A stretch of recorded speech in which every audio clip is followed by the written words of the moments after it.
El tecno. ¿Me das?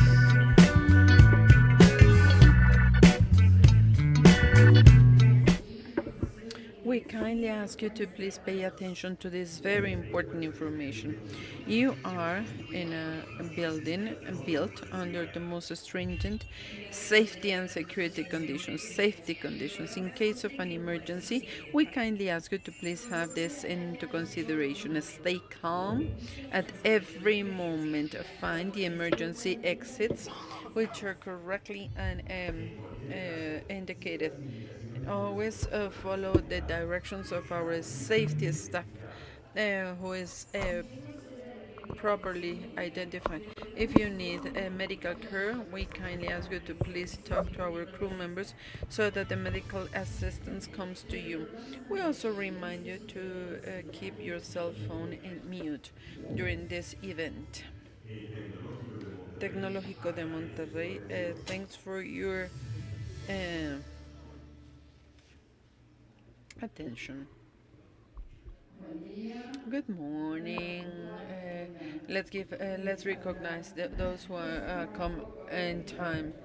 I will take a picture and then compare it to later people. Before we start with our virtual expert, I would like to tell you that yesterday we found a cell phone charger. If someone lost it, just let me know. We kept it. And now, without further ado, I will welcome our first expert of today, Salvador Venegas. He is a virtual attendee. He's a professor here at the Tecnológico de Monterrey. He was not able to come, but since we have virtual services and the good service that our colleagues are giving us, and he's going to be teaching us cybersecurity and quantum computing. And good morning, Salvador. How are you? I am looking at you in the screen. I can see you. Hi, good morning. And in case you want to share a presentation, great. Thanks so much. Here we have virtual and in-person interns. We have simultaneous interpretation. And that's it. All yours. Welcome. Thanks for being with us. I would like to first of all apologize for not being there. Uh, um, I have force majeure reasons for not to be there. And I am here to share with you some of the things that I've done in recent years about quantum computing. Here we have my contact information, and S. Venegas at tech.mx. I would like to thank the organizers and the staff of SSIG and Mr. Kuche, who is the one who originally contacted me to be with you. And thank you all. Thank you all for this invitation. I also would like to thank Tecnológico de Monterrey, the institution I've been working for many years, and thanks to the institute and thanks to all the scientific, thanks to it, many of the research, scientific research, is a reality. Before speaking about quantum computing, I will tell you why I will be speaking about quantum computing.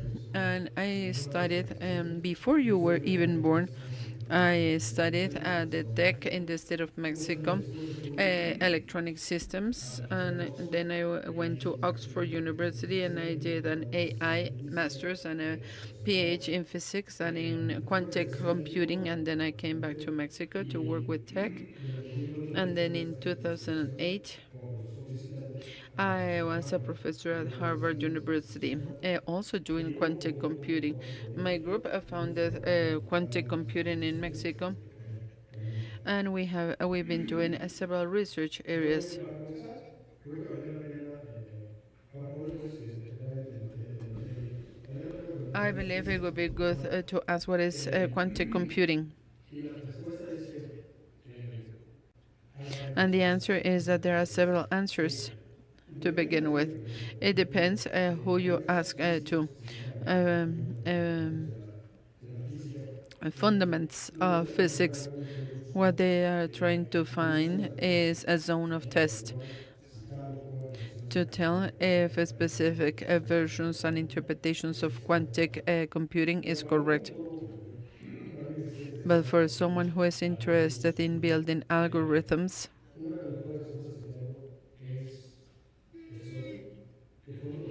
que junto cuántos computing is a multidiscipline field where we have physics, mathematics, computing sciences, and others which are focused on the development of computers and algorithms. All of that based on the properties of quantum mechanics. It is important to highlight this because the rules with which many of the systems we use work, public transport systems, digital television, the automobiles we drive, all of that will have the substrate that is going to be the set of laws that in physics we call the laws of classic physics, electromagnetism, mechanics, etc. And then those rules will typically translate into mathematical expressions. In the case of quantum physics, the same happens. If we study the aim of the quantum physics, the aim is to study very tiny, tiny things, like an atom, the hydrogen atom, for example, or those particles which are an atom. Also, in that set of objects we study, we have photons. Something very, very important to say here is that the mathematics that describe that world, the world of quantum physics, are very different from the ones we use in other branches of physics. Why is it like that? No one knows, but in the case of quantum, and those who are experts in this topic, apart from learning the maths which are needed in order to do digital computing, it is important and fundamental to learn the mathematics needed in order to describe and to predict the behavior of quantum systems in order to use them as computing resources. And it is one of the aims of the quantum computing to think in physics not only as physics but also the objects we describe as resources, as elements we can use. Now, this is with respect to quantum physics.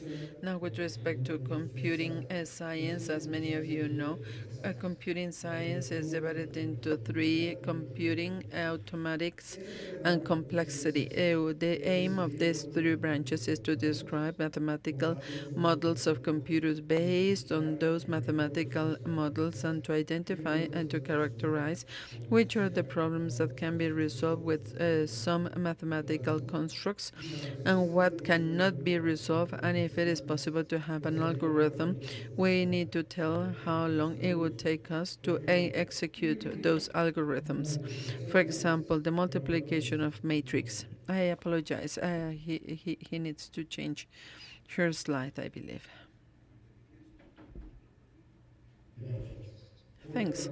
For example, the multiplication of matrix.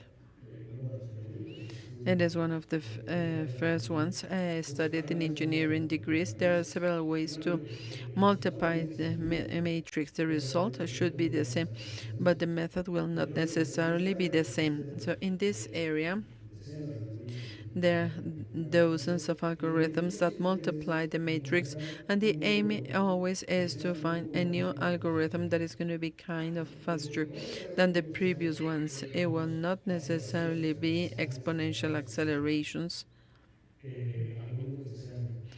or algorithms that will be a breakthrough in discipline. Sometimes a tiny improvement is needed for things to work even better.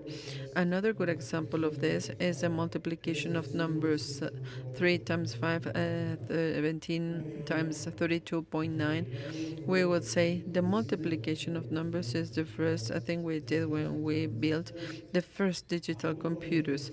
How come there are people still doing research on how to make number multiplication even more effective? And the answer is yes. Yes, because the platforms we use today in order to make calculations are going to be very different from the machines we had several decades ago. The computers we use today, like the laptop that I am using, or mobile devices that will have a very important concentration of transistors where we want to use sophisticated algorithms, for example, facial recognition algorithms, medical applications. So the need to reduce we need in order to improve the algorithm is very important, and this is one of the promises of quantic computing. This chart shows the performance of algorithms as time goes by and the polynomial algorithms exponential 2 to the 9, and there are factorial algorithms, and the aim of those is that for the problems for which we have factorial algorithms, we can work with GPUs, quantum computers, and lots of creativity algorithms to reduce the time needed to implement this type of process. In science and in contemporary engineering, the problems we face when we're trying to simulate digital computers, we will find all these scenarios, and the algorithms we use consume lots of energy.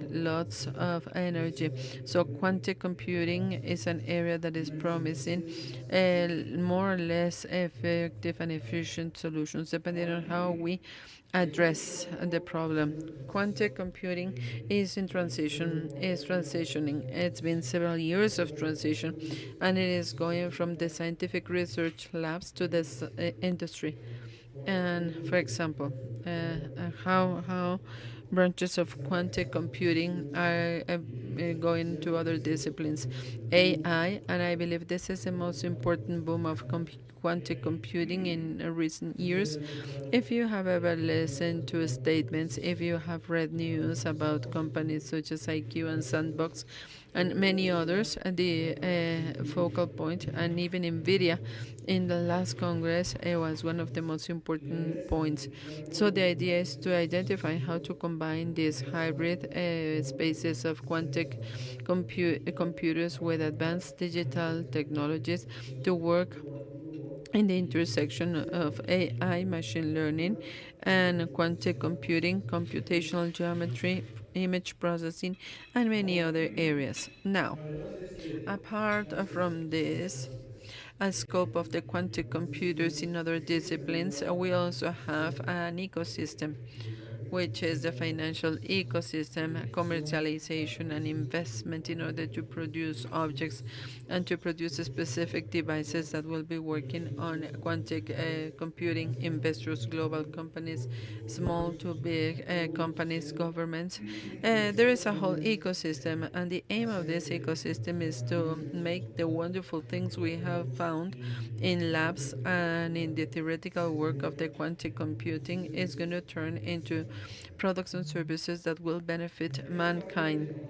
This is the most technical aspect. There are not that many mathematics. I just want you to see why quantum computers are different from digital computers. When I say different, I mean two different things.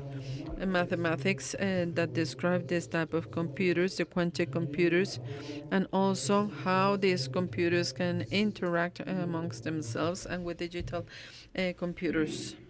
only for someone to A know bit, as you might remember, is an element that is one element of one space to be scaled up with two elements 0, 1, on, off, up, down. But regardless of how a bit is built, for example, if we use transistors, or as my grandfather used to say, he was a radio technician. They were using this type of relay devices to turn it on and off. The idea is the same idea behind a bit. And regardless of how we build this, the mathematical structure of a bit is always the same: one element in one space to be scaled up with two elements with the labels O1, up, down, whatever. And in the case of quantum computers, to begin with, the basic processing unit of this discipline is qubit. You will find this as a qubit, CUBIT. These are different ways to speak the same. Cubic is the short term for quantum bit, and the big difference between the traditional bits or the digital bits and the qubits is that qubits are vectors. And this is a note that I wanted to share with you. In the junior high school, we learned that vectors indicated by a variable and then an arrow, and how this describe exactly the same in quantum computing is this bar. It is one as greater than and then the variable in the middle. This way to describe vectors is very convenient when you are doing research work, professional computing, quantum computing work. It was created by an English physics, Paul Dirac. He was a physics Nobel winner during the first years of the 20th century, and it is very convenient. This is why I introduce it here. And this is the mathematical render, the formal introduction to the society of what is a qubit. A qubit is a vector that is defined in a 2D space, and it is also built on the base of the complexity. And this is the geographical representation of a qubit. And I don't want you to learn the mathematical structure of a qubit, but I want you to see that one qubit has mathematical richness that the bits do not have.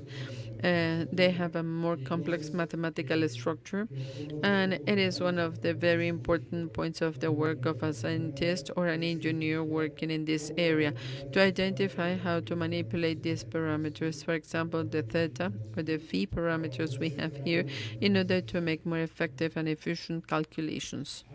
Now, for this is the base. This is the base. These are the elements like the building blocks and the foundation of the building of quantum computing. And we need to have quantum algorithms. And quantum algorithms, I will introduce them now. But before that, I want you to think about the nature of algorithms. Look, to start with, when we first build an algorithm, the first thing we need in a digital computer, the first thing we need is to make sure the algorithm is doing what it is expected to do. And as Jan Ryu would say in one of his most recent books about computing and AI, he says an algorithm is like a recipe, and what matters the most about the recipe is that I want to have a good cake, because if not, the algorithm will not be good. Here, the same, we need an algorithm, which is a set of steps that is expected to produce the expected result. Now, once we have this algorithm, the next question, and this is once we have proven that this is the aim and that there is an algorithm, then the next question is, can we have other algorithms that will be better? And it would mean to make them faster and to something that we could use to resolve the same problem. And here, faster means two different things. On the one hand, to use the computing resources we have access to. For example, si tenemos una computadora, if we have an old computer, cuando quiero decir Pentium, pues I don't es want to say Pentium because es una it would be computadora like a que museum. But if we es una have secuencia a sequential processing computer, al CPU, I y eso enter es data to the CPU and it will be a processing with a tail. And this is, I can use the hardware the way it is, and that would be it. But what if, instead of having this type of hardware, I have a modern computer with several pipelines, which is a multi core, and consequently, I can do parallel programming with that machine, on that machine. If this is the case, se darían como what we expect from a competent programmer is to use, and that person will be using the parallelism resources of the machine. And when a problem is to be solved, it will be reasonably resolved. Look, este, here, esta necesidad this need de comprender to mejor el funcionamiento understand del how hardware the hardware de una works, computadora the y cómo hardware of a ayuda computer, a construir to mejores use it algoritmos, to build fast algorithms. This is the focal point of quantum computing. It was the focal point of the quantum computing from the 90s and the previous century to the last 10 years, more or less, with the production of the first quantum algorithms. And quantum computing was born at the end of the 70s, last century, and it was a theoretical structure trying to understand theoretical physics, and this is when we start to see the story. So going back to this slide, remember one way to quickly defining computing is to use the characteristics of the hardware you use to run algorithms. And as quantum computing is something very, very new, we need to understand how to use the physics of those systems in order to use them as computing resources. Now, another way to define, to quickly define or faster in computer is the design of algorithms, algorithmic strategies or meta algorithms to resolve certain types of problems. If you remember the problem of the traveling agent, it is easy to describe. The analogy is that traveling agents will need to visit different places and they will have to pay for the trip. And one of the aims of the traveling agents is to pay a minimum cost because we do not know if you're going to be selling what you're expecting to sell, but you know that you will need to pay for the toll and for the buses. So if we abstract this work of the traveling agent and if we think in terms of each city they have to visit like a node and then we think about the roads, we're looking for an algorithm that would allow me to visit all the nodes and then go back to the original node because for example one person lives in Monterrey and the person wants to go back to Monterrey, so going and coming back to the same point, and in that round trip, we want to pay the minimum cost. This is the problem of optimization, and for this there is a solution, which is to list all the possible trajectories that will be found. But the problem is that doing this brute force work requires an algorithm that requires a factorial time. It is not a good idea because I will never finish and I will not have the possibility to execute the algorithm.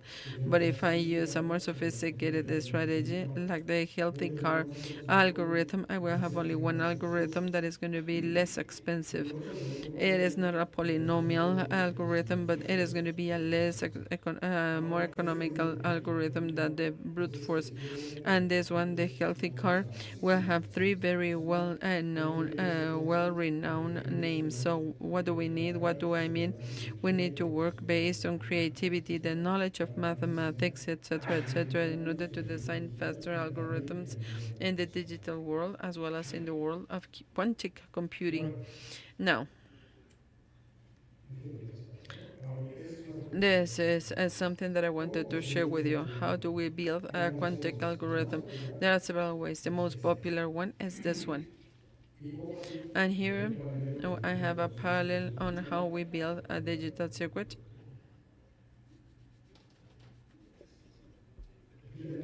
Here we have a digital, easy to describe circuit and non, etc. And then we have the exit. Now, what is the mathematical instrument we use in order to know which are going to be the transformations of the bit values of bits through gates? Well, it is going to be the tables of truth. For example, for the AND gate, any combination except 1 1, these are the inlet values, and we will have 0. So this is how we can predict how combination circuit is going to behave, like this one. In the case of quantum computers, We also have gates. Here we have the qubits, y esos qubits and ahora those qubits are going to go son through cortos, different hasta que al gateways, final and then at the end podamos medir we will be o able to podamos measure, we will reproducir be able to los retrieve circuitos. information from these algorithms. Ahora, la Now, gran diferencia the ya big difference there entre is los between circuitos the ya digital circuits, like the one we have in the lower portion of the slide, and the quantic es el circuits, hecho de que la is the fact matemática that de los circuitos mathematics cuánticos that describes es una quantic circuits matemática is a more más sophisticated compleja que los mathematics, circuitos like the one digitales. we use in the En digital esencia, circuits. la In forma essence, de how describir los these circuitos types of es circuits a are través de la described is mecánica by using computacional. Y linear eso lo digo devices. porque I esto am telling you this because parece my understanding is complejo that porque there is an important number of y students es in the audience, and the computación invitation is to understand this mathematics. It is not that compleja difficult to learn. It matemática takes time, but you can Otro quickly proceso learn que se it sigue so that we can understand how the quantic algorithms work. And if you want to start to do some research on this topic.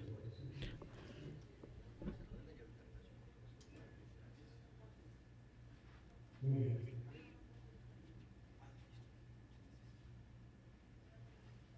Y eso es lo que nosotros And aprendemos. this is what I just Desciframos los presented, the mathematical description of a esa base digital circuit. determinada por It is basically determined by the laws el of the método para mathematical simplificar logic, and for quantic circuits, la matemática we de los need the sistemas. mathematics that describes a quantic system, which is the linear algebra.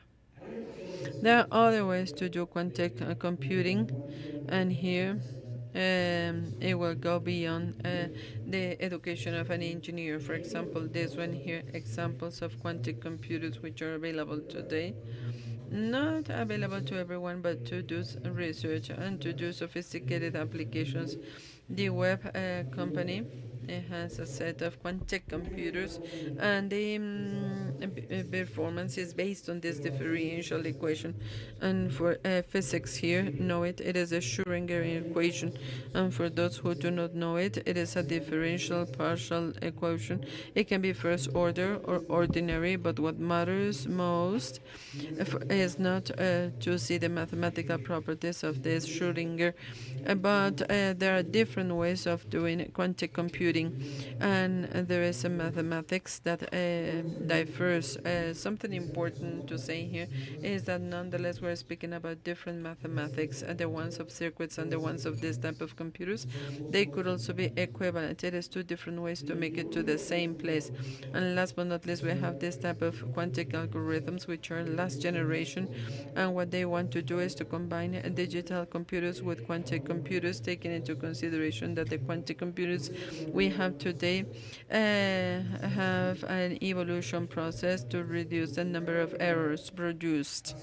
For example, if we compare quantic computers and the digital computers at the beginning of the digital era, the quantic computers today have a technological maturity similar to the one of those first mainframes, first and second generation mainframes. So estas máquinas que these tenemos hoy machines we have here pues tienen todavía mucho have some defects that are unequal results when they get warmed, and error correction. It is also very important and today in research of quantic research, and we will be resolving this as time goes no hay by, ninguna because razón there is no reason en to hacer believe eso it is not que sea possible to posible resolve it. It is a matter of debido creativity, pues talent, and investment, money, las condiciones in order to build these error correction pero protocols, mientras among eso others. sucede And while that no hay happens,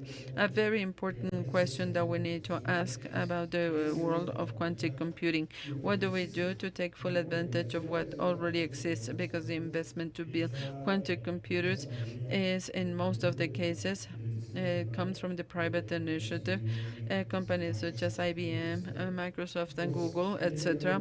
And there needs to be a justification in order to keep investing in those computers. And it is part of the answers that we have given to the scientific computers. We will be using the quantum computers we have today, and we're going to create a hybrid blended system with which we will be able to improve the results of the quantum computers through machine learning algorithms. And this is a type of algorithm that we have a variational quantum algorithms. There is a very important number of programming languages in order to simulate and to execute quantum algorithms produced by companies such as IBM, D-Wave, Microsoft. It also has a very important simulation and execution function for quantum algorithms. In other words, there is a wide range of platforms to work in with quantum computers. Ahora vamos a entrar a la corazón Now we will go to the core, to the del flesh of this desarrollo presentation, de which is the sistemas. application of Y este quantum enfoque se algorithms in basa cybersecurity. And this is going to be primero divided into two parts. en, perdón, en amenazas y Threats sistemas de ciberseguridad. against the cybersecurity systems and innovative solutions, the beneficial proposals of quantum computing, speaking about cybersecurity. El tema central The de, central topic, de los, digamos, the central topic of opportunities of development or challenges or the threats against a quantum computer in the world of cybersecurity is presented by this slide. What we have here, and during the 90s, in the last century, a U.S. mathematician, Peter Shaw, published a paper, and what he presented in that paper is that it was possible to resolve a mathematics problem, which is to find the period of a function, to do it faster using quantum computers instead of using digital computers. This is the contribution, the central contribution of the short algorithm. Now this algorithm that has been published, and something that refers to the calculation of the period of a function will have a close mathematical relationship with the factorization of whole numbers into prime numbers. Whole numbers can a prime or a compound. Remember, prime are the ones that can be divided by themselves and by one and to reach zero. And this type of prime numbers play a very important role in different cryptography protocols, RCA, for example, and it is also and it will have an important participation in authentication processes and other cryptographic protocols. So on the one hand, we know that the cybersecurity systems today, several of them, will rely sobre la naturaleza de las on the mismas nature of the prime y numbers.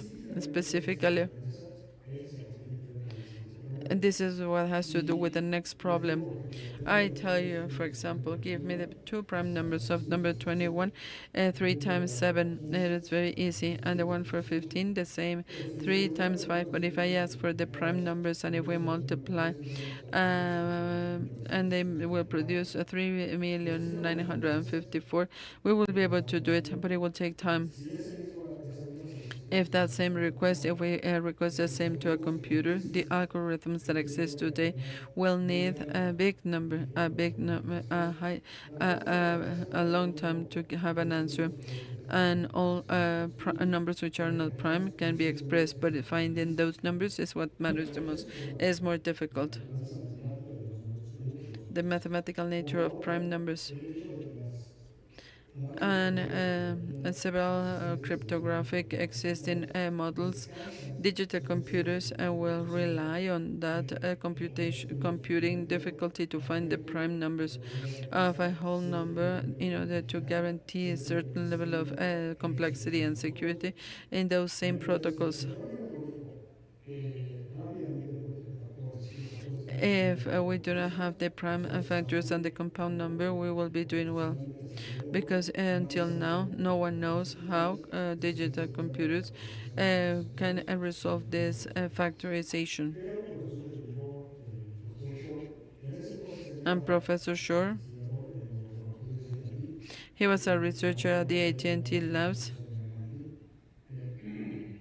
llegó con su algoritmo y mostró que como He came with his algorithm el problema and the del relationship cálculo de between confusión the y calculation of factorización de las time of factorization and the Entonces factorization ella of prime decidió numbers and whole utilizar numbers. el algoritmo de Shor We could use para the short factorizar números algorithm in enteros order to en un tiempo corto, factorize whole numbers in a very en un short time polinomio window. de números In a completos, se polynomial tarda minutos o time, it segundos will be en minutes or hacerlo. seconds or maybe Entonces hours. el algoritmo de Shor representa pues The short una algorithm amenaza represents a threat, al mundo porque an puede caer opportunity, a challenge, an en el opportunity to mundo de la improve in the ciberseguridad. world of Uno cybersecurity. puede buscar la manera de que Someone las could say computadoras cuánticas que existen hoy no pueden perder el poder digital de los qubits y they're eso es lo sure. que les estamos usando. So we are kind of Y safe. la respuesta es sí. And the Hoy answer todavía is estamos yes. usando, Yes, pero today el we are avance safe, but the tecnológico, progress el of avance quantic, mecánico the progress y of las hardware diferentes construction, and the refinamientos different tecnológicos que han refinements hecho, with the nos short hacen ver algorithm que en los siguientes make us allow 20 us 10 to see años that in the next 10 or 15 podemos years tener we computadoras could cuánticas have quantic suficientemente computers robustas robust que enough tengan el algoritmo de Shor running the short suficiente algorithm para so that pues, it can atacar de be manera letal a a lethal attack sistemas de criptografía. to Con esto hay otra cryptographic pregunta muy systems. importante. We Bueno, will now have a ¿qué very hacemos después? important ¿Qué question hago for después? companies. Ahorita lo puedo proponer, What do I pero do? dentro de 10 años sí I lo do not podría have a proponer. problem today, but in 10 Entonces, years do have a ¿cómo puedo problem. proteger mi So what can I organización? do in order Y la to respuesta es protect my fácil, es compleja, organization? And the answer pero is la más complex, básica de but todas the las most respuestas important part es of that answer is utilizar to algoritmos use algorithms criptografía post-cuántica. of post-quantic cryptographic algorithms. Básicamente lo que esto significa And basically, es what it means sustituir is to los replace algoritmos que the actualmente se utilizan en la algorithms which are ciberseguridad, contained que in se the basan cybersecurity sobre la protocols complejidad de la and what dificultad is depending factorizar on números the en prime numbers complexity of factorizing whole y numbers into sustituir prime esos numbers, algoritmos por and to otros then replace más those estables y algorithms seguros for y que others, por su lado serán and inmunes consequently al those are ataque going de to la be immune computación to the attack of the y esos short algoritmos son algorithm. estos. And those Ha sido algorithms are arduo this. It's been hard, diferentes años very de hard. certificación, caracterización y estandarización Standardization, certification, and standardization of these algorithms. es This is work by NIST in the United trabajo States, y que ahora admirable work. después de esta investigación de 17 8 años And llevo con now diferentes we've been working with research centers. y no recuerdo son 5 o 6 protocolos It is 5 or 6 de criptografía post-cuántica que se post-quantic pueden emplear cryptographic that para can be sustituir used a los protocolos to que replace están other programados en protocols. Short.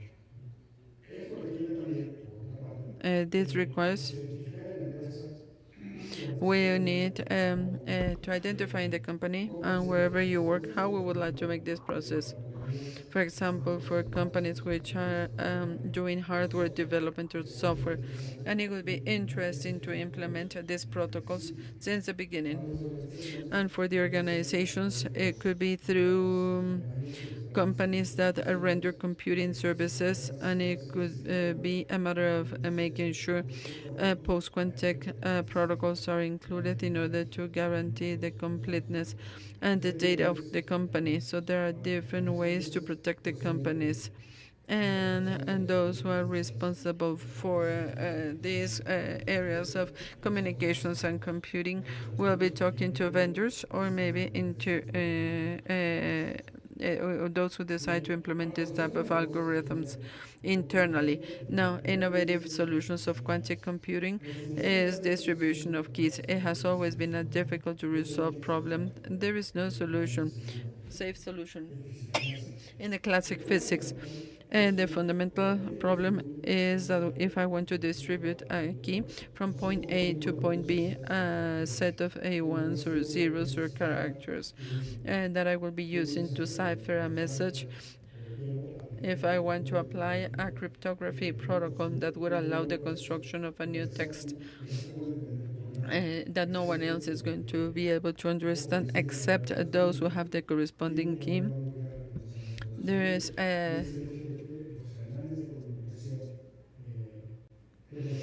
communication channels, the phone number, smoke signs, telegraphic digital communications.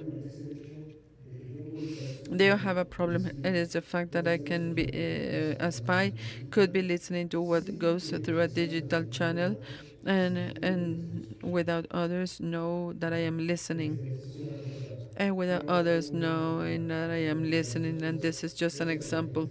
For example, if people are talking in an airplane, if two consultants are speaking about a client, this is a worse idea.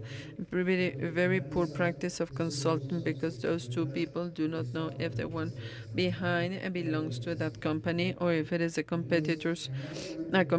So they will never know that others are listening. Why? Because information transmission in the world of classic physics is like that. We can listen to it without necessarily knowing. We can share it without necessarily knowing that someone who is not authorized is listening to that conversation. Quantum computing, on the other hand, in people, in those three, Charles Bennett and Gilles Brassa, and separately produced the first quantum cryptographic protocols, and we will have a likelihood of listening to a spy who is hanging to the network in order to steal information from the key with which we want to do cryptography. Charles Bennett and Gill, they created a protocol known as the BB84 protocol, Bennett Brassach, and they published it in 84. And Arturo Deckert was he was my mentor in Oxford. He invented this protocol in 91 with the same purpose, with a different mathematical structure, but with the same objective: to create communication channels for the creation and distribution of keys better than the ones we have in digital computer. And in these channels, we will be able to identify with some likelihood that there is someone listening.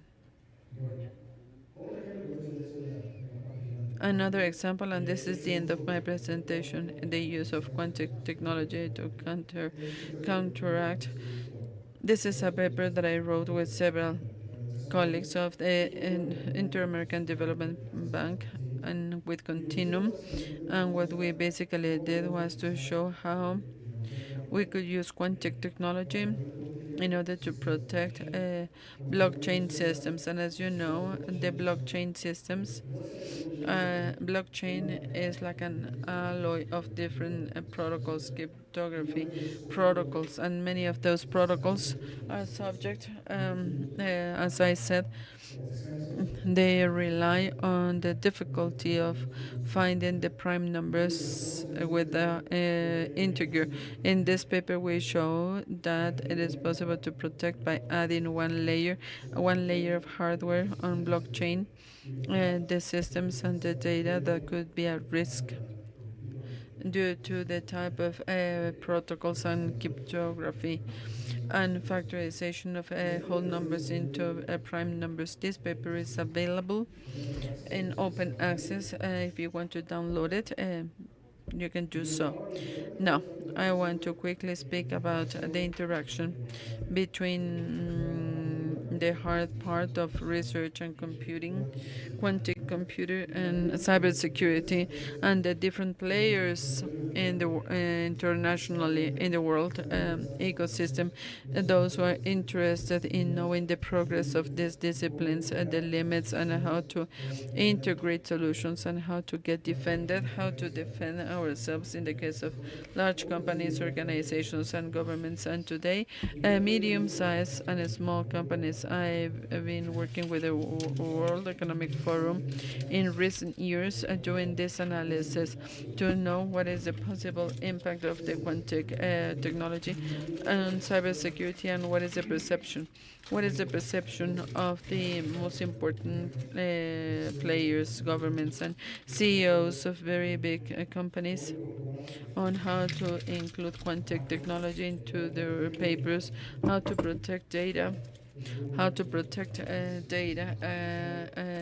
use the short algorithm, how to use a post-quantum technology to use those new technologies to protect and to benefit organizations. And it can be profitable organizations, NGOs, and every type of organization created by human beings. And here we have several examples of papers, and I've been the co-author of most of them, and you can download them all from the website of the World Economic Forum. They are for free. There's this paper about the transition towards a safe economy using the quantum mechanics, and this paper, I love it. Out of all the ones that I have written, this is my preferred one because it is given the best practices, and it is a guidance for governments and organizations to be able to identify which are the parts of the cybersecurity systems that could be in danger and what to do in order to resolve that problem. And here we have several documents that can be interesting. And as I already told you, this is all available for free in the website of the World Economic Forum. 2 more minutes and that will be it. Quantum computing, as I said, it is an advanced technology where we find investors, global companies, small, large companies, and governments. And this, I am showing you this image because I want to show you one thing. Out of all those people which are celebrities in the world of quantum computing, the most famous one is Richard Feynman. And out of these 8 researchers who are first and second generation parents of quantum computing, they are all alive and they are working on, except for Richard Feynman. Unfortunately, what do I mean by this? That the world of quantum computing is a very new world, super new, and where we can do lots of research, lots of findings. And for those who do research as a profession, it also means one way to bring food to our tables, to build a professional career around the progress we can have. Speaking about communications, sensors, data processing using quantum computers. There are many, many things that we do not know today, and this is something that I wanted to underscore. 7 out of these 8 researchers are still alive and working, so it is a brand new discipline, and the founders are still in the labor market and they are making progress. So this is an invitation so that we can think about routes and new processes, new things we can build in this discipline. I would say that one of the most promising areas of quantum computing is cybersecurity, and cybersecurity is the intersection of all these disciplines with supercomputing, specifically GPUs and HPCs. Bueno, y hay algunas de las compañías que han estado trabajando con These Star. are some of the companies that have worked in this area: Microsoft, Continuum, Google, other companies which are smaller, but they are also working in this Y area. pues con esto básicamente termino la presentación This de, is the end of my presentation. This is the end of my de esto presentation. de desintercambiar I información only would y like to very quickly share something about my research, which is the conventional computing lab. We've been working in all these areas. We do scientific engineering research, transfer to the industry, and new methods to teach quantum technologies, because as we saw, y mathematics así are hay una different, forma but there is always a de nice way visualización de mostrar. or less effective way to show how quantum computing works. Eso es lo que voy This a is a photograph that utilizar I para took. These are some para courses that I teach in the United States every year. I hope that I will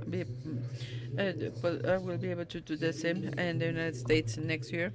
And it's engineers who have been working for 25 years and they want to learn new things. This is um, this is the news about the first formal process of knowledge transfer process, and this is something we've done in Latin America. I was the leader of this project and in the transfer of knowledge of quantum computing for AstraZeneca. And here we have a set of things we've been doing in the group, different papers. This is another paper for the National Institute of Public Administration on Quantum Technology and Cybersecurity. You can download it, it is for free. Some books, and this is a Facebook website we have if you're interested in knowing the progress, ideas, and the works. It is very, very important. Speaking about quantum computing, there are different areas of quantum technology. If you want to subscribe, please do so. And this is the end, and we will now have questions and answers. International Year of Sciences this year, as declared by UNESCO, and we're doing several things in order to celebrate this year. Conclusions. Please see this computer, the Timex Sinclair, was the very first computer that I used in my life when I was a child. With this, I wrote a very primitive version of Pac-Man, very, very primitive. And then, as years went by, the first computer, the first quantum computer I had access to, after my PhD course in Harvard, and as a quantic derived quantum computer. So here we have the Timex Ziegler Silox Z80, which is a CPU, a very basic CPU. This is what we had at that moment. And here we have one of the first quantic processors that were available in the market. The transition and the period between this computer, the Timex Sinclair, for me to program it and for me to program this quantum computer, it took me 25 years. And I am saying this because I know there are several students among you. So this transition to knowing different areas of the same discipline, it requires understanding different fields of mathematics and physics. So this took 25 years. What will we expect with the students, with those who are about to graduate or joining a college or something like this, but with asteroids, something very, very fast? Technology changes very quickly, and the question is what to do for not to be obsolete when technology changes this fast. And the answer, or at least my answer is go to the basics: hard mathematics, physics, computing, all the theoretical bases that would allow us to understand the world, regardless of the application or technology that we use to retrieve data. Mathematics, physics, and theoretical computing. This is the base of all the technological disciplines we have today. And to finish, quantic computers, like the data science systems and any other type of technology, can be built to get destroyed. Yes, and we can also build them to make this a better world where we all fit, regardless of our condition, regardless of our gender. Nothing matters except the well-being of our peers, scientists and engineers, those who build technology and do science. I am not saying that we should all follow the same paradigm. What I am saying is that when we use our knowledge to benefit mankind, we're gonna when we live, we're gonna leave this world better than the world we found. Thanks so much. Thanks for your attention, and I will be here to help you in case we have questions. Thanks, Salvador. Very amazing. Personally, I am an electronic engineer. This is my first career, and it's been very inspiring, very interesting what you said. And I would love to have your presentation. I know that in the documents, we have the links to the documents you mentioned. If not, we will research, and the video is going to be recorded, and we can also listen to you in the YouTube channel. I am Carlos Ramirez, and I am from Mexico. I have several questions, a very, very interesting presentation. I would like to first of all ask you, for those who are not mathematicians and for those who are not scientists or technologists, because here we have people from other disciplines, lawyers, politologists, economists, and for those in these other fields, how can we approach, how can we contribute, and how can we contribute to the development of quantum computing in countries like the ones of Latin America, apart from scientific and technological development by those who do this degree and those doing research? What about those who are not immersed in this? How can we contribute?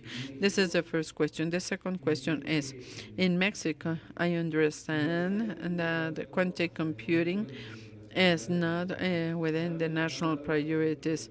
We have spoken about investments in supercomputers, and there are several projects of CONACYT, which is now the Ministry of Science and Technology, in order to utilize supercomputing, but I haven't heard anything about quantum computing, and I do not know if we are being left behind.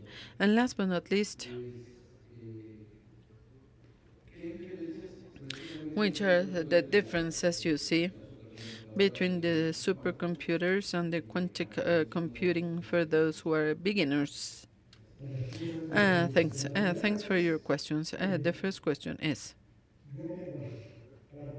the recommendation that I always make in order to identify how and it's possible to use quantum computing and in general terms the quantum technology for the benefit of organizations, many in the planet, in Latin America, and as well as to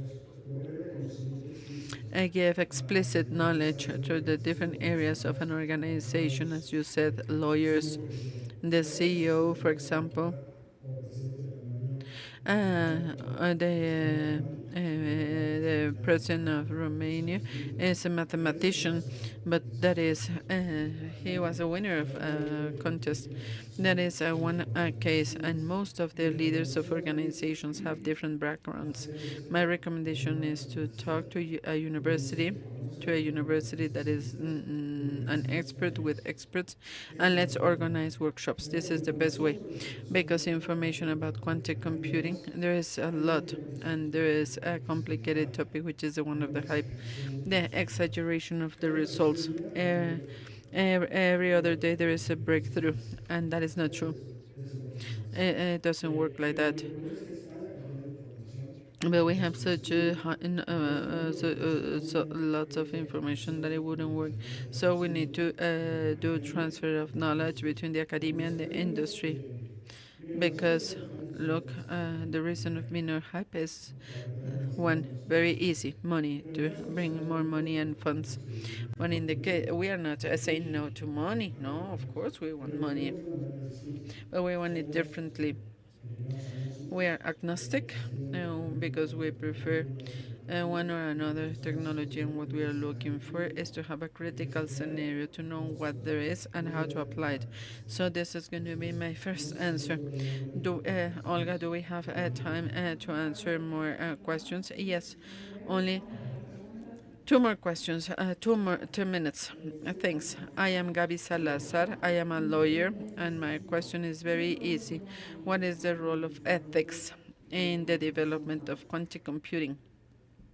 Gracias por la pregunta. La respuesta es, depende de qué Thanks etapa for the answer. del desarrollo It depends on what is the stage of the se development of está quantum refiriendo computing we refer al to. If proceso we mean the a process, través de la construcción the teórica theoretical de construction protocolos de of algoritmos, protocols of así como algorithms, la construcción and the del hardware construction of sobre el hardware, cual vamos a correr on which we will be algoritmos. running La quantum ética algorithms. The ethics will do porque es nothing, algo because puramente it is científico e ingeniería. purely engineering Ahora, and la ética scientific juega por work. supuesto un And papel ethics, of relevante course, plays a cuando very pensamos en important las role when aplicaciones we think in de quantum computing. applications of quantum computing. Ahí es muy importante que And haya yes, convergencia there it is entre very personas important to have de convergence of empresas, engineers, líderes directors of políticos, companies, jefes de political Estado leaders, y chiefs of heads aplicados of state, administrativos y and lawyers, jurídicos among en el marco others, in order teórico to sobre define el the cual debemos pensar las aplicaciones. ethical framework Porque on como which no we podemos will negociar be beneficios de coste to con la use economía the y quantum computing. recuerda que siempre se habrá beneficios I spoke en about favor governance de of todos los quantum incidentes computing, and para it poder utilizar touches this la topic, how to tecnología. use all these Otro computers, quantum caso es la computers, in an Organización ethical way. Japonesa And we also en have an Suiza, organization, que HESTA, tiene in acceso Switzerland, definitivamente a acceso que se llama Open and Quantum they have Institute, the Open Quantum donde se Institute. habla pues, de manera bastante profunda And del here rol we de lo que frequently son las see éticas de información. topics such as ethics Pero yo and diría quantum que computing. el tema So I relevante would say es that the topic of cuando ethics, se vuelve it relevante becomes la relevant implementación when o we think utilización de how estas to use all tecnologías these para fines technologies laborales. for this Definitivamente application, esa and área of course in pues this también tiene que area, ser supervisada ethics and the study of it, en las labores de investigación de sus usuarios. in the development of applications plays a very important role. One last question. Good morning. Congratulations, Salvador, for your presentation. My name is Stanley Vargas, and I come from the Dominican Republic, and I represent the Interior Ministry of Police. My question is, which are the main risks that quantum computing represents for the protection, the security of sensitive data, and how is this being addressed institutionally? And another question, are there regional or international initiatives that help Latin American governments to transition towards post-quantic algorithms? Thanks for the question. The answer is that in essence, or the danger, or the most important challenge, or the scenario, is the application of the Sure algorithm to do factorization of whole numbers, as I already told you, and to be able to break some parts of the protocols of cryptography as existing today. Maybe in 5 years from now, other things, but today this is the trend. Now, speaking about transition, yes, there are international efforts, the one by NIST, mainly in order to identify and to standardize and to certify post-quantic protocols. But that's it. But the transition of those mathematical definitions and post-quantic protocols to the industry is something to be addressed. And it depends on the maturity. It depends on the maturity of each one of the states, on the maturity of each sovereign state with regards to what it wants or what it doesn't want to do with this type of technologies, and how to protect data of government and of organizations. And to answer another question, in the world of quantum computing, Mexican scientists have done a lot. If I may, I will very quickly present all this work. 30 seconds. This is an initiative, and in this website, dico.com.mx/imtc, you will find this document, the document of the Mexican Initiative for Quantic Initiatives, where we have regional work and national work by Mexican scientists. All this with la DICO, this is a branch of the Society of Physics. Ahora, Now, respecto del apoyo de los gobiernos, speaking about the support of governments, sí se puede variar, it changes a lot. porque por una parte en Because on México the one hand, no in existe una Mexico, there is iniciativa no initiative, clara, sí se there ve is no que clear hay initiative. We have many of the para crear components needed in order to create un programa a nacional national program for the tenemos development of quantic technology. We have human resources, but we do not have the money to do it. y una discusión And this is one more topic. It's something that has en to el do caso with more with government. In the case of South America, I know that Brasil, Argentina and Brazil mainly debemos hacer una have a very robust structure. Brazil has a national initiative for the development of quantic technologies with money from government and from the private initiative. But I would say that in Latin America, the leader for the development of quantic technologies and the transition to the industry is Brazil. And we have in the case of Argentina, in Colombia, they also have something, but at the first place is Brazil.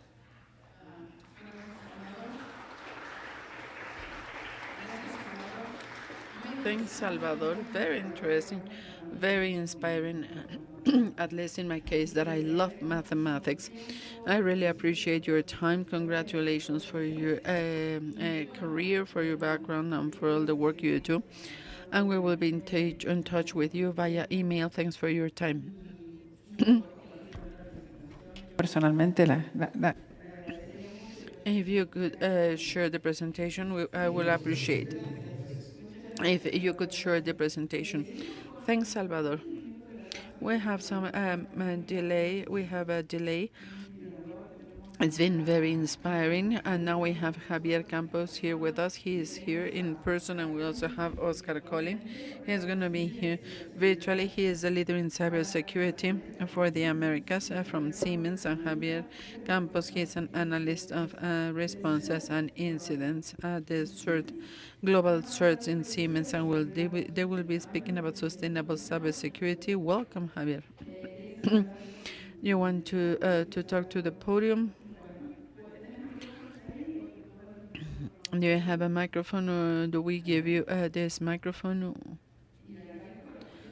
Thanks for being patient, but I believe the presentation, I do not know in your case, but in my case, I love mathematics, so it was pretty inspiring.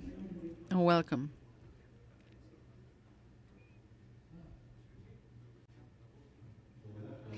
Hi. Hello, is everything okay? Good morning. I only would like to validate that Oscar is connected. Is Oscar there? Okay, good. We will start. Thanks, Olga, for this introduction, for this presentation. Thanks to the organizing committee. Thanks to my friend Oscar. I see him in the screen. And thanks to you, the audience, public, those who are here in person in Tec de Monterrey, and those who are remotely. This is going to be a hybrid presentation. I will first be me speaking about the theory, and then at the end, in the middle, Oscar is going to take the floor. He's going to be speaking about how to apply what I will be saying, how to apply it in real life. So let's start with the presentation. Sustainable cybersecurity. Maybe many of you look at these two disciplines. Maybe you treat them as the same, and you may wonder what is the relationship. But don't worry, that was the same feeling that I had at the beginning. But at the end of the presentation, everything is going to make sense. Let's first start. Let's first define both disciplines.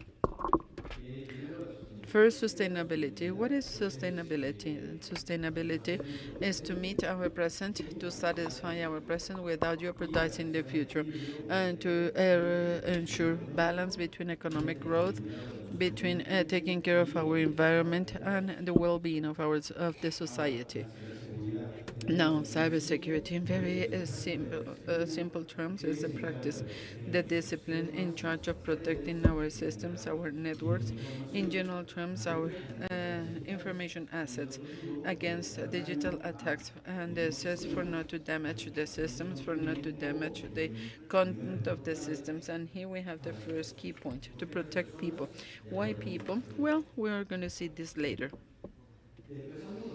Let's start with sustainability. Let's first speak about sustainability. In this slide, we can see objectives, which are 17 objectives. These are sustainable development objectives, so goals that were published by the United Nations 10 years ago, more or less. And these objectives speak about the environment, social aspects, and governance aspects. It includes the well-being of people, of individuals. It also includes well-being for communities, for the society. And here we can see those 17 goals. And to name only a few of those, to end poverty, to end hunger, health and well-being, clean water, etc. I really recommend you to go to United Nations link, where you see sustainable development, because apart from seeing the definitions of each one of these objectives, we're going to see actions we can take as individuals, as a community, and even as a society. And it is very, very interesting, because there are some objectives that can be met from our living room, depending on the level of effort we would like to invest. Then we will find actions that we can start doing. And if it is from our living room, then I can do a lot. And as you clearly see here in this slide, these objectives or goals are a shared responsibility. It is not only the United Nations or governments. It is rather each one of us as a community, as a society. Now, let's go back to cybersecurity. There is a well-known saying in cybersecurity that says there are two types of companies in the world. The first type of company is the one with a cybersecurity incident. This is the first type. And the second type, which one you think it is? those who do not yet have a cybersecurity incident, but without knowing it, they are there in the line waiting for it to happen to them. So let's speak about one type of cyber attack with lots of impact. We're going to see the impact of companies, and then we will go to infinity and beyond. Who recognizes this screen? Who recognizes this screen? Here we have some hands raised. And there are many different ones, but this is one of the most famous ones. And for those who do not know it, let me tell you. This screen you see here is a rescue note of ransomware. What is ransomware? Ransomware is a cyber attack that compromises and implies several steps. Cyber criminals were able to infiltrate the network of a company.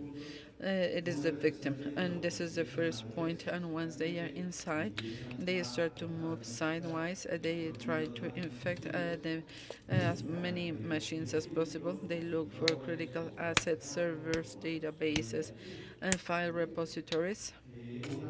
And once they find these types of devices or assets, they will take as much as they can and they will simply steal it, exfiltration of data. And once they stole data, they will cipher the files, the compromised files. And once all this happens, the victim comes, will turn the machine on, and will find a rescue note. What do we see in this rescue note? Well, the very first point is what happened to my computer? Well, all your important files are ciphered, your documents, your photographs, your videos, your databases, etc. cannot be accessed. Why? Because we cipher them. How can I recover them? Well, we can give you a key so that you can decipher those files, but you will need to pay this tiny amount of crypto coins. There is something we do not see here because this is old information, but the rescue notes, the most current rescue notes, say if you do not pay, first you will have 3, 4, 5 days to pay this amount. And after this time, and the price is going to be higher and higher. And if at the end you decide not to pay, then two things will happen. The first is that your data, you will lose your data. And the second thing is that all the data that I installed before showing this as a note is going to be public information. I want you to ask one question. I want you to ask one question. What the impact of this attack could be in a manufacturing company, in a technological company, in a technology company, in a factory that has industrial components. Let's speak some about some of these impacts. The first one that I already explained is that you will be losing data. Yes, I am a company. I am the victim of a ransomware. I will be losing assets and I will be subject to extortion.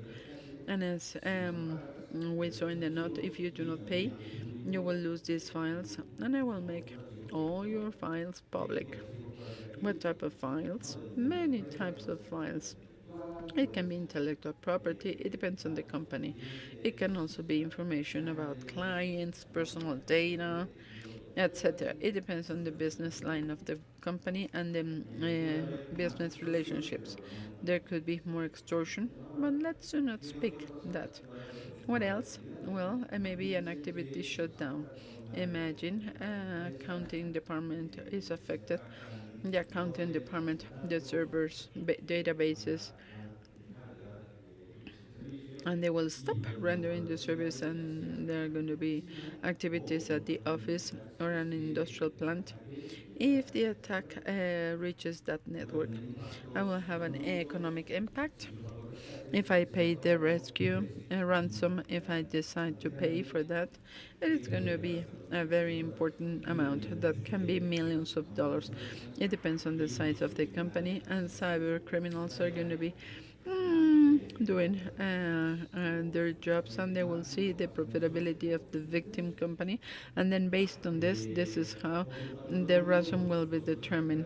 Other economic impact is recovery cost if my production line collapses, if my accounting department collapses, if a service that I render to users collapses. Obviously, I will need to pay a cost to recuperate.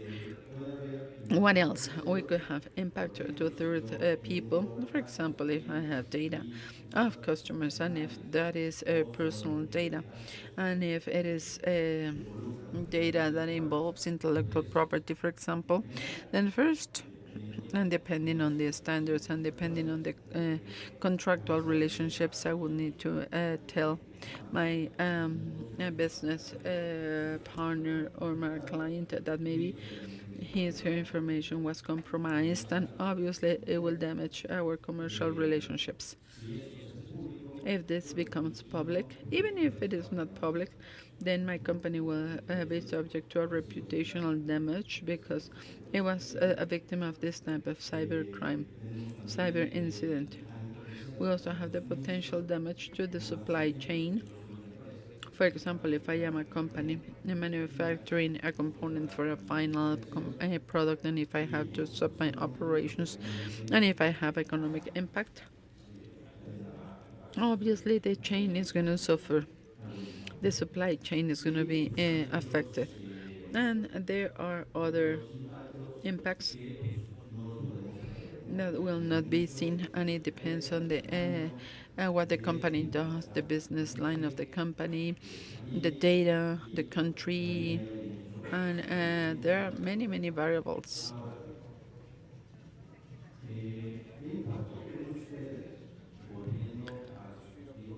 What impact?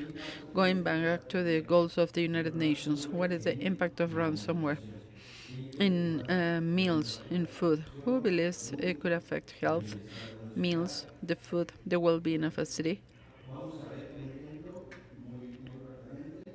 Let's see an example very quickly. Some years ago, during the pandemic, in 21 or 22, there was a ransomware attack to the island health services. How did it happen? First, 50 hospital networks were affected. It was an attack during the pandemic.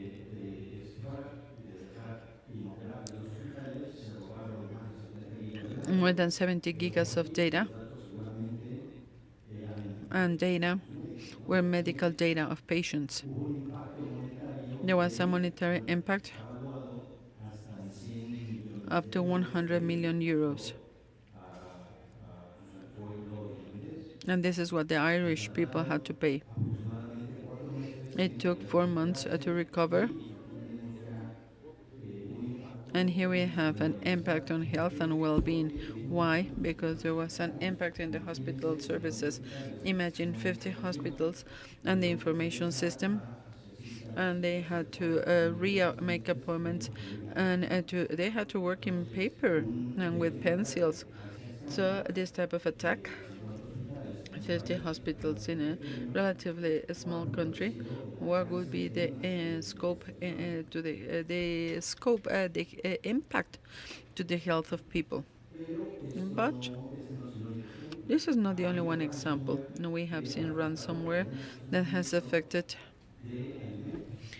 supply chains of food. Um,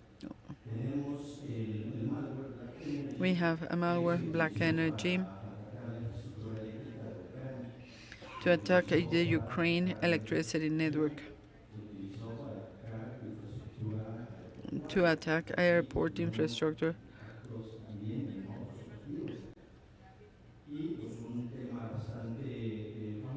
And something very well known was the malware Stuxnet. This was a highly sophisticated malware to modify the performance of industrial components in plants,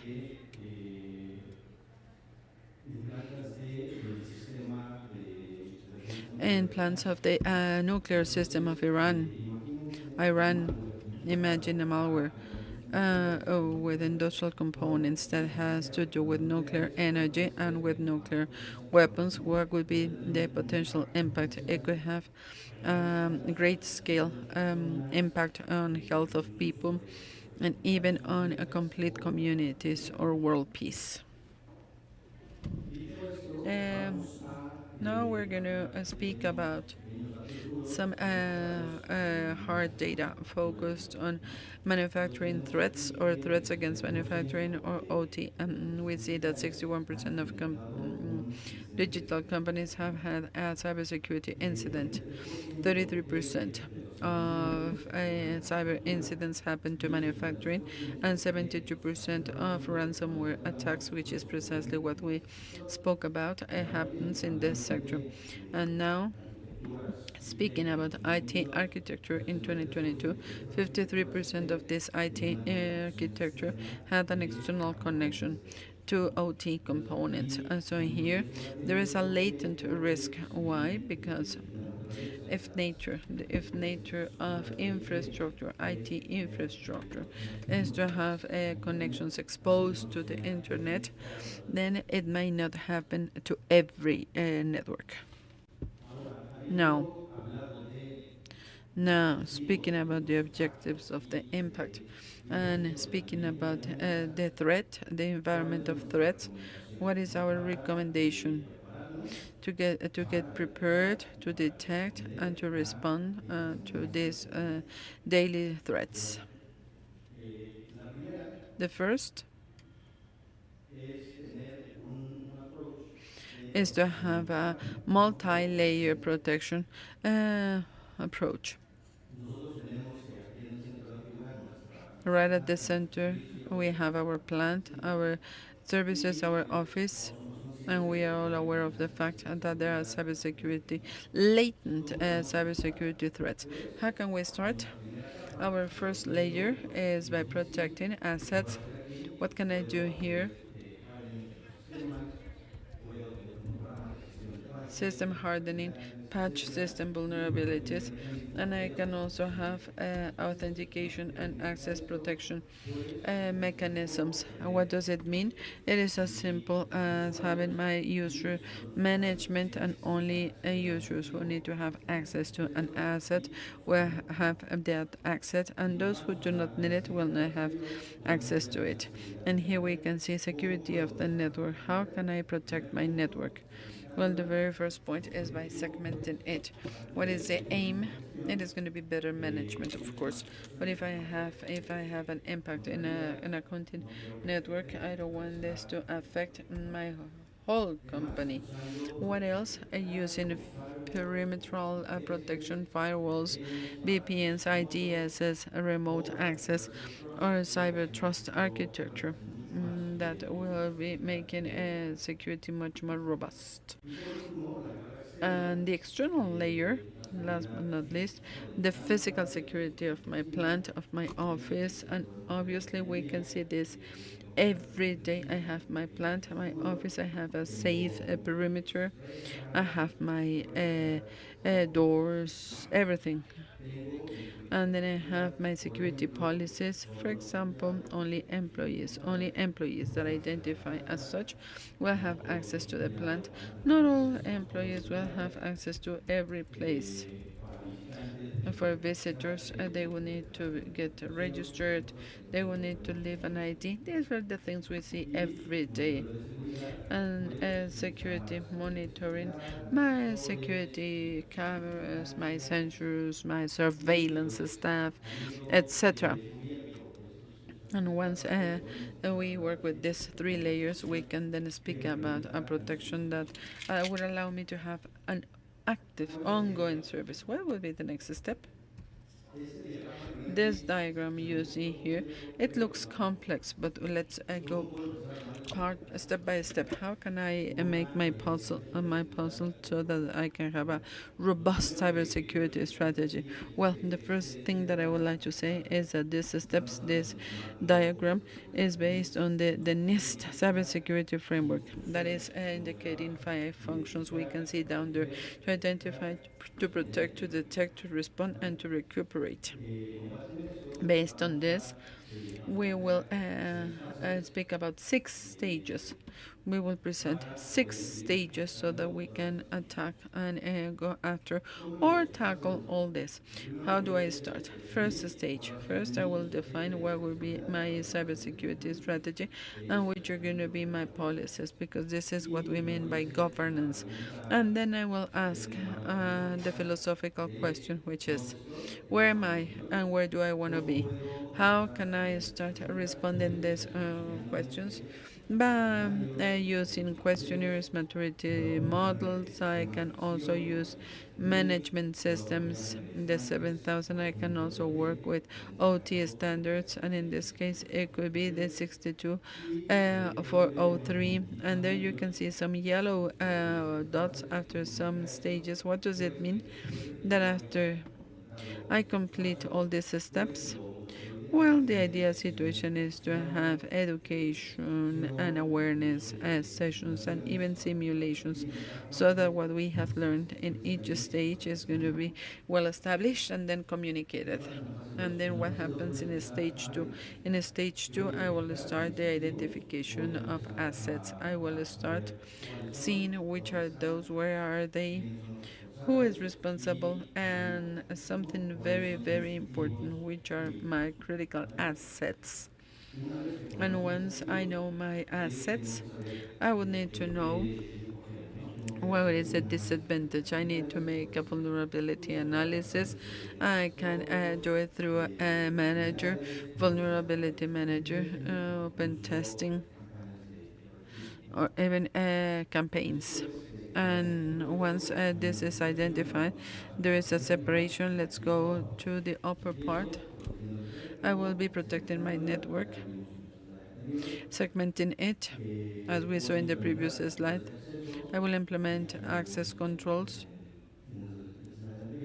We saw it in the previous slide. And in case a remote access is needed, to implement a safe VPN remote access, safe, and jumping hosts. And once my vulnerabilities are evaluated, I need to have a management program. What does it imply?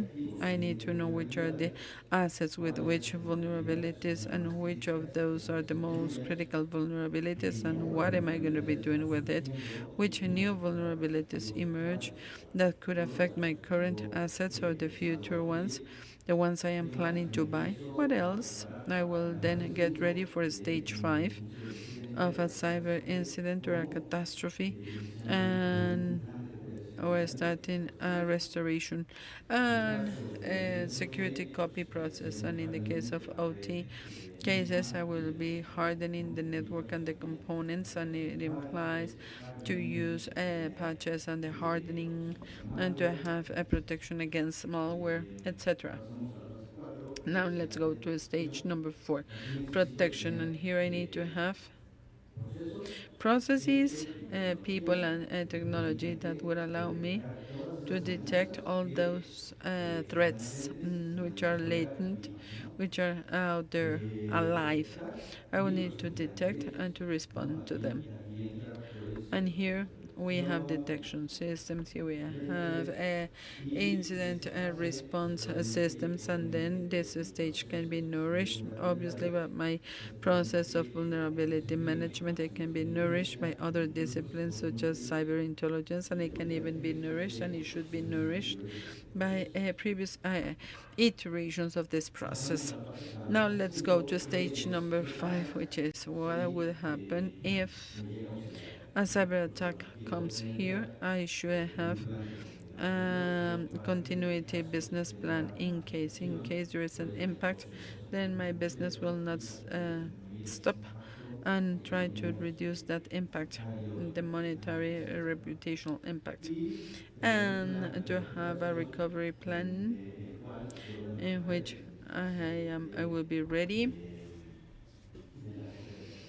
Speaking about security copies, and none of this would be good if I do not have a continued improvement stage. And once you go through all these stages and processes, you need to take your lessons learned, what worked well, what can I improve, what didn't work, and to use it as an input for other iteration. And then I will start with the strategy and assessment of cybersecurity. Good. Now we are going to go to the next slide. And now Oscar is going to be speaking about the application of all these concepts in real life. Oscar. You have the floor over, Oscar. Can you hear me? Sí, Perfecto. Perfect. antes que nada, gracias Javier por todo lo Thanks, que nos has estado Javier, platicando for y all sí, what we have gracias a said, la and South thanks School so much por el to Internet the Governance. South School on Bueno, Internet estoy Governance muy for this agradecido por invitation. poder estar aquí con ustedes I am ashamed of. precisamente ahorita, It's a shame that I estamos en cannot be Estados there, Unidos y but I muy am now in the probablemente United States, doing some cybersecurity and me AI topics, gustaría and surely I will compartirles soon a todos. share this information with Y you. muy bien, ya nos hemos dado, Javi, de un poquito de dándonos la entrada a lo que es este mundo Javi de spoke la about the ciberseguridad world of cybersecurity, sostenible, sustainable cómo esto puede cybersecurity, afectar a la industria how the manufacturera, industry is sistemas affected, the operadores manufacturing que se industry, encuentran en industrias operators, esenciales y it's en lo those que who ha move in provocado critical esta and in essential afectación. infrastructures. Pues imagínense dejar sin luz a toda una But población o imagine having a contaminando el power agua outage or to de una have ciudad.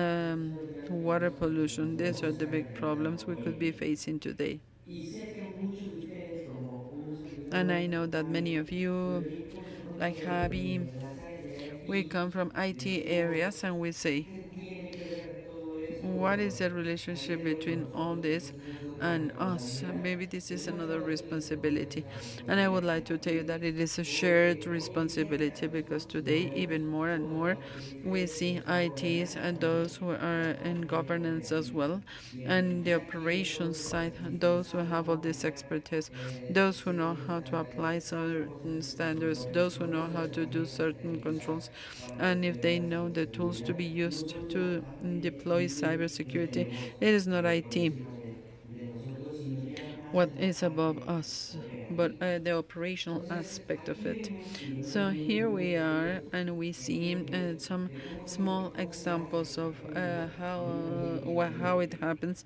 in an electric environment en where la more parte de operación components and están siendo assets in automatizados, operations ya are sea being conectando automated. They are información connecting, a la nube, they are tienen que directly hacer una connected to the actualización y cloud. hoy en An día update is temas needed, como and Internet de las today cosas topics o such el as Internet bring de your las own cosas device o or the Internet of digitalización Things que está or haciendo para todos estos digitalization for dispositivos all these devices, implica una it amenaza implies an area of mucho mayor, attack. It implies a sobre bigger todo si lo area of estamos attack, haciendo even more estas when we do these automatizaciones o implementaciones automations or en red. implementations. Existen múltiples There are proveedores, multiple es vendors, it is multi-generational, multitecnología it is inclusive hay multi-technology. dispositivos que And what trabajamos about en those soluciones de legacy, legacy equipos que equipment aún or viven en sus solutions? procesos de Equipment pieces trabajando that a still full, live in pero these que tienen processes. sistemas They work operativos at con una fullest, but alta with highly vulnerabilidad vulnerable y no pueden operational ser systems, actualizados operating systems, por and el they cannot be simple cómo updated están configurados para simply su because funcionamiento. how they are being managed Entonces, si lo vemos un and how they poquito, work. todo este So tipo if we de look at conexiones it en donde here, tenemos it is centros de the type control, of tenemos connections where we have redes, control tenemos centers, where we ONT, have tenemos non-reliable networks. Internet Let's y just cómo directly speak about constantemente internet and how quieren we tener acceso constantly remoto want hacia to ellos. have a remote Hoy access to them. inclusive This is what we learned from queremos COVID. tener acceso We could have absolutamente a access todos estos to all dispositivos these devices para from toda our nuestra home, oficina. not only at the Los office, que tuvimos la oportunidad de those tener who home had the office, opportunity to nosotros do home ahorita office, poder but also gestionar in todos nuestros management, procesos. to manage all our Entonces, processes vemos in operational una terms. organización So we see completa plants, tratando de complete conectarse plants a trying red to connect y to vemos todo internet, lo and que the best estamos way to do creando it estas is by famosas zonas creating these demilitarizadas well-known en cada una demilitarized una zona zones where segura we will en have a donde safe se conecte zone información where we can a través exchange de internet information through en nuestras internet plantas and operativas. our Porque estos operational plans. dispositivos no Why? necesitan Because estar these devices do not need to conectados al constantly internet, be connected to internet. ellos They do tienen not el need to protocolo constantly be mejor connected to internet, but they que need to provee un be acceso given a seguro safe al access internet, to lo it. cual es muy And it is importante something hoy en very, día. very important Podemos pasar a nowadays. a Can la we now go siguiente to the next slide, por favor. one, please? Can we please go to the next one, please? Let's speak about some reference cases, some cases that we have implemented. And due to confidentiality reasons of our clients, we cannot speak about some of them. So those who have allowed for this are the ones we are presenting. But trust me, we've been working a lot with the Mexican government, we've been working with the Argentinian government, we have spoken to many transnational companies in Brazil, and we have done many of these solutions for these critical industries around the world. And some of them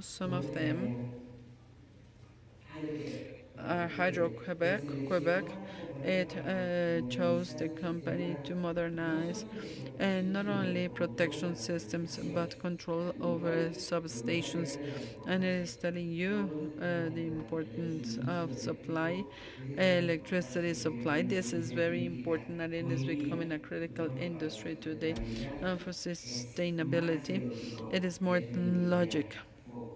It is a focal, a target industry where we do not only speak about the security of the product and the operational security of every solution.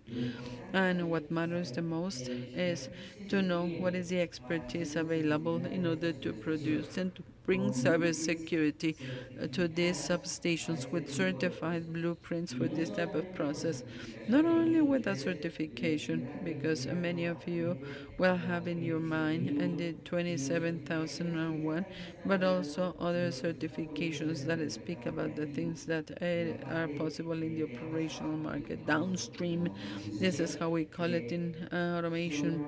And these are standards such as IS 62443. It helps us homologate not only products but processes. And integrators of systems, and to verify products have the necessary cybersecurity. We can be with all these clients to develop, we can be with them to develop since the beginning a complete solution for cybersecurity, to take it, to implement it, and at the end, and to maintaining this operation because it will be useless to implement cybersecurity solutions in these spaces if we will not be able to optimize, if we cannot maintain and optimize these processes. Today, this could be the best solution. And the portfolio of every vendor. But tomorrow, if there is vulnerability, if there are other problems we were not used to, and then the market change immediately, and if I do not maintain and optimize these operations, then I will have the same vulnerabilities that I had yesterday. So awareness to have updated and constant operations is very, very important. Uh, the next one, please, Javi. Another big client for us in the United Nations. It is a utility. It is speaking about electricity. There were some challenges, very important challenges, complying with some standards that are being used in Europe. It is not only Europe, but also things being done in the Latin American market and the United States. So to me, the first point, the starting point when we speak about cybersecurity is to get to know each other. There's no better way to do it uh, but an assessment that tells us where we are standing and where we go to. If you remember what Javier said in this roadmap cybersecurity, it was that to know where we are standing after governance and after policies, we need to know where we are and where we go to. And this is what we can do with an assessment, but not every type of assessment. We know today that there are many companies that help us know where we are standing. 27,001 and risk-based analysis 27,005. But that is not enough. Damos datos de plus y ese link We need hacia el to mercado go to y the es ahí OT donde market. compañías como Siemens And han this is empezado a where crear, companies such porque as como Siemens tal, offer value respecto a los added dispositivos because we que can se have tienen the en la parte de transparency venta, of all the devices. también de todos But aquellos softwares y but dispositivos que tenemos those en la parte softwares and interna. devices we have No basta operationally. con solo conocer la vulnerabilidad que It is pueda not tener enough mi to Windows, mi know the sistema vulnerability operativo of my Windows and Linux, my o si tengo operating instaladas system mis in aplicaciones Linux, en Apache o un or if dispositivo I am móvil o using Apache computadora or a mobile device or industrial. an industrial computer. Esos dispositivos también tienen software y Those tienen un software devices also operativo have a y manejan devices operating device, equipo que and es they de work alta with highly disponibilidad y available crítico para equipment, estas industrias, critical equipment porque for no these funcionan industries, como lo son los and PLCs con las such as solas PLCs, interfaces such sobre as the máquina interfaces, o lo man-machine son interfaces, casillos de or una as válvula simple que as a pudiera valve ayudarnos a that cerrar el could help us suministro de gas y close evitar una the gas explosión. supply to Entonces, estos avoid an Security explosion. Assessments o So all Cyber the Security cybersecurity Assessment hoy han assessments evolucionado. No today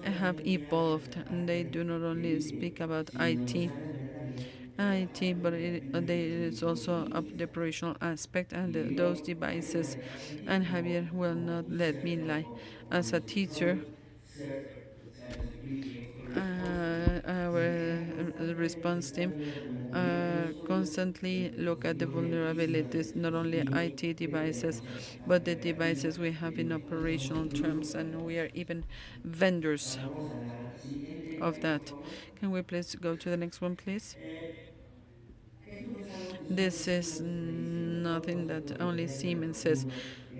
Deep evolucionar defense y and the hacer evolution, convergencia IP and y to do the Internet IT es and algo que OT solamente la convergence. compañía This decide is encargarse, sino something that son not only our un company does, consorcio de it is a compañías globales consortium of que global forman este companies ecosistema que llamamos that created Internet this ecosistema. trust. Y no You voy a can Google it comentarles and you can see operativas o nóminas operational de companies, IT, nóminas IT bancarias, companies, banking, financieras, financial companies, retail, de retail companies, certificación. Hay uno conocida certification también por la parte known de by ciberseguridad cybersecurity in que IT, están creando o se están uniendo para and poder they dar una solución are working together in order completa y to offer holística a complete and hacia quienes holistic allá solution afuera necesitan ciberprotección. to those who need to be Como tres cyber principales protected.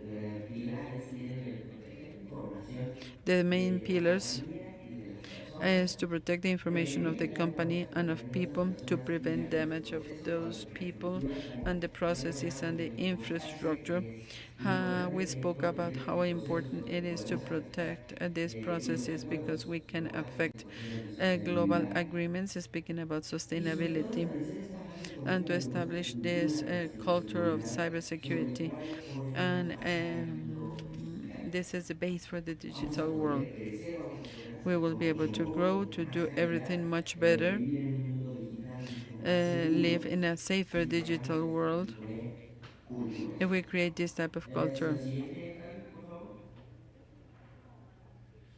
Bueno, eso es uno de los puntos más importantes. This is one of the most important points. Y bueno, solo para complementar el tema de la importancia de los ataques, esto es un Now, poquito lo speaking que about the vivimos importance of día a attacks, día and this is what dentro de we las face compañías. every day in the companies. Pese a tener más de, no Despite somos of the fact that un por ciento we are protegidos, not muchas compañías lo 100% están en protected, no poder. company El is. momento de ocurrir las de We have two los types of ataques companies, que those están that were protegidos attacked por las and those who are políticas yet administrativas to be gobierno attacked, and those debemos who estar haven't seen.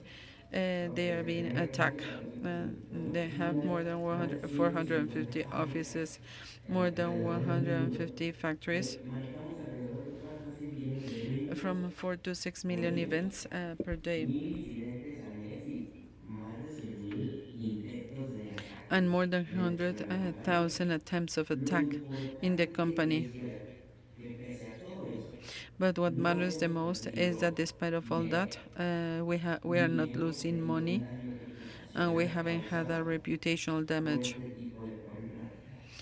Y caused es by ahí this donde type les of decimos, problem. And this is when basados we en nuestra tell you experiencia, and that after all these years of pueden experience, acercarse a nosotros para you que can podamos approach hacer us so la that we can do ciberdefensa, no cyber solo de la defense, parte de not IT. only of IT. Sabemos que ya son expertos en ello, ya lo están We haciendo know they are actualmente, experts, they sino que currently les do it, ayudamos a but we also complementar y help them llevar todo complement eso al and to plano take all operativo. that to the operational Pasamos a la side. siguiente, Gaby, por favor.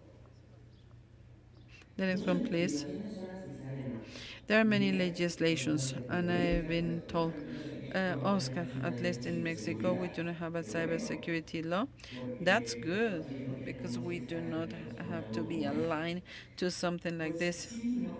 But No hay yes una and ley no, como tal que nos there is no force y law as eso para las such compañías, forcing pues us, es bueno. and this is good for companies. El problema But the viene si no problem is hacemos that todo if we esto, do vamos not a ser apply all atacados. this, then we're going to be Y attacked. digo sí y And if no, I say and I porque say existen yes and diferentes no tipos de because there are compañías. different Gracias a types que of México, companies. Thanks América y that todos los Mexico, países the Americas, and the somos whole países continent, abiertos al we mundo. are countries No open somos to the exentos world. de We are cumplir not absolutamente la exempt normativa. from the different from Mientras que complying México the quizá no different una standards in ley per se de Mexico. If ciberseguridad, there's no estamos tratando cybersecurity de law, resolver absolutamente todo. we're trying to Porque absorb si estamos all of hablando de them un tema de suministro because eléctrico, la because speaking mayoría de las about compañías power nos supply, empiezan a then pedir most of the certificación companies como will lo be es asking for NEXIM. certifications such as Nexim Bueno, regulaciones en for los Estados Unidos, pero regulations. pues It is tristemente located in the United reciben States, but our activos clients por also parte de receive nuestros vecinos del assets Estado from porque us, and cumplen we con need las to normas. comply with all these Somos standards. We países are de countries manufactura that o manufacture, países que hacen automóviles countries that produce automobiles, y for example, normativas como lo es ISA and o normativas standards europeas como lo es European, NIS 2, such as están NIS en 2, and foco this de is las compañías tanto they are europeas como de focusing otros on países que European están companies viendo and esos other pues companies frameworks o normativas que se puedan aplicar en frameworks otros lados del mundo standards that y can están be tratando de applied, empezar a aplicar. and they are trying to Entonces, adopt creo them. yo que es el momento de actuar, So it is the time to act, tratar de to try encontrar to la find a forma way, de ajustarnos to normativas adjust all establecidas para these el futuro, standards and to porque be ready for the créanme, future. y no me gustaría ver a Because the nadie time de will todos come, ustedes and I wouldn't like to see corriendo you a tratar de poner running, trying to implement normativas, standards, algunos puntos de control some control points en cuanto a ciberseguridad. of cybersecurity. Entonces, sí tratar de So let's encontrarnos try to nosotros que find somos one todos los person talentos que that tenemos has que all ver the en relevant ciberseguridad, talents in es cybersecurity. tratar de reclutar So let's uno try y no to es que recruit. tener It is like trying to equipos recruit a unicorn. We need to multidisciplinarios have que puedan multidiscipline entender teams that will perfectamente understand en the cuál debe ser regulations, el but they will proceso also y que puedan understand the entender processes, cómo es que and they funciona will el understand how the cómo funcionan los niveles, cómo converge IT and cada uno de OT ellos. settings Entonces, work and how they el converge. equipo no So piensen que I sea el am not saying it máximo, is the biggest tiene que ser el team, más but diverso, el más it should be the enfocado most y que diverse pueda and ser the este one tipo de focused on soluciones. producing this type of Pasamos a la solutions. siguiente, Gaby, por favor. The next one, please. Bueno, como ya lo comentaba, As predicamos I los already said, ejemplos we en preach nuestras oficinas y with an organizaciones para example, not only buscar in our offices but in our plants. It precisamente is las garantías que fabrican tailor todos made nuestros to it clientes because y we les produce enseñamos a every hacer type todo of tipo de component soluciones. and they produce every Entonces, type desde of los solution, sensores, all the todas way estas from máquinas sensors, y lo más sencillo actuators, que ustedes se valves, puedan imaginar, all the hasta very dependiendo easy de la things, nube, even estamos haciendo the algo cloud para eso, settings or para environments, poderlos we're doing y en something nuestro there to caso, protect aquí en them. nuestro And there's paciente, nothing else con like esto de los sharing our own ahora medicine. al día As I siguiente already told you, the number tenemos of incidentes incidents we have, eléctricos, and que despite of quizá that, we tenemos haven't alguna suffered pérdida reputational damage en dinero or money por este losses tipo de because of this incidencias. type of Entonces, ¿por qué no incident. So compartir why esta don't we share medicina this con todos ustedes medicine y with con all el of you mundo? and with the world? La siguiente video. The next one, please. Este es un pequeño This video que is tratamos de presentar a mostrando short video qué es lo que podría pasar uh, en una planta to de show producción, qué es how lo que could podría happen in a pasar production en plant, what could una happen in tratadora de a agua, water qué es lo que treatment puede plant, pasar what could con un happen sistema de transmisión y in a distribución de transmission energía, distribution of porque energy es alguno de system. los más críticos, como comentaba también These are Javier, some of se the han very critical golpeado las ones. cadenas de And we suministro have de the combustibles supply chains have been alimenticios affected in the y case es of tan food, difícil, es tan and how difficult, problemático, how es tan problematic, fuerte que and puede how llegar a ser un big impacto, the impact bueno, could be. devastador en It could algunos be casos. devastating in some Imagínense, como lo cases. mencionamos hace un Imagine, momento, la as we compañía said, de la Autoridad de Aguas, to have a water que casi ni pollution, luz hacía la to have capacidad de personas a o power incluso ciudades outage enteras. in the case Porque of ya es algo que people estamos and preocupados cities. todos los días. And this is En something we should países not donde hay allow plantas nucleares, hay ourselves to face procesos in places bioquímicos where there are o donde biochemical se processes, controlan nuclear plants, enfermedades and where diseases are being crónicas. controlled. This Porque type lo of más situation could importante es happen. que And todo comience what con matters the nosotros. most is that everything starts with Todo, us. la protección de los The datos de protection of nuestros our data, procesos. the protection of our Pasamos a la processes. siguiente, Gaby. The next one, please. Eh, Many times we're told about the return of on investment of all this. Cybersecurity is not measured by its income. It is measured by what I just told you about the losses we can prevent. We could give a value to our data. Can we give a value to our life? Can we value processes? Can we give a value to pollution? Uh, to all the problems, water supply for the whole city. Me, personally, I believe it is not possible, and this is why return on investment and for implementing something like this, I believe it is too much. Next, let's go to the next one, please. And to conclude, uh, I would like to share this with you, and maybe Javi, you will have a final point to say, but in my case, I believe what matters the most is not to create sustainable and cyber secure companies, but to have people so that processes, industries, and products, the softwares these people will create will have these values. Thinking about them. This is what I wanted to share with you. Thanks so much for your time. Javi, I do not know if you have comments. Well, to end, and taking what you just said as a reference, we need to be people, cyber secure people. And I would like to express the following. We can compare, we as individuals, when we go out to the street, we try to protect our security. We do not go into dangerous areas. We do not go into dark spaces. We try to protect our security. We try to protect our belongings. So I believe the best thing we can all do is to have that same level of awareness when we are in internet. In internet, there are dangerous zones, there are dark aisles. There are many things that can go against our patrimony, and they can even go against our health. So let's be cyber safe, and the mindset we have to get protected. Let's do it in the cyber context, in the cyberspace. This is it, and we will now start our Q&A session.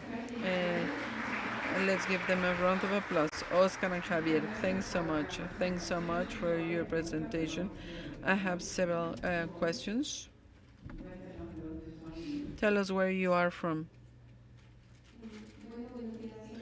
Good morning, everyone. Thanks. It is very interesting topic. I am an expert in development and security practices for the software development. And I have two questions. I am Diana Marinque from Colombia. I want to ask you if you have ever considered, you know, that today artificial intelligence is ruling everything. Have you considered to produce artificial intelligence to complement the traditional threat model, and because of the real-time moments and threats, to anticipate attacks and to detect abnormalities faster? And the second one is how you speak about the legacy systems, and those systems were designed without thinking in terms of security. You know this, so how are you planning to include cybersecurity in these OT modern infrastructures? Javi, do you answer and I complement. I will answer the question about artificial intelligence. Look here. The answer is yes, it is possible to use artificial intelligence, and it is a story.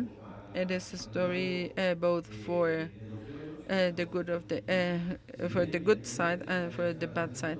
AI is can be reached by anyone. Criminals have used it, and obviously we cannot be left behind in this competition. In our case, we have machine learning for detection motors.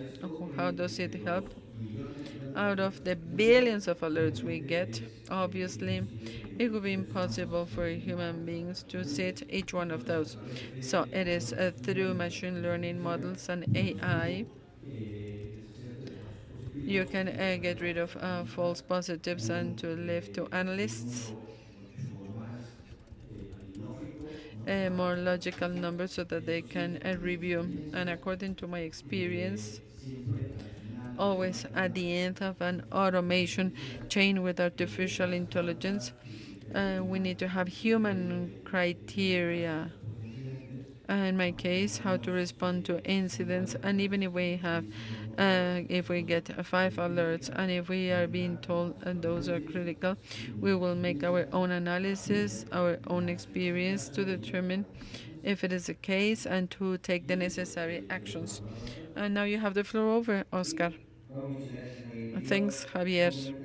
I only would like to complement what you just said. puede ser nuestro mejor aliado It can be our best o ally puede and it could also be our worst enemy.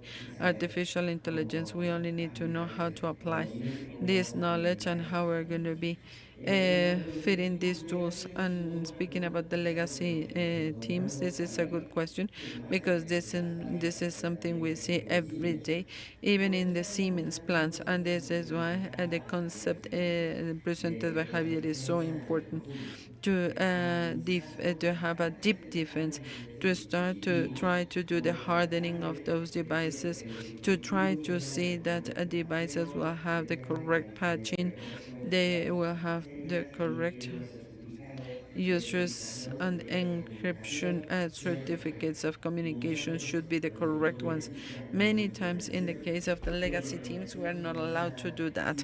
But what we do with that, deep cybersecurity, we want those teams to continue with the operation and the equipment pieces to be operational because this is what matters the most in OT, but having them in safe islands where there is firewalls, intrusion detection system, and deep packaging inspection, things we can protect. And as soon as there is a warning about a possible vulnerability or an alert, communications will be interrupted, but the team and equipment will be operational, and then till our inside crew members see the false positive case and a possible threat, and the communication will not be reestablished till we have an answer, but the device will keep working.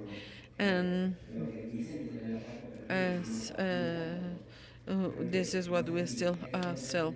So I do not know if this is a way to answer your question. Do we have more questions?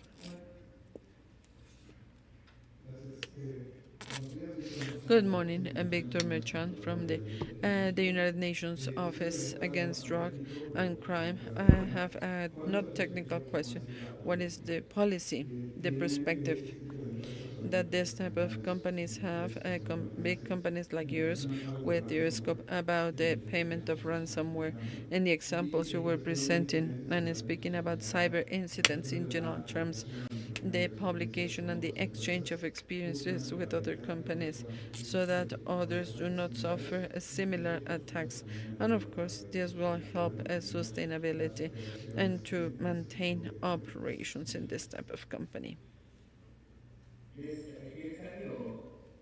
Eh, Yo puedo dar mi opinión I can give sobre my los opinion ataques about de ransomware. Para empezar, ransomware, ransom payment of siempre es más daño ransomware. atacar Who ransomware hasn't que suffered a otros ransomware attack? ataques, ¿no? Pero tenemos But aliados we en el have sector business que allies who have suffered eh, it. ¿qué implica What is the pagar implication un of ransomware? paying for Implica ransomware? dar dinero It a implies giving money to criminal organizations. algunos lo pueden ver Some como people can see this as una postura que terrorism financing. por tanto This is something that is being addressed empresas in the United States, and in some companies it is prohibited to pay for ransomware. al final del día At the end of the day, hay empresas que there are se niegan a companies that pagar. decide to pay. Existe ahí And there is a negotiation process. There are criminals that have support chats to be to have mediation, and there are experts in charge of doing the negotiations. What happens when someone pays for the ransom? Cyber criminals will tell you, and I am telling you this because I've seen it. Well, now that you paid, here you have this, your ciphering key, and if you have a problem when using it, be in touch with me, and I will delete in all the information that I stole from you. But there it is. And we are dealing with criminals, and they will not give you a certificate about the deletion of that information. At the end of the day, the company has to do a risk analysis. What is the impact on the reputation, the impact on the data of third ones, and what they need to pay to cyber criminals. So at the end of the day, me as an external consultant outside of Siemens, my stance or my posture together with the companies I have worked for, and the advice we give to ransomware victims is to first try to not pay, because then you're going to be promoting the continuation of this crime, and get ready, have a program of security copies. We have a recovery a backup, because if you ever happen to be a victim again, we want the impact to be as low as possible. No, gracias, muchas gracias, Javi. Thanks, Y Javier. esto es muy importante, o sea, Something very, precisamente very la important, explotación virtual and this is a recommendation. no financia Never este tipo finance, de do not organizaciones, finance this type sino of primero organizations. es And algo que In Siemens, innova this is something that en definitiva como will startup. not be ¿No? Entonces, consistent with si our esta policy. persona So identifica it is a sensitive el topic. lenguaje It de is validación, sensitive to speak porque about obviamente payment of hay ransomware, acciones because, ahí. as Javier said, Nosotros this is a esa es recommendation, nuestra but política, our policy, totalmente prohibido. it is Y luego, pues, completely independientemente forbidden. como But las organizaciones, it incluso depends on normativas each one of the organization, and países there are y standards cómo in the different aplica. countries. ¿No? We Y do not hablando know how it de otros applies. países, And speaking about other countries, volviendo un poco a la segunda and pregunta, based on the nosotros second trabajamos question, mucho how do we con collaborate? We do not compañías only de dinero, collaborate with those nosotros companies. cuando I tenemos was litigos y presenting where normas we have para MDAs, poder colaborar con NDAs, so that nosotros, we can collaborate compartimos las jointly, mejores so that we prácticas. can share Yo our siempre he best dicho, en el practices. mundo de la I have always ciberseguridad no said that in the existen world of competidores. cybersecurity, there Aquí are no somos competitors. los Here buenos we are, tratando the de good hacer las ones, cosas, trying to do tratando good de things, proteger trying to como protect.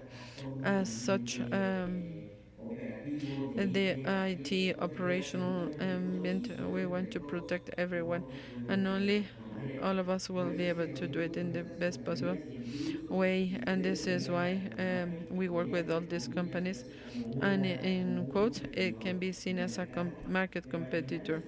But siempre at the end of compartimos the con day, ustedes we are muchas, sharing our muchas best prácticas de nuestros, experiences, our best no, no solo practices, de los que our best tenemos way to get para que protected, nuestros clientes, para que nuestros proyectos so that our salgan customers and lo our mejor projects posible y todas become estas personas as, entiendan as cómo es que se están protegiendo todos estos so ambientes. that people can Aparte understand de how que this is en los being distintos países hacemos protected. alianzas estratégicas con principales We compañías also del do strategies ecosistema de ciberseguridad, with companies donde doing no importa el color, cybersecurity. siempre y Colors cuando do sea not para matter proteger, estamos if hablando con ellos y estamos we, as haciendo long as we todas estas protect, alianzas. Entonces, and as long as we les make agradezco mucho all la these participación de alliances, nuestros so there are many processes ¿no? of Y todo lo Siemens que hacemos digitalization, and all we lo do in terms of buscamos la mejor solución para automation, proteger, haciendo esas alianzas con muchas otras we do the best organizaciones.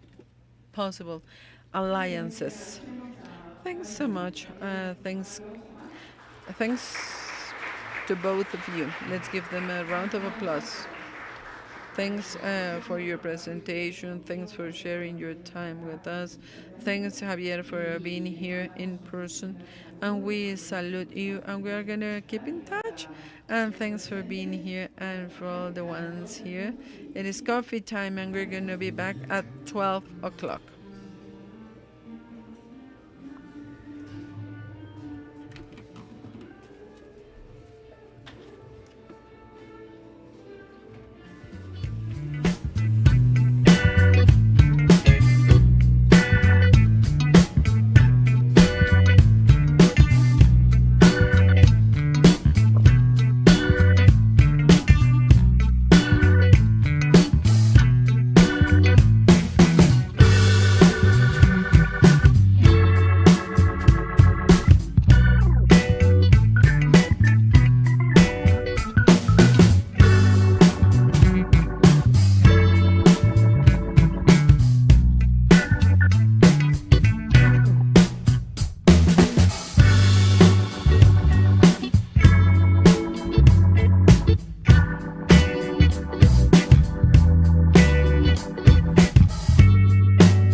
bien, seguimos.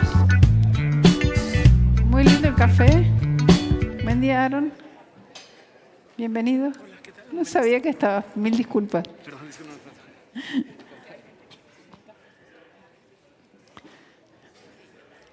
Bueno, seguimos con nuestra mañana. Estuvo muy largo el café. Perdón que no me di cuenta de la hora. Pero bueno, la conversación es interesante. Vamos con nuestra charla a cargo de Aaron Rosado, que es el rector de la Universidad Politécnica de Yucatán. Y sí, aquí está con nosotros. Y él nos va a hablar de Yucatán como caso de estudio en el desarrollo de la estrategia estatal de ciberseguridad. Y entiendo que tienen un desarrollo muy interesante, hablamos con ellos varias veces. Así que bienvenido, si quieres hablar desde la tarima, caminar, como prefieras. Entiendo que la presentación ya la tiene la gente técnica.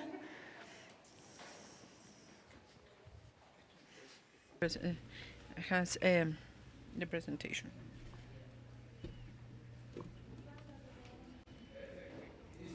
Great, thank you. Testing. Are we all set? Are we ready? Thanks so much.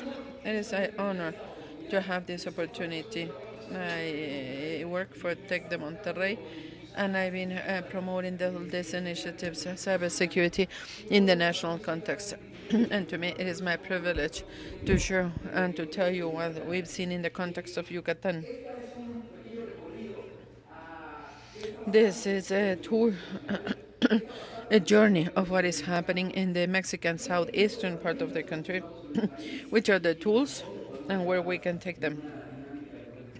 And this dynamic, and I would like to show you that I am certain that many of you are very sensitive to the fact that today cybersecurity is a very important topic, and I would like to give you some information. Of this week. Now there are 1.4 million vacant cybersecurity positions only in Mexico. And at the same time, we're a country that is considered as the first to receive cyber attacks in Latin America and the fourth internationally. In average, 2,500 cyber attacks per day. This is what we see today in the national context, and you will not me lie. But today, this is a topic in the hands of everyone in the government sector, entrepreneurial sector, not only because of the impact and development, but also because of the big deficit of talent. Speaking about these initiatives, today, 600 experts in Latin America just working in cybersecurity. And clearly, there is an increase in salaries and in the demand, and there is an international mobility of this talent. And I will tell you my background. I've been in the national strategic infrastructure of this country, Tren Maya, Mayan Train, and recently in the in the Ministry of Communications, and all the technological national infrastructure, the dynamic of development of what needs to happen. Speaking about connectivity, why am I saying this? Because an analysis was made, was a nearshoring brought a big wave of investments. We saw the needs in terms of infrastructure of the companies. We're speaking about airports, ports, energy, water, power, industrial infrastructure, and connectivity, of course, internet connectivity. We mapped that on layers on top of layers. We were able to see the needs, and we also were able to see the niches and bottlenecks that we see. You can see in the upper map that there was natural demand for this in the northern region because of how close we were, but also technological aspects. And all this was limited. Why am I saying this? Because of what you see in the map. All these ways are saturated. And there is no multi-mode transport, and all this, what you can see, everything is connected. And what is connected is potentially vulnerable. I am saying this because There are big challenges in our beautiful country, and one of these challenges is physical and digital connectivity, and it is related to this. In the previous administration, I can confess to you that there was only one underwater cable that was moving the internet infrastructure, and it was connected to Mexico City. And as part of the national infrastructure dynamic, we promoted this the underwater cable going through Quintana Roo to connect it to the Mayan train in order to have technological base of technology for the southeastern part of the country. There you see the map, the coverage map, but what matters the most is the latency. I would like to say that in average, latency is 120 milliseconds, and now it is 45 milliseconds in Yucatan. With this, you can tell that today we're considering not only the infrastructure capacities but also development, specialized talent development. I would like to say that in this expansion dynamic, it is not only a transcendental effort-based dynamic, but it's been also a challenge. How are we going to, we want talent to be consistent to the demand, and we are thinking about this because the industry will have the future as its capacity to produce talent, to retain talent, to bring talent, and in this highly demanding markets, this is the most important point in our country. I also would like to say that in this analysis that was made, imagine, and we did it here, we made a national proposal. If you think in the state of Puebla, you will immediately see the automobile sector, or in Querétaro, aerospace. But if you think in Yucatan, what comes to your mind? One of the big proposals that was devised was a balance, to reach a balance between the cultural aspect, the environmental aspect, the social and the economic aspect, where technology is going to be the big engine to bring a better quality of life. And with this, to have a great vision, to have a green region in the southeastern green industry related to a technological base of power produced. Maybe you have heard about hydrogen plants, and maybe you have also heard about, I don't know, they call it sustainable fuels. And today, this territory doesn't have this blank space, but it is growing in terms of logistics, the expansion of the Puerto Progreso port, but the technological capacity. Today, I represent the Polytechnic University of Yucatan. I confess that this university is the only one across the country, the only one public specialized in information technologies. It is the only one. Everything is based on 4.0 technologies. 9 years ago, I started with a vision to have a national muscle in order to generate talent, for cybersecurity, for data science with IT, robotics, and microcontrollers systems, all that, with a great initiative, with a to be make it free. Imagine this is a proposal to give it for free. These four columns of the technological development. Now we have we see cybersecurity, because robotics with cybersecurity, artificial intelligence with cybersecurity and robotics, and this brought our eyes to the skills, and thanks to the effort by the government, federal and state governments, the ones financing this type of education. And today we can offer 100% scholarships to women who want to who want to be in technology. And this is the opportunities, and today they can transform their lives precisely through this type of initiatives to offer them education. With this flag, we generated the strategic alliances worldwide, and one as Google. Google allowed us to be the main lab in Latin America speaking about cybersecurity, and today we have the main cyber intelligence and cyber resilience labs, and it has one of the main engines that produces the capacity to make a real-time analysis and to also produce resilience against any type of attack, as it happens. And let me tell you that this is very, very new. We recently received more than 30 Google directors, international Google directors, and with them we not only promoted a world initiative speaking about social impact, and we are generated a specific talent for very specialized tools and the state of the art of cybersecurity. With that, Mexico today doesn't have the opportunity to become a Latin American leader with this type of education of talent, but there is an initiative to create specialized jobs in order to address the demand that I've been speaking about. At the end of the day, all these initiatives will not stay in the educational context. The initiative aims to reinforce all the forces, national security, and the army of the country. Today we give scholarships to people from the Navy, from the Army, from the prosecutors' offices. They want to get professionalized, and since we are a public school today, we are the national leader in education on cybersecurity at every school nationwide. Why do I say this? It's because with our syllabus, we are taking this to other schools, and we are making also the virtual initiative, and we want to somehow emulate these opportunities with computing in our institution. There's going to be lots of information, but this is just to show you the work that has been done with the strategic alliances. And it is something that has guided also that we can become a cooperation facilitator, talent for national security, but also to help the different players where there is no cooperation. And I wanted to say this many times: cybersecurity is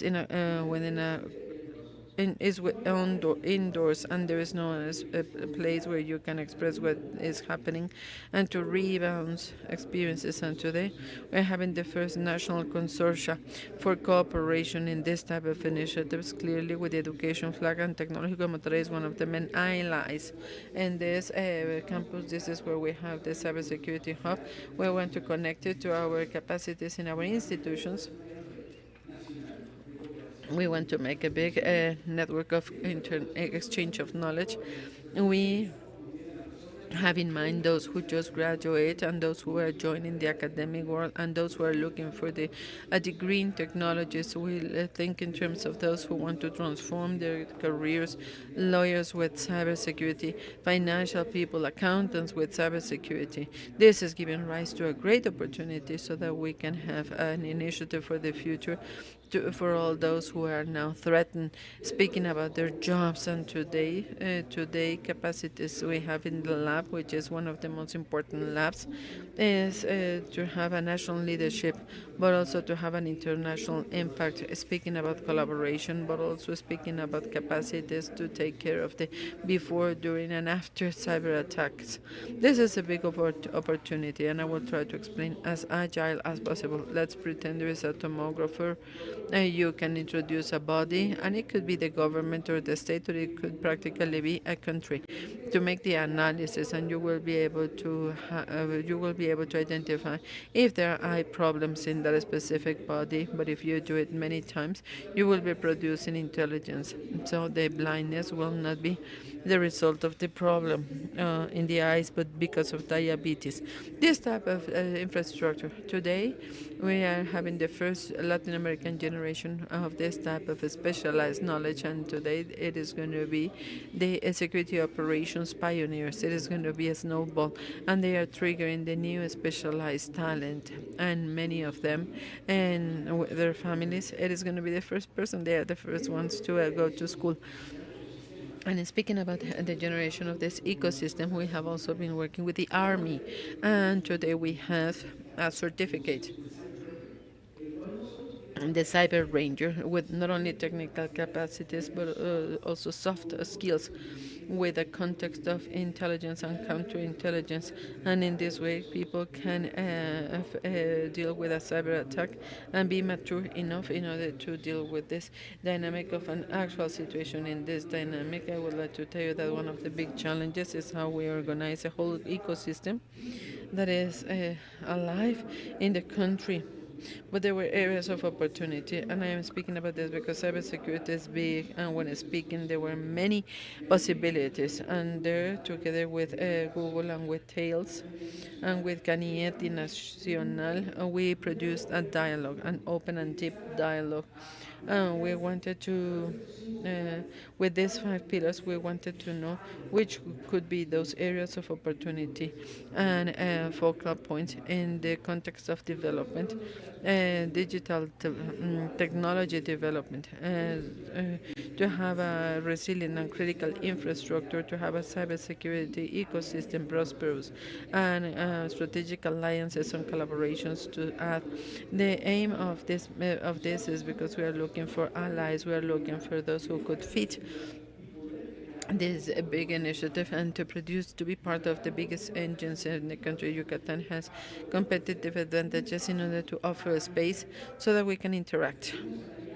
We ask, or we are proposing to create something for the future, and we want the culture. We want this to be the big value. And in the university today, there is a pyramid, there is a Mayan observatory, and we want the culture from the past to work together with a proposal for the future, and with this strategic geographical location.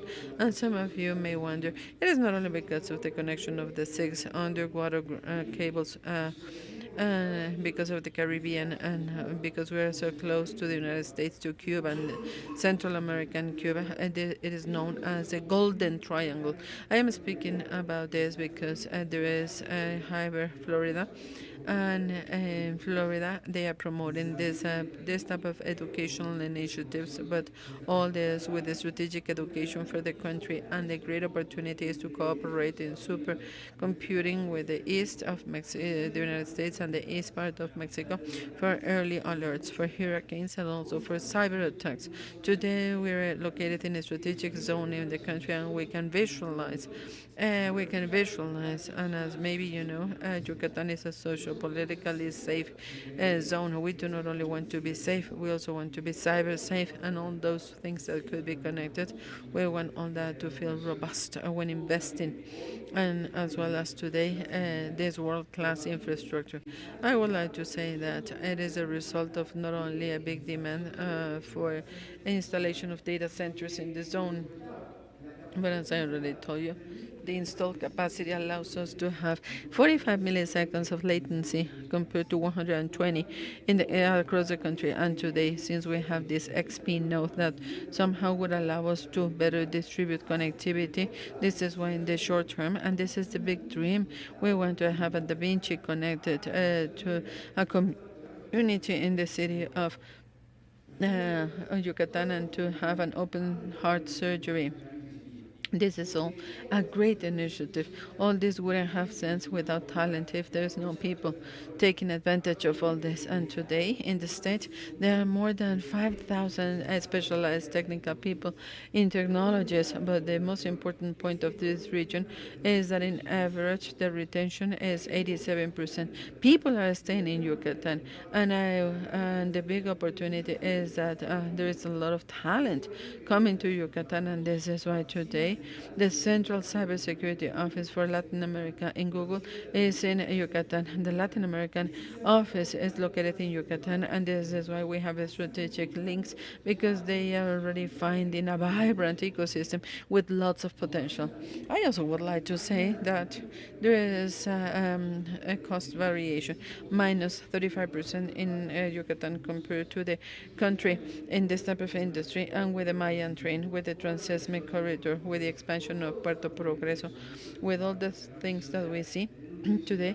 We wanted to have infrastructure. We wanted to be able to trigger development polygons for the future, to create initiatives, to trigger a proposal, a sustainable and inclusive proposal. And when we work with the cybersecurity strategy, and speaking about being a great hub in the region, these were the conclusions, and I would like to elaborate more on this.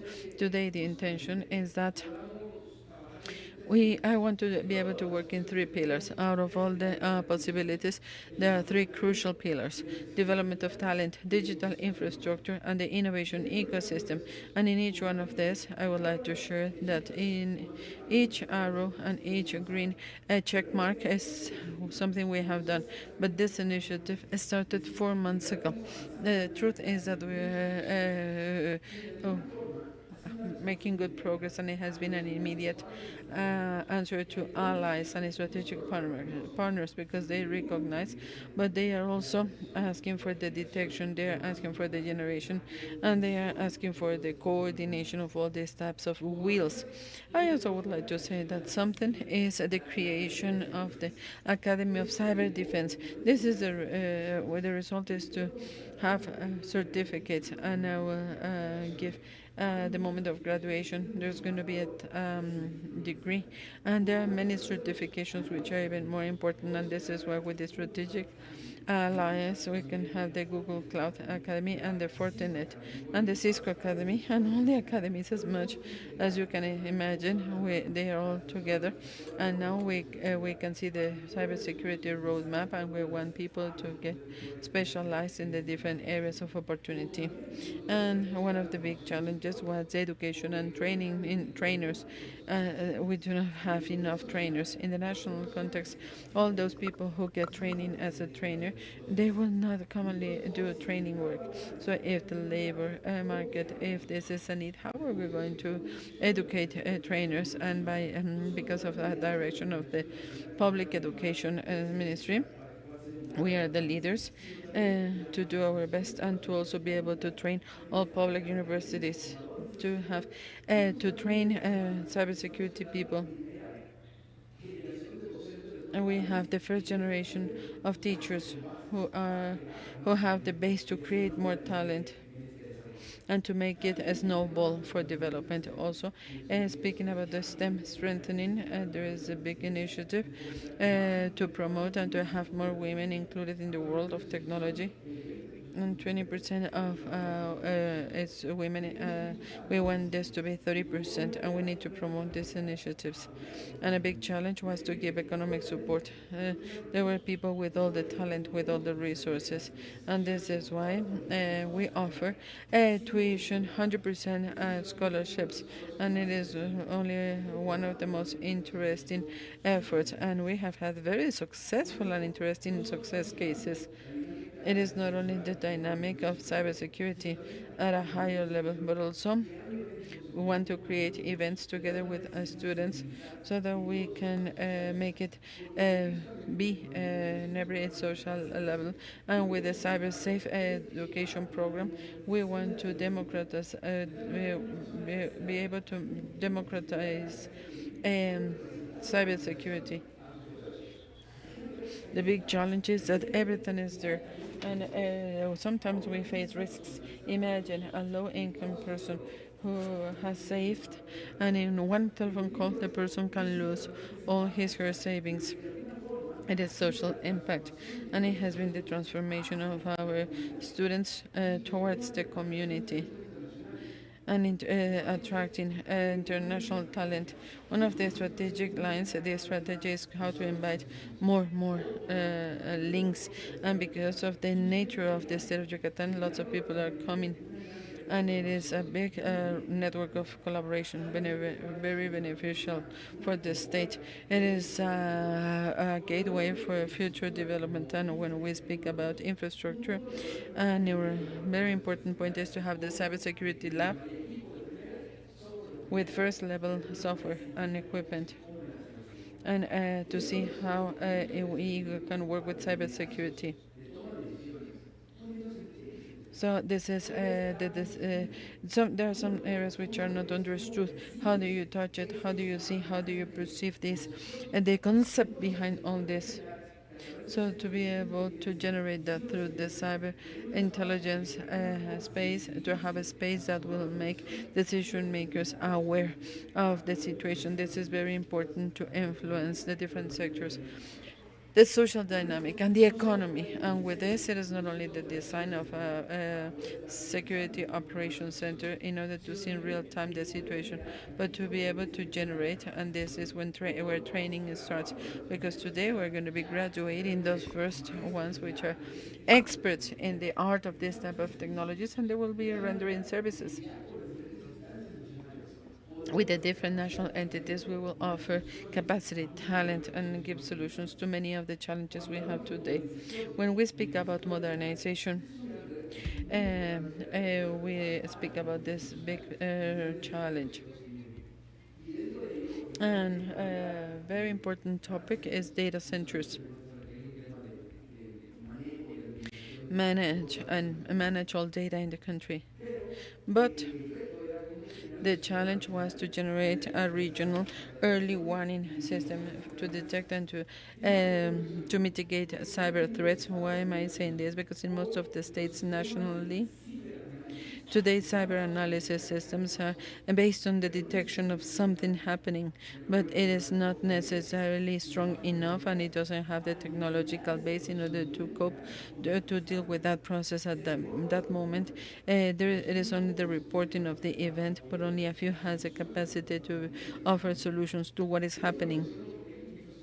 And I am speaking about this because there is very vulnerable national structure like companies which are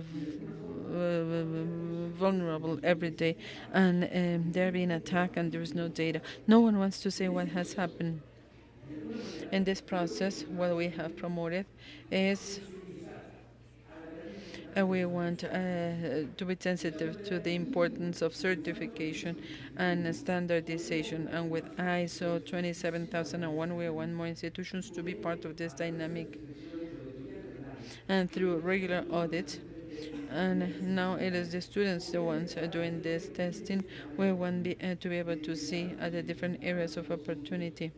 Let's defend all these niches which are now there.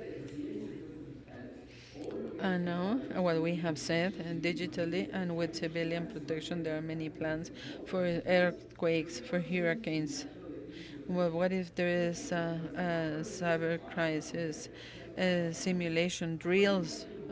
Today there are many, many topics, and there is national infrastructure that is being paid is turn off. Imagine what will happen if there is a power outage. It just happened in Europe. Was it a cyber attack? We do not know. But one day of power outage in one country, and what happened? There was no money, no systems, no work. What would be the next step when having this type of context? And the third point is the ecosystem, the people who drive the value in this type of initiatives. And this is why one of the big challenges is how are we going to generate innovation funds for cybersecurity. Clearly, today we work with the Ministry of Innovation because we want to be able to do development and research through cybersecurity. But one of the most important points is entrepreneurship, specialized entrepreneurship. And this is why in June we're going to be inaugurating the first Cyber Innovation Hub, which is an incubator that is specialized in cybersecurity. Together with Thales, it is a French alliance promoting this type of initiatives in the national context. I am speaking about this because the big challenge of many traditional companies is to do it. And how am I going to be making a business unit? How can I drive revenue from my institution so that we can all have a positive journey? Today we want to work with all the parties so that we can work together and create products. Let's think about this as a country. Today in Mexico, if today we want to develop a solution, today the main muscle is not a Mexican muscle, it is solutions from abroad. How many Mexican solutions do we have in order to take care of all the national risks? With this, I would like to say that the big topic is how to bring them together, co-workers, those spaces. It is becoming a reservoir of talent to exchange ideas and to be able to formalize future alliances.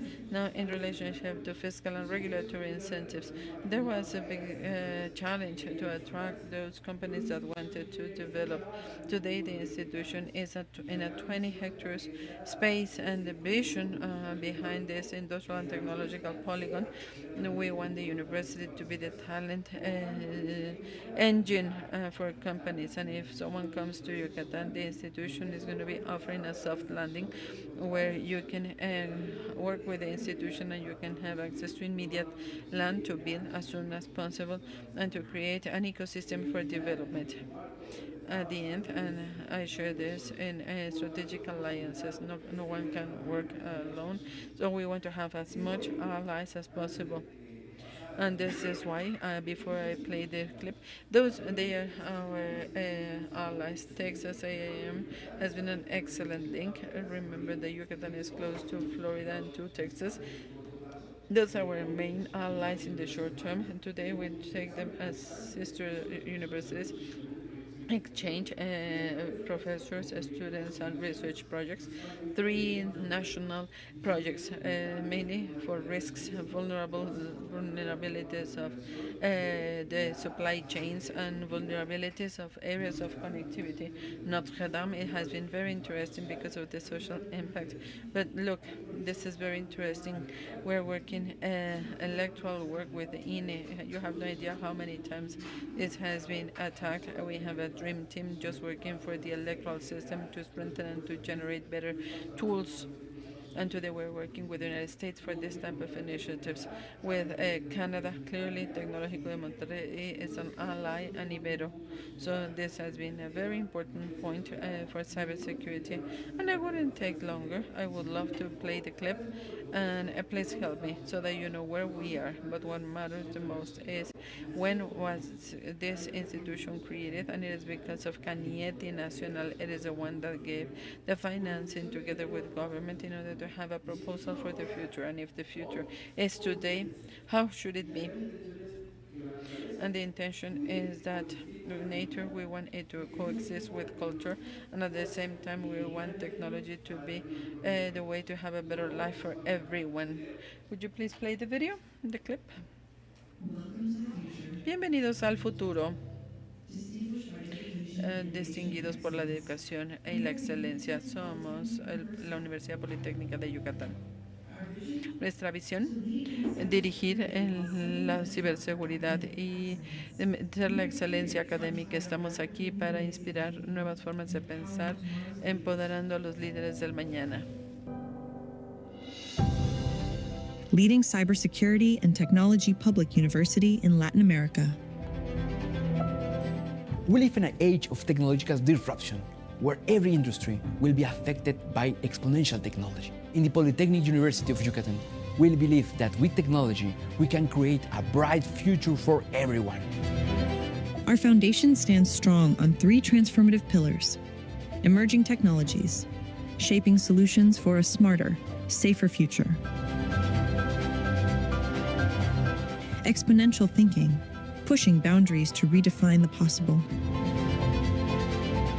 innovation mindset, cultivating creativity and adaptability in every step. Certified by BIS and driven by excellence, the Yucatan Polytechnic University is more than an institution. It's a launchpad for those who dare to innovate, inspire, and lead. We drive the digital transformation of our era. We look for future makers, a generation of leaders that inspire the world. Discover your future with us. Create the future with us. Buscamos aliados y justamente están aquí. Bienvenidos. We are looking for allies. Welcome all. I'm sure we have allies here because we are looking for allies. Beautiful, amazing. And sometimes we see all this big progress and development at universities, mainly in the capital cities. I am from the west of Argentina. Now I live in the capital city of Argentina, but I will always value those initiatives that can bring activities out of the capital city so that others can participate. Do we have questions for Aaron? Do you have comments? Questions by the interns? Buenas tardes, aquí de Chile.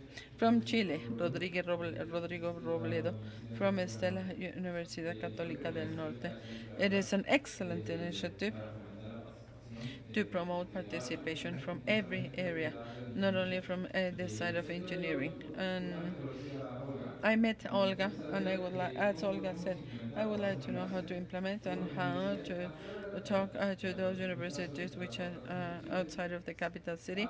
I am in the fourth region of Chile to attract, a estas personas con talento to bring, to attract all these talented people a que conozcan esta iniciativa, ¿no? so that they know this initiative and to join this initiative. Planteamos como universidad. And this is something we say at the university, and this is what we want to have access to. Yes, of course. Would you please go back to the presentation? I will share a slide with QR and in our strategic allies, we are part of the New Year's, which is the National Network of Universities. And I'm speaking about this because we all want to create a greater community. So let's build, let's generate initiatives. We are public, but we're promoting this alliance. Every type of, we want to have South proposals for the future. And we're speaking about Latin America because we're a strategic region. I was recently in Florida, and we met with the army, with the FBI, and we were speaking about very easy words. Today, Chile can produce 1 drone per second, and the number of engineers graduating in only one generation is the same number of engineers across the United States, and today more talent is needed. It is Mexico as a neighboring country, but Latin America, the one that has the capacity to generate. And why Florida? Well, because if you analyze it, it's the most Latin American state in across the United States. Here, everything has been promoted, and there are connections and opportunity for development, and this has been something of interest in this country. Because the big challenge is how are we going to be as agile as possible. When I speak about the Google Lab, 30 international Google directors look at Mexico because it doesn't happen everywhere. This is the very first time something like this happens, and we want to join the effort and to give it to someone else so that it can be replicated. It will be much better. Because we want to share and we should all grow together. Here we have another question. I love to listen to your passion, what you are doing. My name is Javier Mora and I am from Peru, from Lima University. And I share many aspects you spoke about, how complicated it is to get skilled people to teach the new generations, to train the new generations. In my case, I see engineering, IT engineering, and getting teachers is always a challenge because they do not have the passion and they do not have the certificates. They do not have CISCO certifications. No one endorsing the knowledge. And my question is, how were you able to establish these alliances with the industry from the academic side? Thanks. It's been an adventure with the different allies with Huawei. They are one of the main allies, and together with teachers and with alum and students, we have AI-based projects, and this is how our relationship started. And this year, we reached a world recognition to create an artificial intelligence system with the capacity to detect jaguars. It is tech for nature, and this was a way to promote the capacity to identify jaguars with certainty of 93% in the open field. Why do I say this? And thanks to this, Huawei has initiatives, and we have our professors, and through the institution, they're being financed by this type of initiative. And what we've seen is that with the salary of a teacher is not enough, so we need to bring them with different hooks and opportunities, so that they can be recognized and so that they can expand their networking, and it has allows us. And with Google, we clearly work with them. And the first one who wants to take my teachers is Google. $150,000 on a yearly basis. This was one of the proposals. I say this because I told him, yes, I know that you are desperate because this is the you want to have immediate talent, but if we do not all together create this initiative, we will not make it happen. This is very interesting. 40. They don't have academies, but academies are you finding your own future. But this thing about cooperation, all this has been very important so that we can transform teachers. Imagine that I have teachers of robotics, embedded systems, artificial intelligence, and when I told them, now I will be training you on cybersecurity, they took it as a value added. I am an expert in this, and if I also have this, I can clearly offer a better proposal, clearly with an exchange to stay longer in the institution. It is impossible to retain them. What is possible is to make them fall in love and to last as much as possible during their development. What we are doing is to invest in them. It is a matter of mutual trust. Many of the teachers of cybersecurity have traveled all over the world with the best of the planet in order to get specialized, and then to be able to make this knowledge grow. Now, what is a big topic? Automation of knowledge. What we do today, speaking about digitalization, and look at this. Cybersecurity is so big and it's so ever changing that is very difficult to structure it, to properly teach it. There are tools, there is evolution in every context. Not only that, when you want to take it all over the country, you see the technological capacities to emulate virtual computers, and it will be simply cracking. And this is something we're doing with our allies, how to promote ongoing education for professors, but also virtualized education where physical infrastructure is not needed and it could be authorized. Let me see if I am making myself clear. And all this together with teachers. For example, if we invite them to work in a cathedral, have you ever heard this phrase? I hope it is as adequate as possible. Two masonry works working in a construction. One, what am I doing? Building a wall, and the other one, I am building a cathedral. One is building a wall. Today, the strategy of the state, all the ones involved, they know there is a future proposal for a better reality for the country, and this has been something very important for attraction and for retention. Here we have two more questions. Thanks, Alonso. Gabi Salazar. I am a lawyer. First of all, how inspiring! Thanks so much, and I believe we all have our heart full, and I believe full of illusions, and we want to support this project of the Polytechnic and University of Yucatan. And I have two questions. What is the answer to this pink scholarship? I would love to say it. And secondly, how could I help you? And I already also sent my information. Well, it's lots of information. We need more people needing this. Today I can have national talent. Those who are interested, I can receive you in Yucatan, and they will get the scholarship this fast because this is the initiative of the president. Analyze it. There is no one more interested in promoting the presence of women in science, and this is why I have this capacity and what I've seen, and I share it, but it is not easy. We have BIS, international bilingual, and all the ones going through the university, they need to at least be B2. and this is why they haven't been able to do it, and it is not easy. They need to have mathematics, and more than one will not be able to do it, and it has been a challenge how to promote this ongoing inspiration. And recently we work in robotics tournaments, but we are working in cybersecurity. We have some incentives. We have all the necessary mechanisms so that we can speak about the leadership.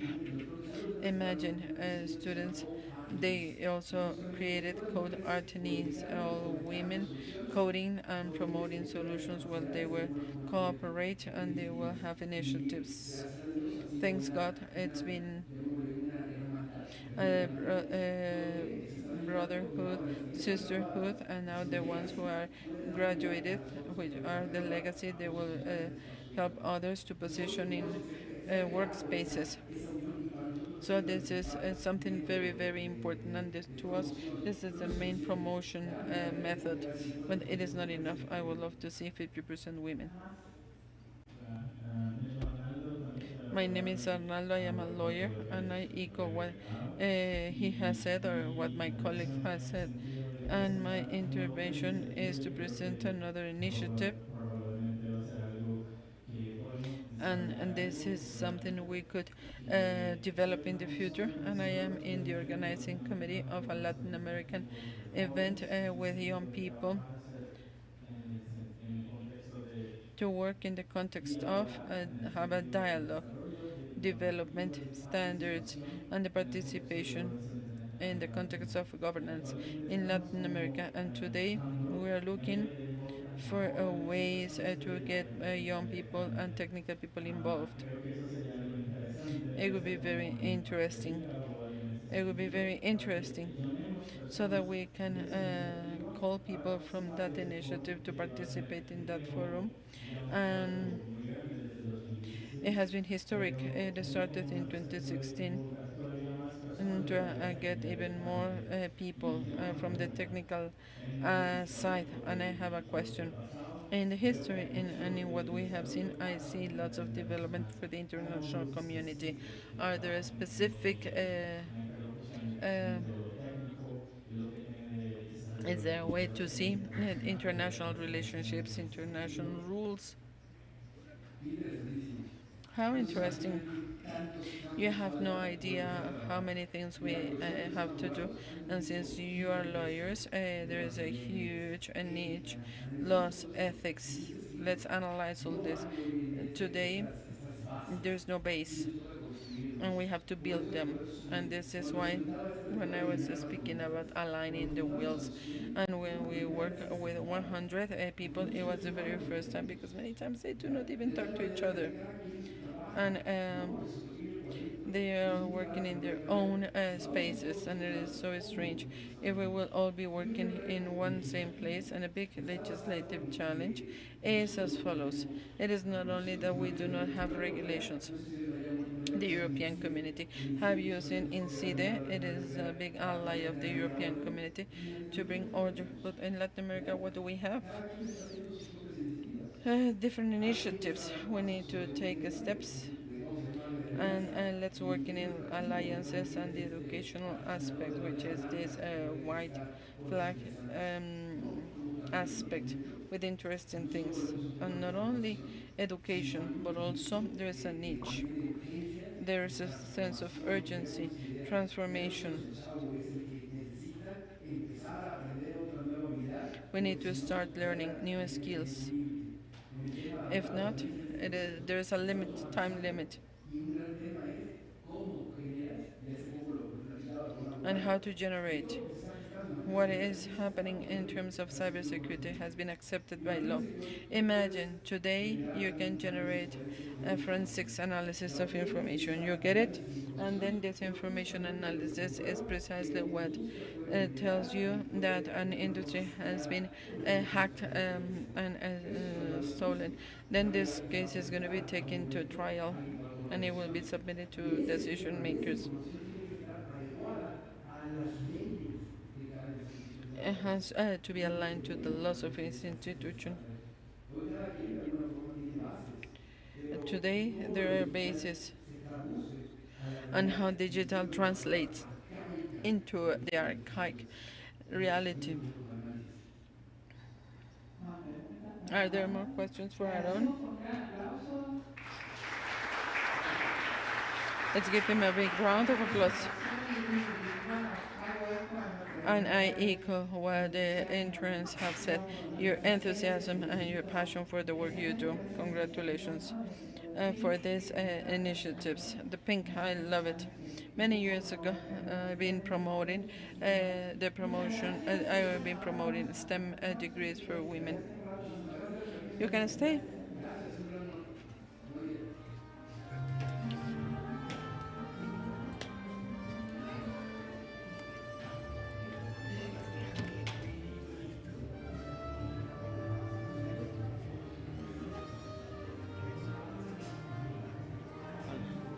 Que coma algo Liz y se vaya o ya le urge que ya se vaya ya ahorita, luego, luego. No, como ella quiera.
is easier to eat?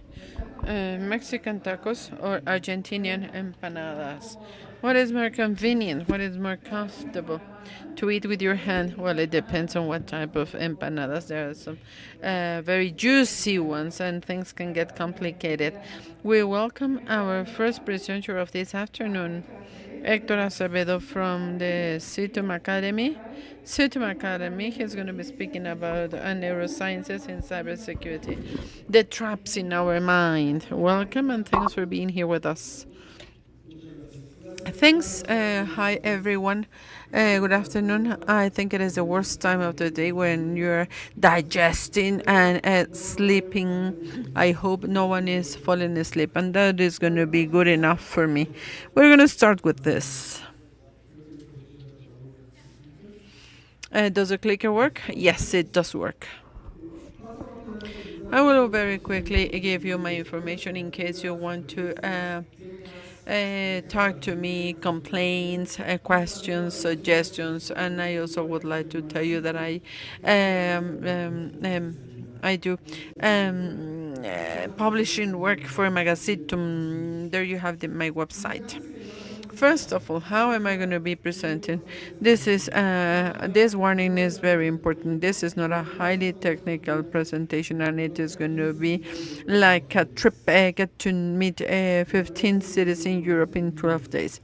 The other thing is that you and go to 3 hours in the Tour Eiffel and look for a few hours, 15 minutes to have a photograph in the Arc of Triumph.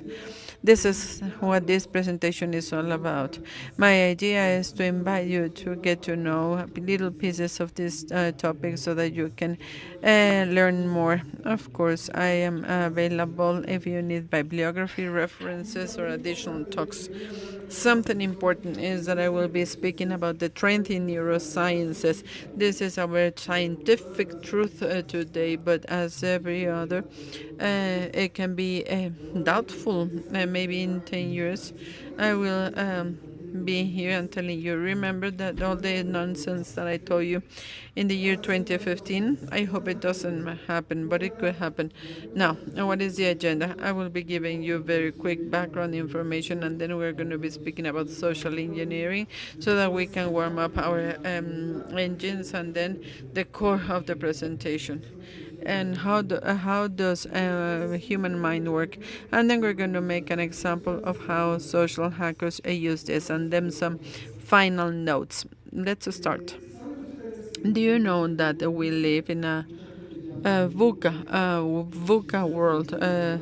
Volatile, uncertain, complex, and ambiguous. This is the world we are living, and lots of people are speaking about this in presentations. I would also say that we live in a hyper-connected world. When I was a child, what happened in China? We are not interested. And today, what happens to China could affect us even today, in a matter of minutes. So this is a world we're living today, a world where cybercrime is something that happens every day. Please raise your hand and tell me who has been victim of cybercrime or who knows someone firsthand with an account hacked and something is stolen. Would you please raise your hand? If you see, it is most of us. And 6 or 7 years ago, it was 20% of the people. So cybercrime is one of those things we're very, very interested about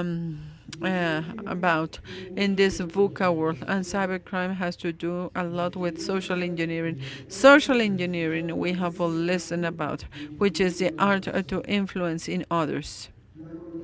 The negative meaning of social engineering is to influence someone to get information about that person's credit card, to be invited to have lunch, or to get sensitive information, and to be in computers seeing things I should not be seeing. And sometimes it is the art of tricking people. And social engineering is very important today in cybersecurity. I work in cybersecurity because humans, many say that we're the weakest link in the cybersecurity world, and precisely because we are subject to social engineering. the social engineering that in general has this process. I will do research of the victim, and then I will take money information. This is the general process of all the social engineers. And it is not only a hacker with a supercomputer. It is a person who is wandering in the city with the little balls and glasses. He is doing social engineering. Remember, I will be speaking about cybersecurity, but what I will be saying applies to everything. And in cybersecurity, we're very interested in social engineering. As you can see in this cartoon that I've been sharing many years, we have IT, cybersecurity, investing billions of dollars in equipment, in people, in processes, and on the other hand, we have Dave, which is a human error. Who is going to win almost always? 9 out of every 10 times, David wins. And Dave is not, please look at this. It is not the lady in accounting, and it is not the lady in marketing or the man who is in marketing. Dave can be the world as cybersecurity director for a large company.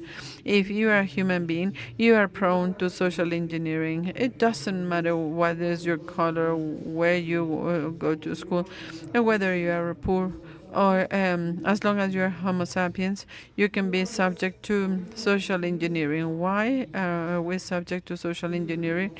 Because of the way our mind works. And this is precisely what we're going to be seeing. If I ask you, where do you think most of the people are? One, as you can see, most of our decisions are made from the emotional aspect. 5 is what we love to show off. I am very rational. I think everything. I rationalize and then I decide who is going to vote for one. One. Two. Who is going to vote for two? For three. 4. 5. And neuroscientists say, and this will have some hues, but I want to say it like this because I want this to be shocking. Neuroscientists say that we spend more time in 1 and 2 than 3, 4, and 5. The difference is when we decide quickly, when we decide under stressful conditions, or when we are facing a very urgent situation. If I come to very quick decisions, surely I will be making my decision close to 1. It is going to be my emotions. It is not going to be my rational thinking, the one deciding or choosing. Frequently, I ask yourselves to ask yourself: do we own our decisions? Did we buy that red soft drink because we really like it, or because there was nothing else, or because I recall a commercial? We have a little apple. Is it because I decided so? I do not know. Many decisions are not totally ours, and what is even worse or fun, it depends on your perspective. Do we always decide the best? It doesn't matter if someone else influenced or if I made the decision. But is it the best? Well, many times in stressful situations, in emergency situations, for example, when we are running or in a haste, normally we are not that good to make decisions. Surely, lots of people have seen this. It is an optical illusion, and the vertical table and the horizontal table, they have the same distance and they measure the same. But most of the people, when they look at it, now that you are looking at it, one part of your brain says that the vertical table is longer. Do you agree? And I can show you it is not true. With this or with 2 arrows measuring the same, or if someone is here, I will invite someone to take measure, and they will be exactly the same size. Well, I already told you they measure the same, but if I go back, most of you are still fighting, and you are wondering, one is bigger. Well, this is how our mind works. Our our thinking process will not always overcome our first impressions. And this is precisely what I will be speaking about. A very quick example of actual life, real life. What you see in the screen is how many people in different European countries, when asking for a driver's license, they decided to be part of a program to do organ donation. And if you see the first line, if you see the first blue line and the last yellow one, you're going to see Austria and Germany, two countries with that are very similar. They speak the same language. They have more or less the same social level. They've been part of the same state nation several times during history. They are very similar. Austrian people are almost German, and German people are almost Austrian people. But you can see that in Austria, almost all people said, yes, I want to be a donor. And in Germany, almost no one. And we can make the analysis with many countries with many explanations, and no one knew why. Why the difference? And the difference when the neuroscience was analyzed, when a neuroscience analysis was made, where do you think the difference was in the questionnaire, in some questions, this was the type of question.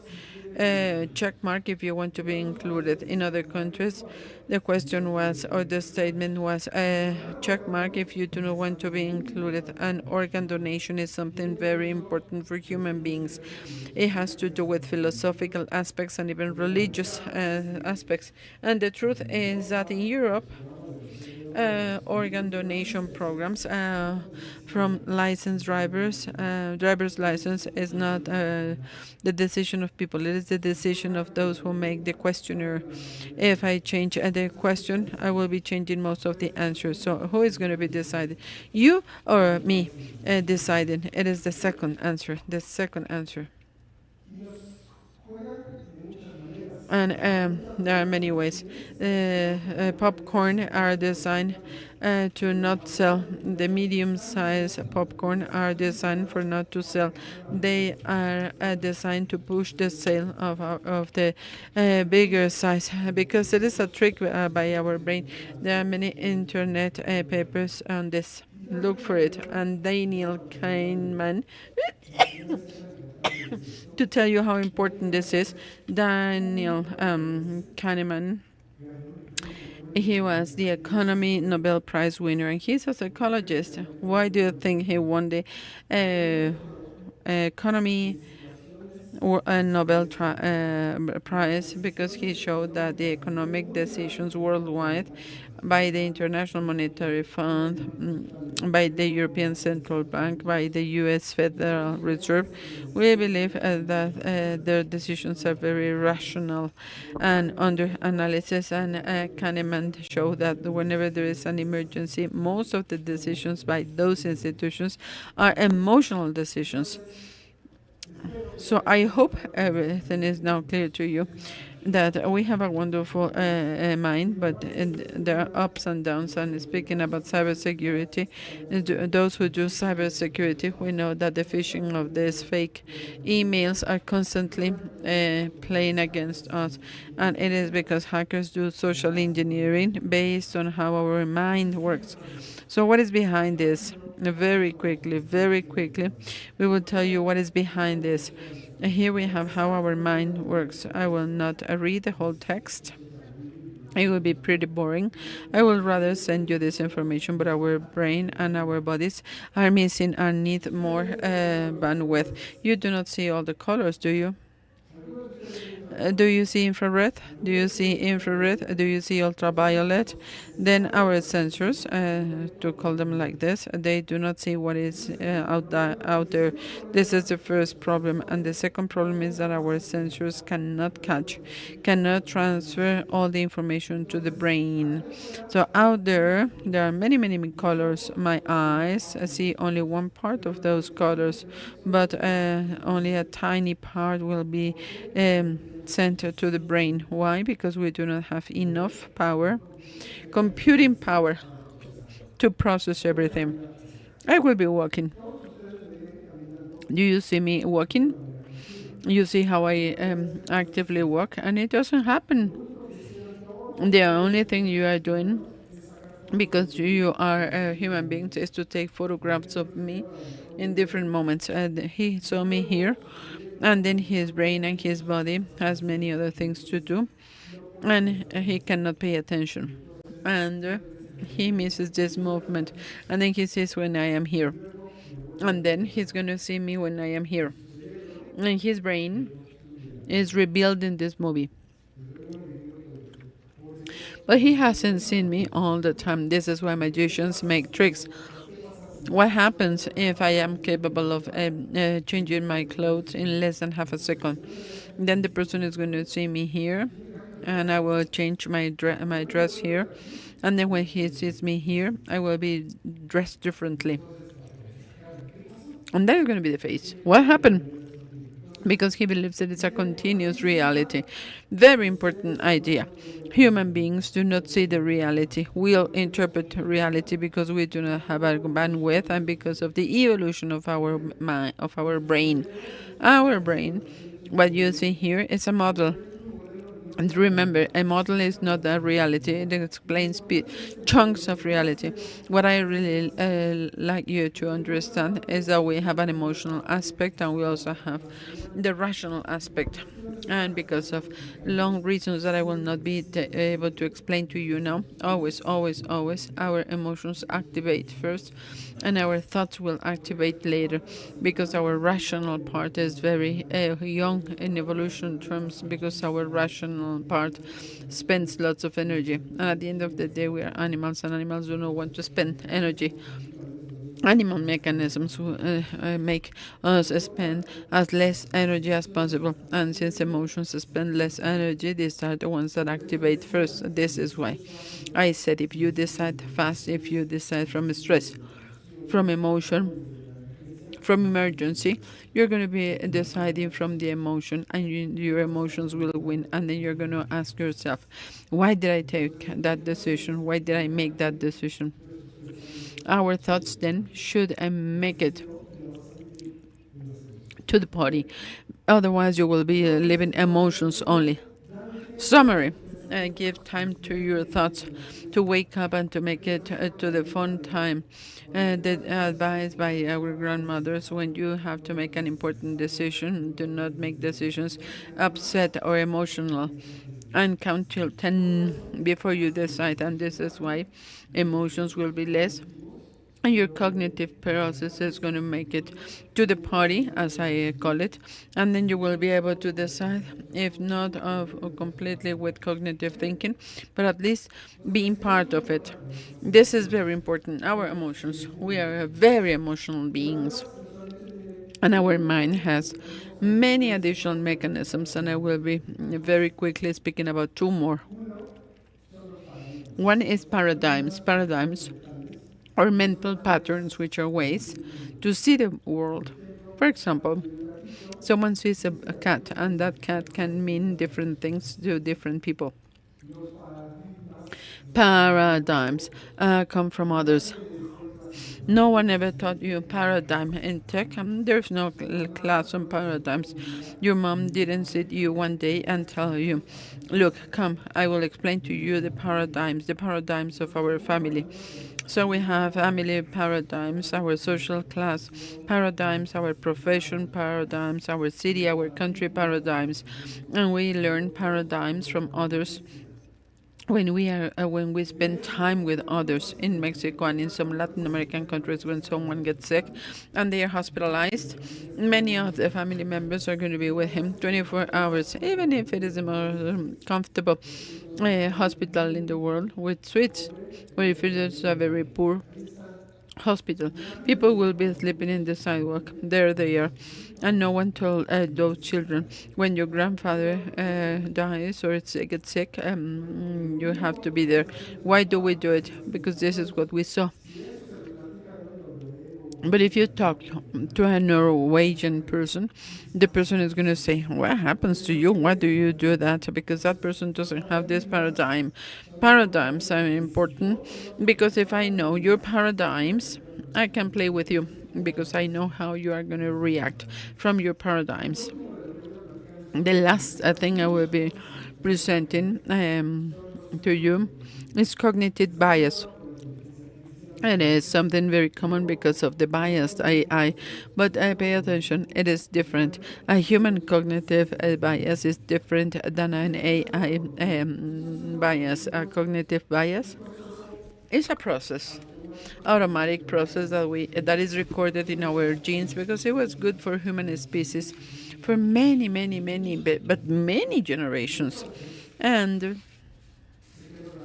it is now recorded in our genes, imprinted in our genes. But then, none of you is designed for this world. None of you. No one is designed to be a lawyer. No one is designed to be a cybersecurity expert. No one is designed to be a teacher. No one. You are all designed to be hunters, collectors, and to do something similar to this African wild. If you have a supercar and if you take it to a rocky road, even if it is a supercar, it will suffer. This is what we do to our people. So paradigms are designed for other things, and this is why with paradigms we act in a not very rational way. There are many paradigms in that slide. You see some examples of paradigms. Those have been widely studied, and in cybersecurity, there are complete and long courses on paradigms. I will just give you a quick example. The halo effect. Have you ever heard about the halo effect? Halo effect. I hate it because I am not a good looking person. The halo effect, among others, is the one responsible for, in the same circumstances, with good-looking people, whatever that means, good-looking people will be making more money than the ones who do not look like the others. In the same circumstances, it has nothing to do with sensual or sexual aspects. It is cognitive bias. Why? Because human beings, without even realizing, when we see another human being with a positive characteristic, without knowing it, we know there are more positive characteristics.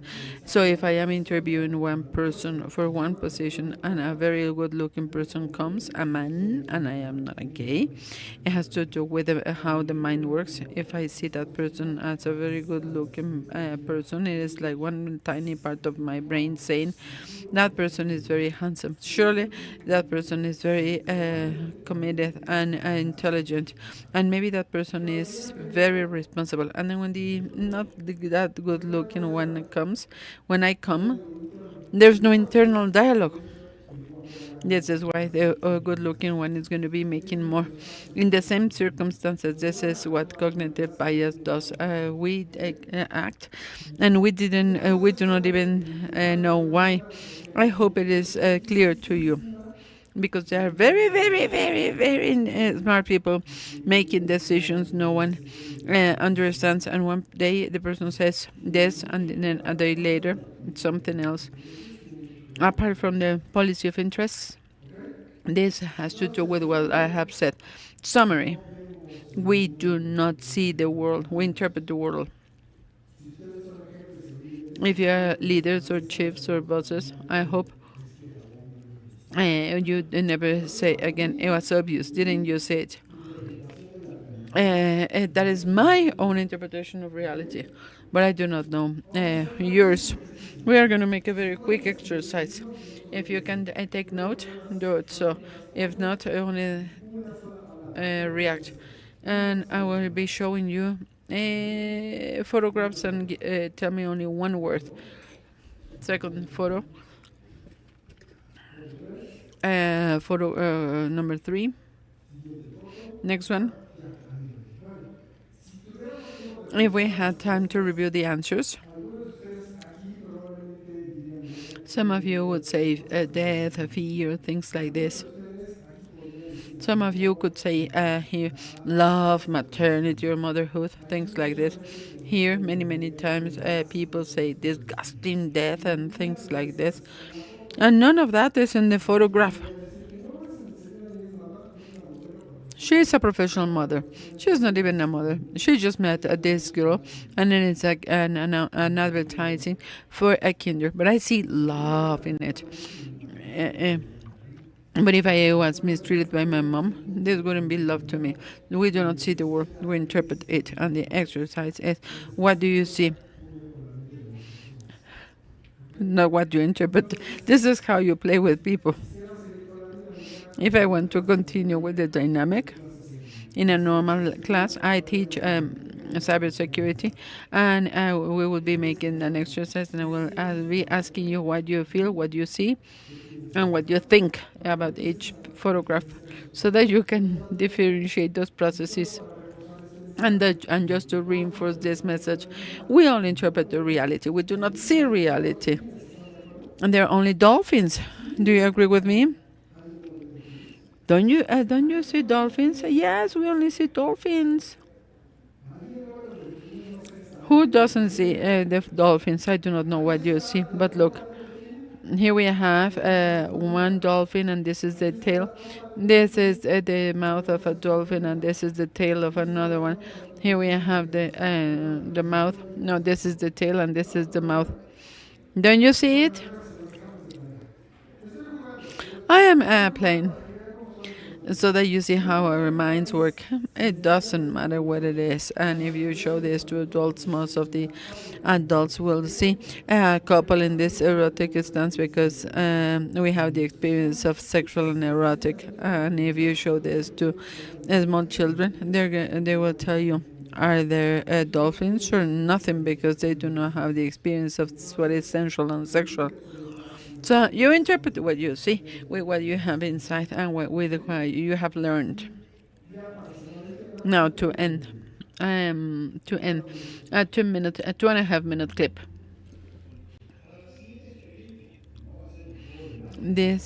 For this next experience, I will need the help of someone.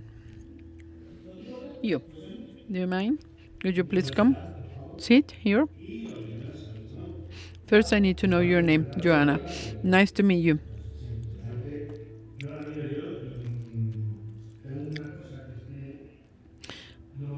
I do not like to name games, but I name this. Say the room.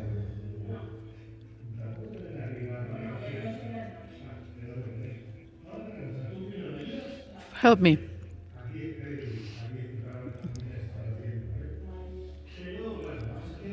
Well, let's go to the game. I need you. The first thing I need from you is to answer some questions. The first thing that comes to your mind. Using your common sense. And I will make this test. What color is clouds? What do you see in white? Y 10 veces ha salido así. It doesn't work with conditions. But since you're a person with a personality, I will be showing you cards on the table, and you're going to say, that's it. Stop. Sure? Certain? Here? Yes. Yes. I didn't condition. I didn't tell you where to stop. You stop when you wanted me to stop. Here we have 2, 3, all the way to 10. And there's no type of influence, is there? The first and the last. And I 10, 10. And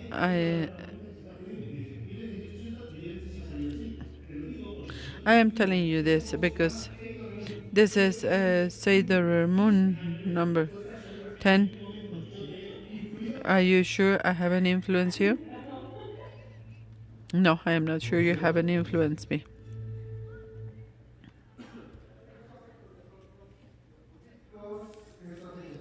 This is what marketing tricky marketers do.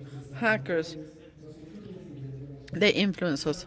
Dije, y un montón de cosas adicionales que no nos da tiempo de explicar. Using many techniques, we don't have time to explain. An example, a very quick example, influence techniques. Robert Chialini, he is an expert. He invented one word, and his word is persuasion, because I can persuade someone. I need you to make me a favor. I will persuade this person, but I will do it rationally. And maybe he's going to realize. And if I start to bring a chocolate every day, he's going to say, the person is going to decide whether or not he or she will be persuaded. But this is cognitive. And he says that we can influence someone without people even knowing they were influenced. It is like Inception, a film by DiCaprio. This is what he calls persuasion. I can design a situation where we're going to be speaking about something that has nothing to do with what I want, and this is going to happen even before I influence. So what I will be doing is to prepare my mind with this conversation, with this situation. And then there's going to be a time when I will be asking for what I want, what I need, and your way of thinking has changed. So this is persuasion. He has studied a lot. There are videos of him of how to influence people without people knowing it. And he found 6 principles. He identified these as 6, which are the ones you see in the screen. Human beings like to be reciprocal. We really value what is scarce. We obey authority. We like to be consistent with what we say. And when we feel comfortable, we are very influenceable. And we really care what the others do and what others think about the things we do. This is the evolution, and this is very good to influence someone. For example, reciprocity, but it is not the reciprocity of giving a chocolate every day, because it would be evident. Reciprocity is managed differently, but what I am doing is that one part of your brain is like doing, Hector, he made me a favor. Hector, 2 favors, 3 favors, but the thing is that we don't want this to look like a favor, for not to be rational, but this is going to be stay there, and then I can ask for something, and then that non-rational part of the brain is like saying yes, yes, say yes, because we owe him a lot. So this is just one example of the several influencing techniques. And now to close the presentation, and I will give you some final notes. Remember, we are teased by the social hackers because our mind has evolved in a way, in the best way for our species, but it was not designed to be someone in the 21st century in a technological society. So which are the common elements? This cycle you're about to see is a cycle that a conman uses. Someone who is making calls, the one playing with the little balls. A cybersecurity hacker. First, confidence and credibility is going to be produced, and then they will cause an emotion. And you remember that I said that if we act quickly from the emotion, do we think? No, that is exactly the trick. Why? Many calls to ask money from people, to call someone who has children, and the one who calls will never say, look, I have kidnapped your child. What do?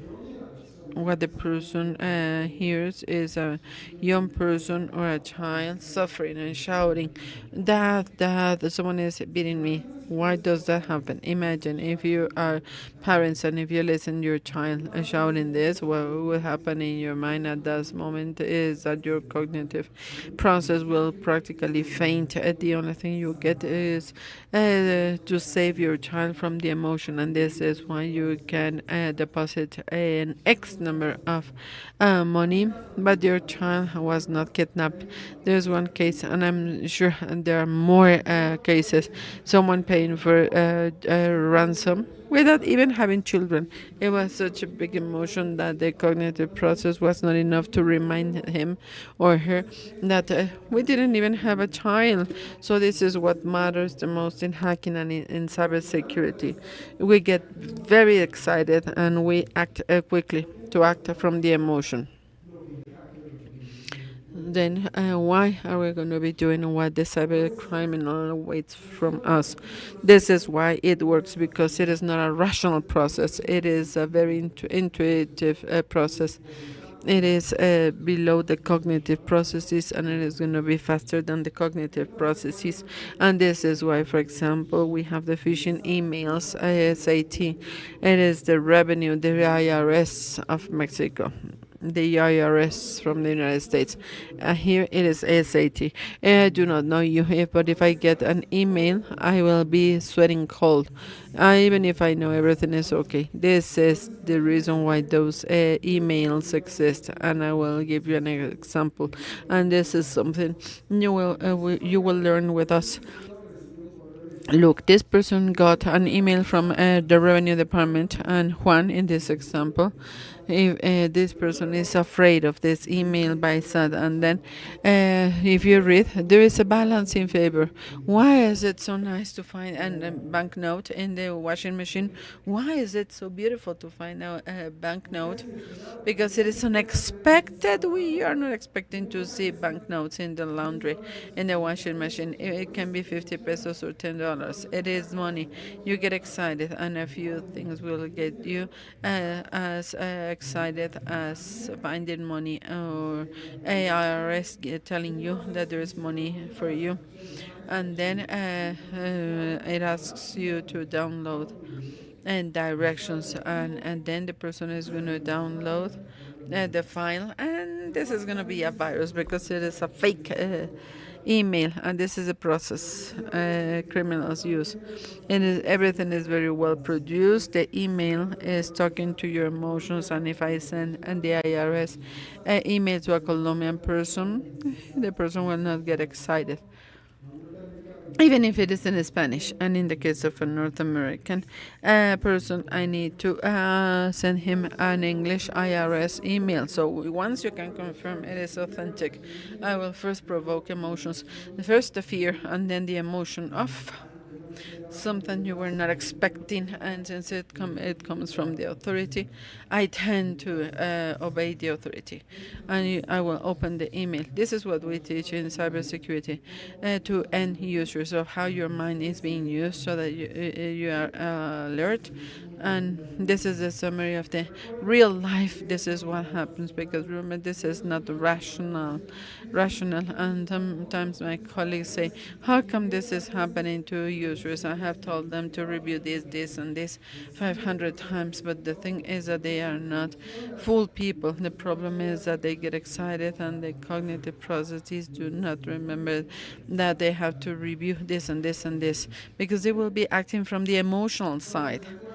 Remember, for everything is very simplified, and I didn't explain many things, but everything worked together. A good phishing, a good SMS, fake SMS and call will not be working with only one thing. It will be working with my emotions, with my paradigms, with my cognitive biases.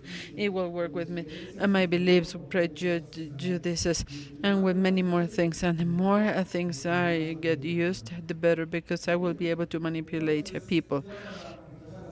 Now, to close, remember, our brain and our body are not designed for this world, and this is why we can trick things, because it is not. We are not in our natural environment, and all where we are more emotional. Even if you have 18 master courses, 15 PH, and 400 certifications in cybersecurity, you can be hacked, you can be manipulated. Someone with enough time and with enough money is going to make your decision-making process to be an emotional decision-making process. So you're going to get tricked. On a good social engineering attack the planning lasted 8 years, because we need to do research of how the mind of the one who is going to be subject to the hack is going to be works. In my case, I am poor, but someone I will not be a research for 8 years, but in the case of others, yes. So remember, even if we're in the rational part, we we can also be tricked by our brain because of what I already told you about the cognitive biases. So what do we do? What do we recommend people? What do you need to do in this world? Not only in cybersecurity, but in general terms in the world, because you can be subject to a fraud in your vacations, in the cyberspace, in the public transport. And sadly, we need to have suspicious about everyone. There's no other way to do it. Now with the deep fakes and with the fake audios, and you have to question. You have to question, is it actually true that Bill Gates woke up and said, I believe there's a Mexican person who is Hector. I will send him an email. Do you think that is true? If you're wider than a Scandinavian person, are you going to actually believe that you have an aunt in Nigeria that wants to give you $8 million? Question, and for you not to be suffering from paranoia. Yes, suspicious. Question and then verify, and then you will not feel the paranoia if you verify. So I will get a telephone call. I will verify, and then I will be able to take actions. But never forget, as our mothers say, never forget, if someone sounds very good to be true, it will not be true. And why do you believe this? But why don't you believe this when you read an email without even buying a ticket? It is the same. So we need to get used to see this in every aspect of our life. And be careful with manipulation, because the world is getting paralyzed. And the world is polarizing. And we think different things. If I have Facebook, and if I am a white Protestant, what is the world that I see in Facebook? White, Anglo-Saxon, and with Protestant people, and I believe we are the ones with the truth. So influencing techniques are not only for hackers who want to steal something from us, it is also to influence us. And to even legal companies, the social media, they influence us a lot. So I invite you to do some research. This person created a lab, Mr. Frog. Fogg created a very important lab in a famous university, and they were studying how to influence people. And he taught this to big companies. And now he is sorry for that. And in fact, he created a movement, and he said, I need to tell people how they get manipulated, because I taught big companies, and that is not correct. And even in children, teenagers, and young people, they are suffering because of this manipulation. We do not even know what is going to happen to them in 10 years. Another person is Tristan Harris. Look for him in the internet, and he has been doing this. He says how we're influenced not only by bad people, but also by good people. Social media, marketing people who are not that ethical, etc., etc. He has explored this, and there are some interesting presentations by Tristan Harris. And to end, I invite you to please use your common sense. What is bad is that sometimes, as people say, sometimes common sense is the least common of all the senses. But let's try to keep it alive. I hope that after this presentation it is now clear to me. So in summary, we can all be subject to fraud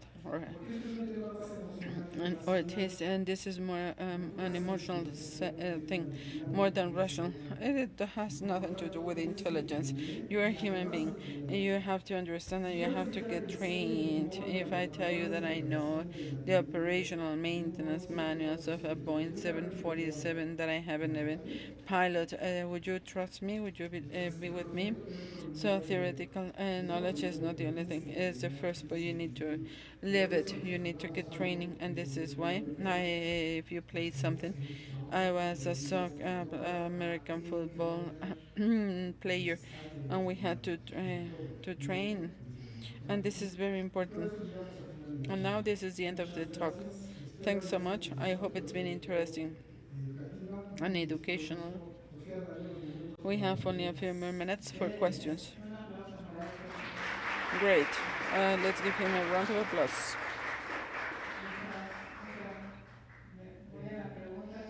While we wait for the questions, he answered one of my questions. Why is all this money invested in electoral campaigns? I always ask, why all this $1 million? There we have the explanation. While we wait for the question, there is a well-known saying, if it is given for free, then the product is you. If you get something for free, no one is going to be giving you something for free. You will be paying something in exchange. Diana Marrique from Colombia, and I also do cybersecurity. And I really love to see what you just said. Social engineering, yes, is something that we sometimes do not take into consideration, and we never think we're going to be hacked. And now you gave us a great lesson. Now, my question has to do with the three parts of the brain. For to train our brain and to teach not only the technological aspect. We have door people, doorman. Have you been Nick? He's the father of all this. How to work from psychology in order to impact the systems. He died, but what can we do so that we can be part of that culture? And you spoke about the origin and the movie Inception, and they showed how they were training the brain of very wealthy people. It is easier than what it looks, at least in the first stages. The first thing is to be aware of the fact that these mechanisms exist. If you remember the little ball game, if no one tells me what is the trap, I will be believing him, and if someone explains, it will not happen to me again. So first, and you should not be a super scientist. You just saw the level of awareness to final users, because this is what it matters the most. You are very emotional, and you have to learn that if you feel nervous, afraid, happy, do not make decisions. So if you get an email and you're afraid about it, do not answer. Do not click anything. Count till 10. And this silly idea of count to 10, it is great because emotion will be less and your cognitive process in less than 10 seconds. This is the first thing I will do. And people have to understand it is the way it is, and it is very easy.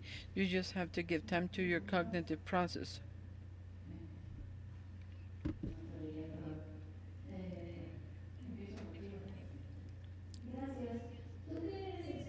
Thanks, since you are an expert on this, what do you think about this theory about the recent power shut outage? What's an attack?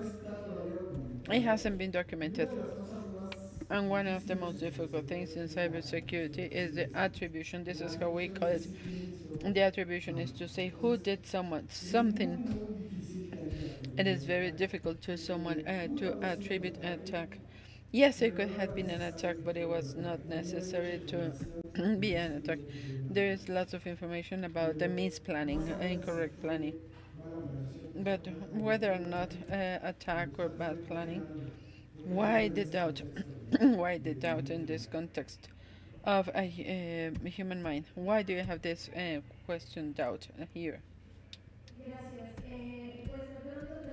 Well, there were many theories around it.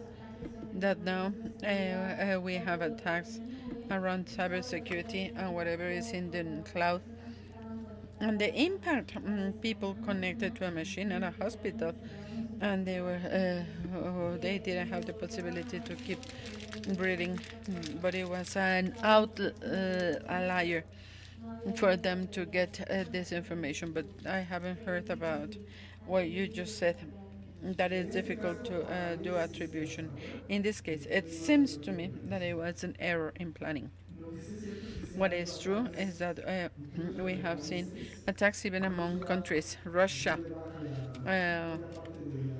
cancel a good part of the power network in the first war, not in the second war in Ukraine. But we do not know if this happened this time. Are there more questions? You see some books. Some of these books have to do with cybersecurity. Others are for parents. Others for regular audience. In case you want to read more. Good afternoon. Nice to meet you. I come from the Technological Innovation Clusters from Costa Rica. Yes, good life in Costa Rica.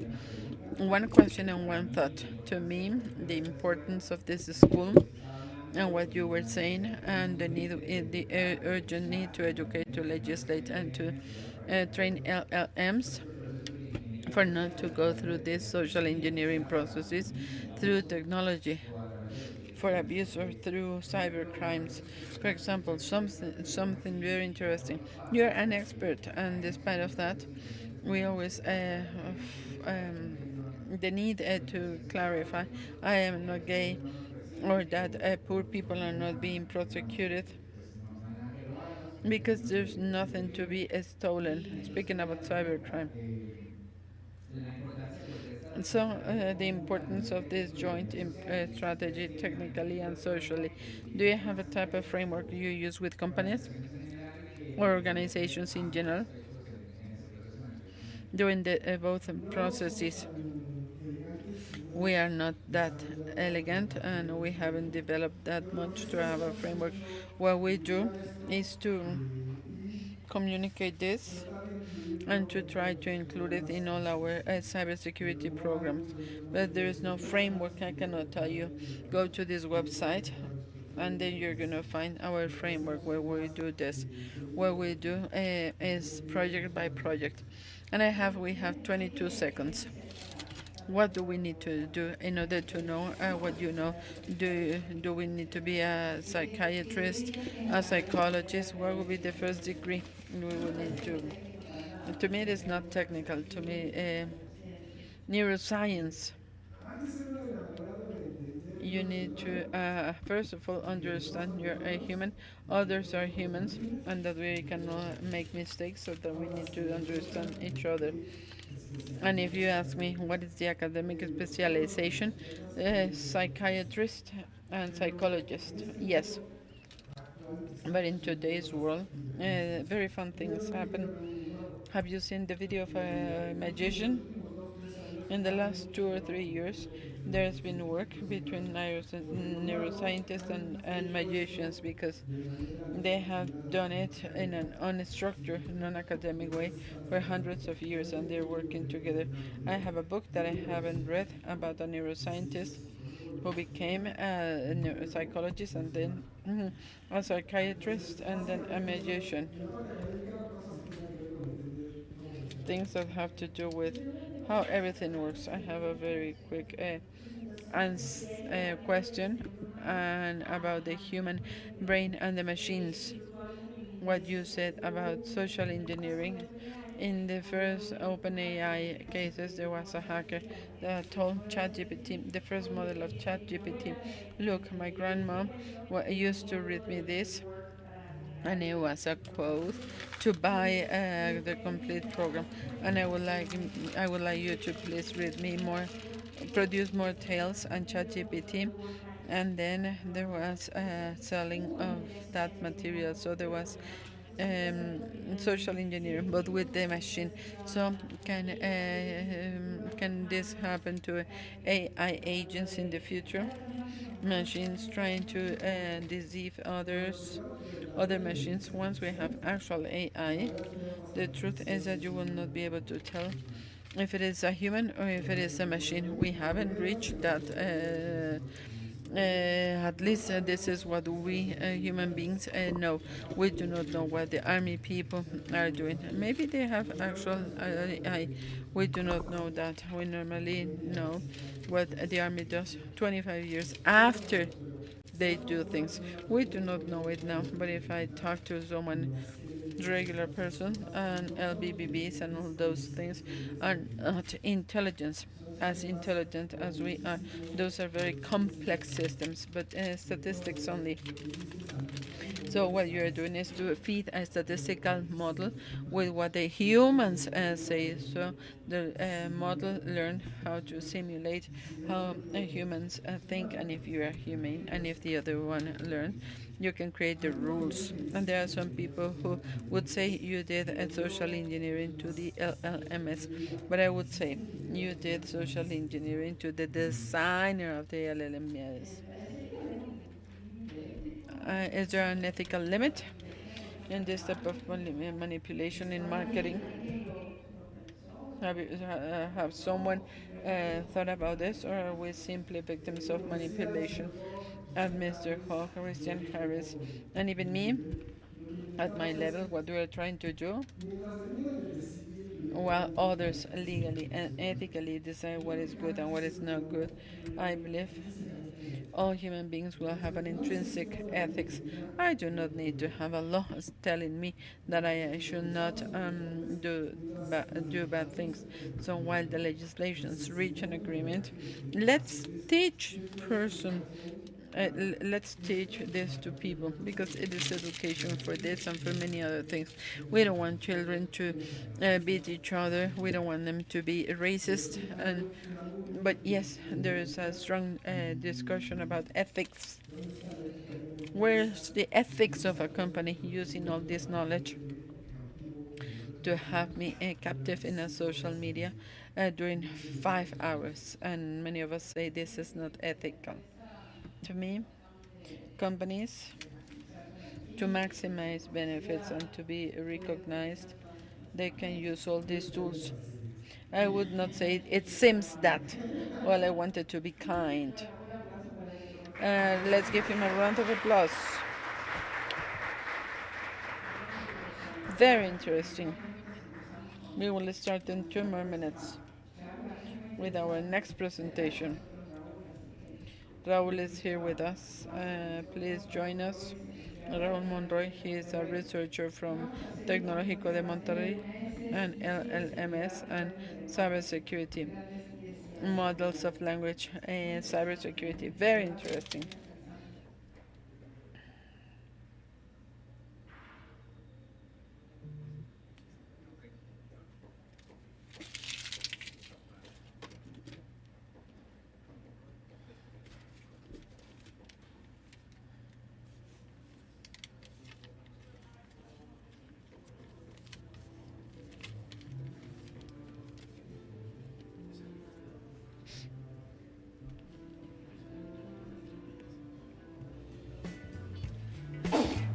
Right?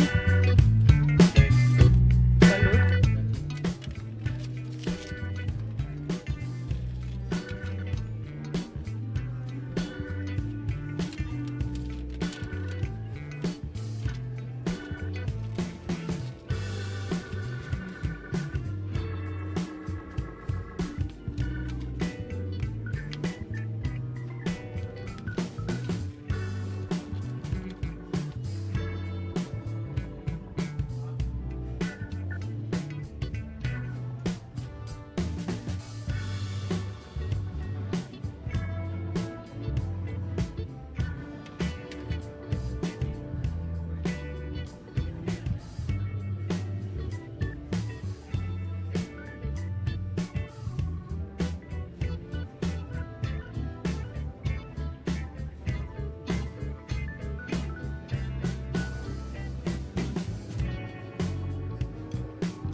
Very interesting.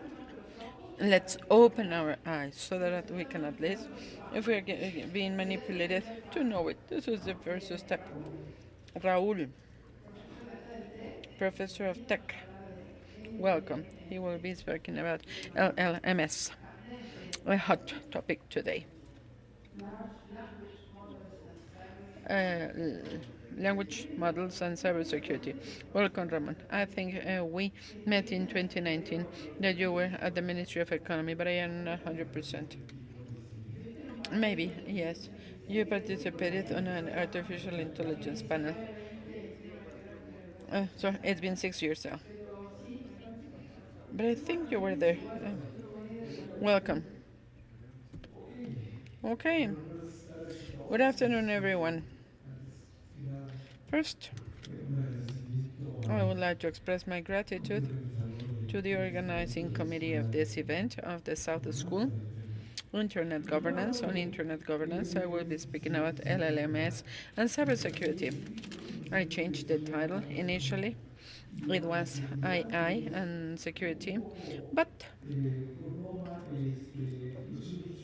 I still call it like this. But it was 6 months ago, 7 months ago, that we have a news, a very important news about an AI expert at the University of Salamanca. And this person complained because some papers were taken down, and this is why I decided let's change the title. Let's do not speak about AI because content is subject to that. Is that, and this is precisely Curchao. He is the dean of the Universidad de Salamanca, where Miguel was. What I will be doing during this conversation is to speak about LLMS, what they are, and then how it has been used, at least from the academic perspective. And this calls the attention of what is actually happening, both to speak about and to establish cybersecurity and to break it and to violate it. And then we have information about security offered, because at the end of the day, this is software, and this is subject to attacks. I will be speaking about some things that call my attention about LLMs. And you know this, some of you know these things, but these are the things that call my attention.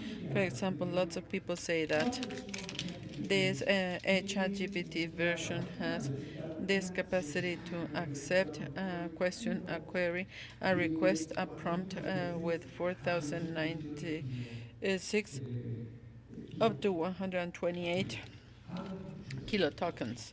The token, and in general terms, there is this belief that token and worth are the same, but in fact it is not the same.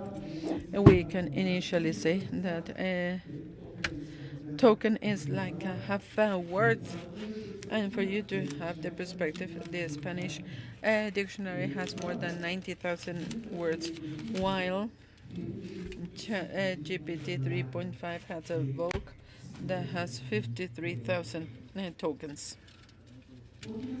Why do we say this? Well, because in this way we clearly reduce our Vogue.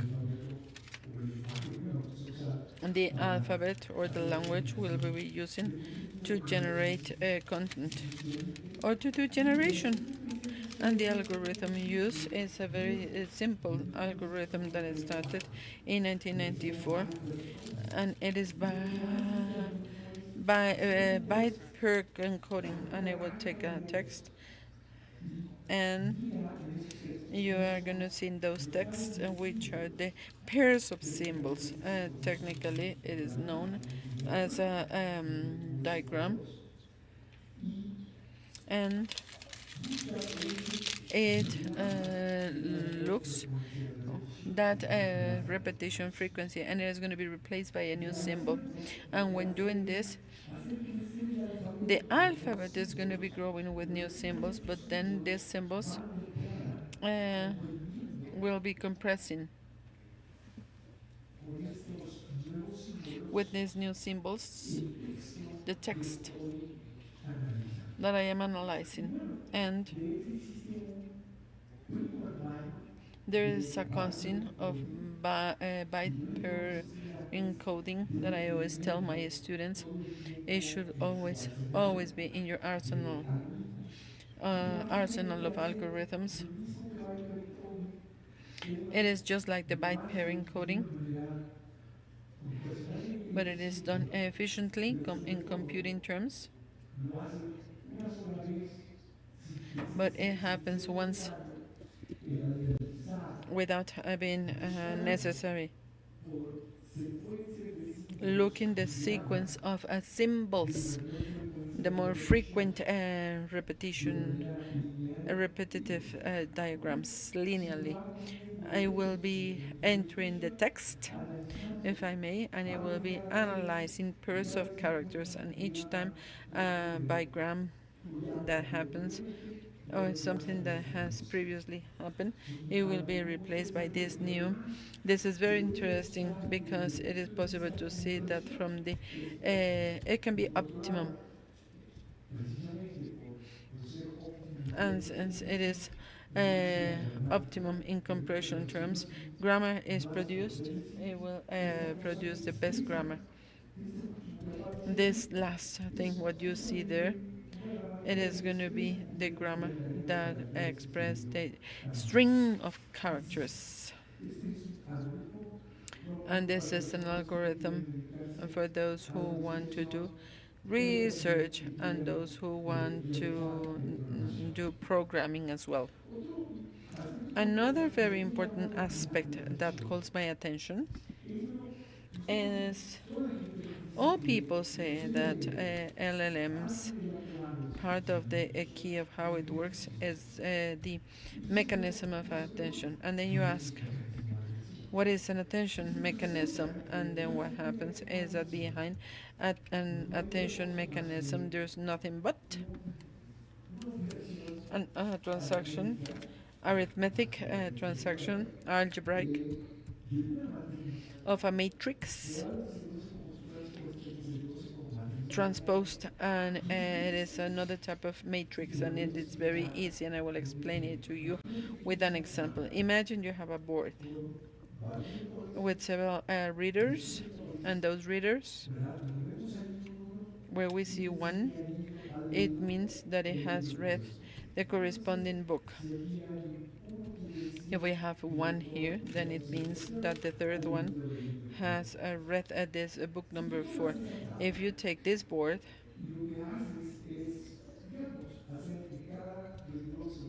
and each line becomes a column one by one, the first line is going to be the first column, and successfully, and then you multiply these two matrix.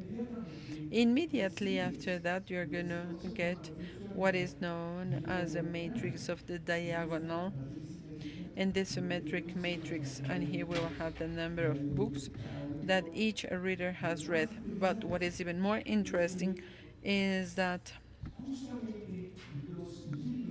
books and have been read by reader number 1 and the last reader are 4.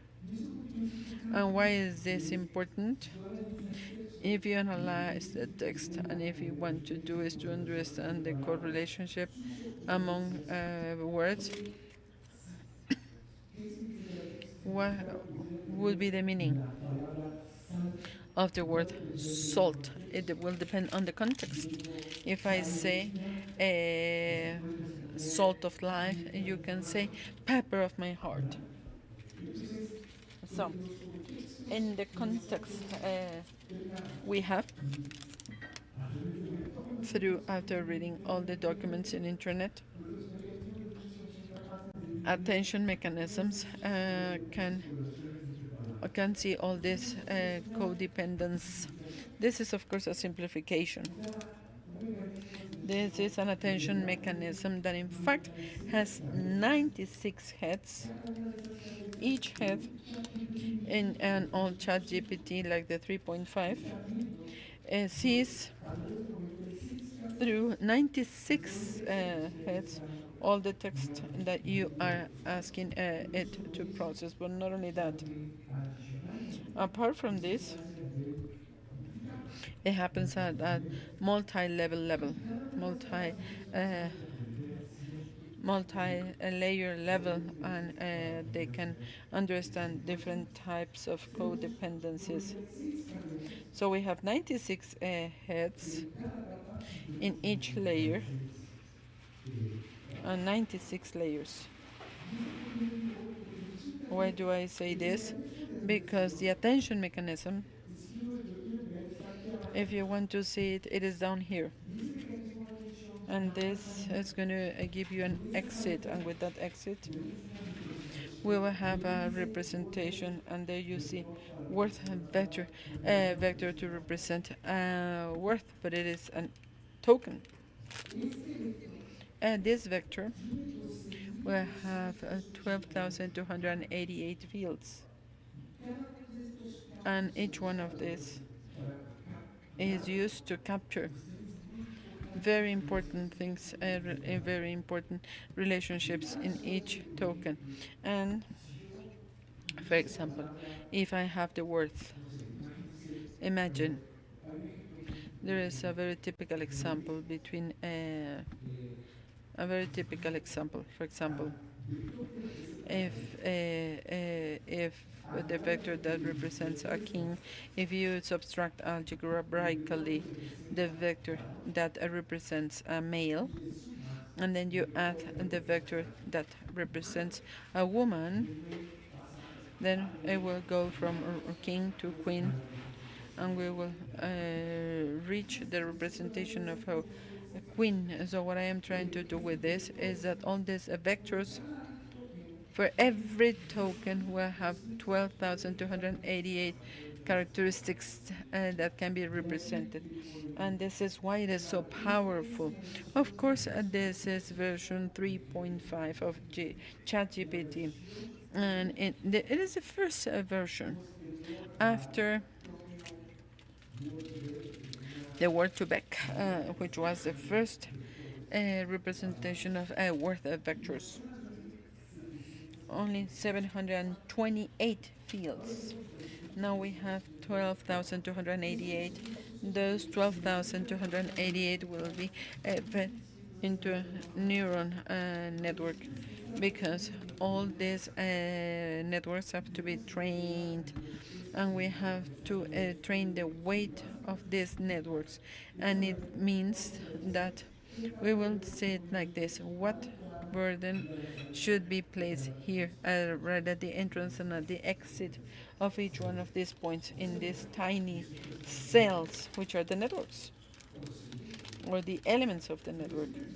And if you make the multiplication of 12,288 times 49,152, which is 4 times this value, and then you multiply it times 2, you will have the number of pesos we're speaking about here only. And in this interconnection of this attention mechanism from one level to another. And if you multiply times 96, it is going to be almost 16 billion parameters. And from here, and it is not, it is the network, it is the responsibility or attribution of this network and not the attention mechanism. The number of parameters that we need to train so that one of these things, ChatGPT, works correctly. It is important because this number that I just told you is 2/3 of the number of parameters that we need to train in one of these things. So when someone tells you that an LLM is only predicting what is the word to be generated next, we have to remember that it is not the next word, it is rather the next token. And instead of having only one token, we will get an assortment of tokens, and then we will need to select out of those tokens, which is the one we are going to be using or entering as a parameter of the LLM, and that parameter, or at least now, we are using this technique temperature, or it could simply be the first K elements. What is interesting about LLMs, and specifically the main component, which is transformer, is that it can be used in a very effective way in different types of scenarios, but specifically in the case of detection, because this is something very, very important in the field of cybersecurity. Because at the end of the day, what we do many, many times when trying to defend a network, for example, or a computer, is to try to identify patterns that we have previously characterized as malicious. And in this regard, we can use LLM in scenarios of zero shot, only a few shots.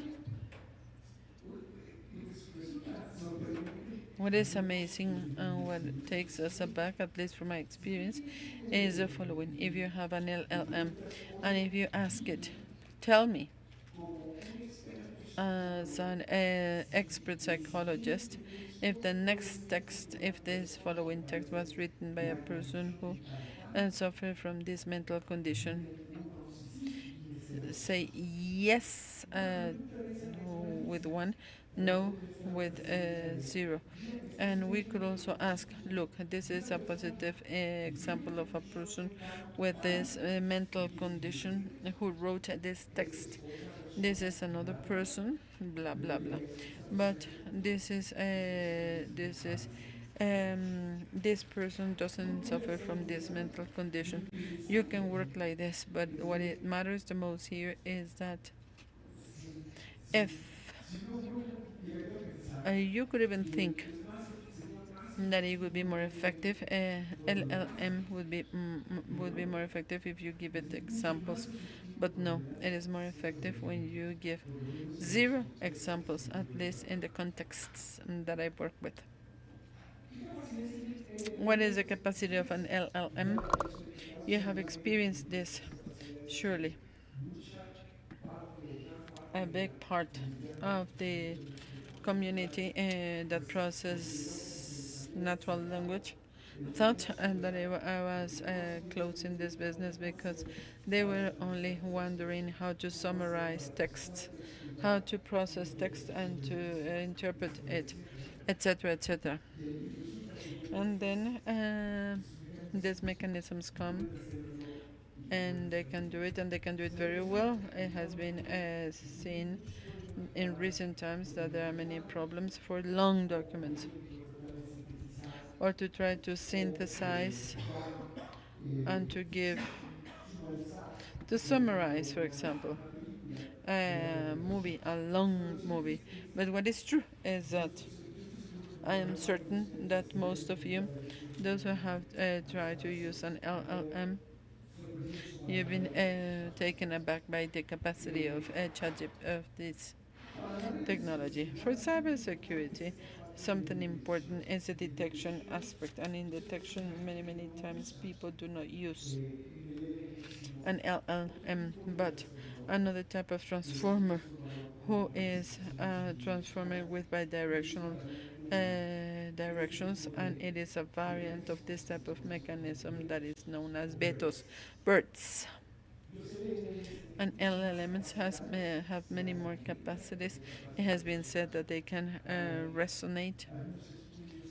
There are some studies that show there is this level of rationale, like a 7-year-old boy or kid. Recently, after not understanding, it is difficult for them to understand no. So, in your prompts, do not use the word no. It is very risky. It is something very important.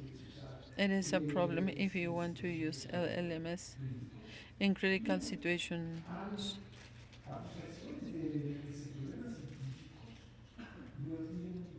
There are scientific errors, things that have been widely discussed, but all this has a price.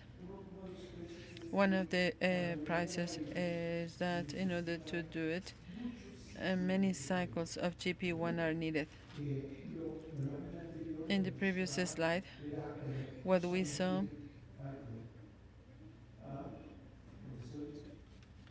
where am I? We see the number of floating point transactions in order to train these devices, these machines, these tools. And this, what it shows, is the number of parameters that we need to calculate in order to make the necessary adjustment so that there is no hallucination, so that it is possible to have the right context in the questions, but all this is very expensive. For example, it has been said that $1 million is needed in order to train a model with 40 to 40 billion parameters. And the bigger the model, the bigger number of data needed. And here we have a problem that some researchers have. Let's say it is autophagia. What happens is that if you take an architecture to generate images as DALL-E does, and if you do this using synthetic images, what it will produce, what the model will produce, will not be something to be believed. Maybe you do not see it, but in some of these phases, in reality, several pixels are needed. For example, it is just like, for example, in the case of the face of the person who is there, synthesized. If skin pieces are needed. In all this, we do not have a defined adjustment cost. It has been said that the ChatGPT 3.0 OpenAI but hired lots of people, free people from Kenya, to censorship for not to allow the model to face misogynist, racist attitudes, and to avoid this, they had to use this labor.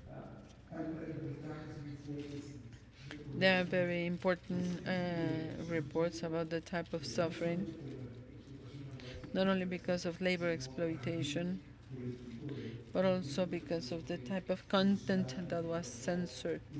And it caused some disorders to those people who participated. Water is not included either, carbon emissions, etc. And to put it in perspective, making a fine adjustment of the ChatGPT 2.0, and it can take 10 minutes or it can take 10 hours. But in a fine adjustment of ChatGPT 2.0, CO2 emissions were comparable. That exercise on a transatlantic flight, or to go from New York to California, from California to New York. Now, what we will do is to go LLMs and cybersecurity. First, I will tell you how LLMs have been used in the establishment of cybersecurity. And here again, we are emphasizing to utilize compression capacity, understanding capacity to identify patterns and generation of information that LLMs have. Here, this slide, the aim is to show you that in 2022 there were less than five. You were able to count it with the fingers of your hand. The number of publications, academic publications in the LLM and cybersecurity intersection for 2023. And the number was higher than 120, 130, and that number grew twice as much in 2024. And here we are counting, it includes the elements and cybersecurity in the title and in the summary. But there are many techniques that happen that they do not have to necessarily include in the title or in the summary the word LLM or cybersecurity. For example, there is a lot of work about differentiated privacy, which is a technique used to avoid attacks to retrieve data. Techniques that can be used that in the title will not necessarily include the word cybersecurity or LLM. Clearly, within a growing number of papers, there's also an increase in the number of data sets being produced. And in some of the use cases that you can imagine, and also in relationship to the question asked by that lady back there, you can use LLMs and you can ask something to happen. And if something doesn't happen because of censorship, through breaking down, you can turn this problem around. And I want to speak about this thin line between establishing and breaking cybersecurity. There are lots of people who use GPT to do GPT, specialized GPTs in order to do market share test, like the ones he's mentioning. There's one relatively new, but it is a result of a master dissertation. Ripper. Well, GPTs have been used to detect phishing, to generate market share or penetration tests, analysis of vulnerabilities, verification of data integrity, code, working with code. This is very common. Python tends to be very slow because of reasons of efficiency. You can say that many more people who do cybersecurity or those who try to Rust, however you want to call it, Rust or Rust, and you can specifically use the capacity of these chat GPTs in general terms to allow very big prompts. I told you that the turbo version of ChatGPT 4.0 up to 128,000 words tokens, which are half words. This is a very easy example using a probe engineering technique known as React,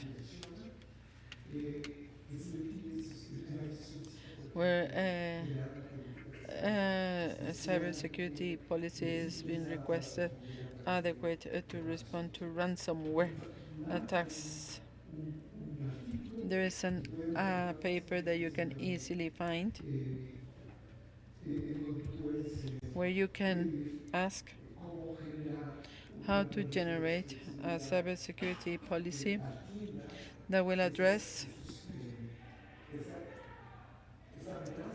this threat of ransomware. But thinking about how to use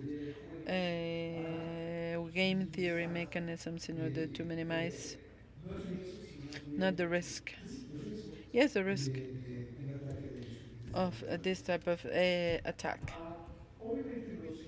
Obviously, the opportunities and the challenges we need to face when using LLMs has to do with bias. There is privacy,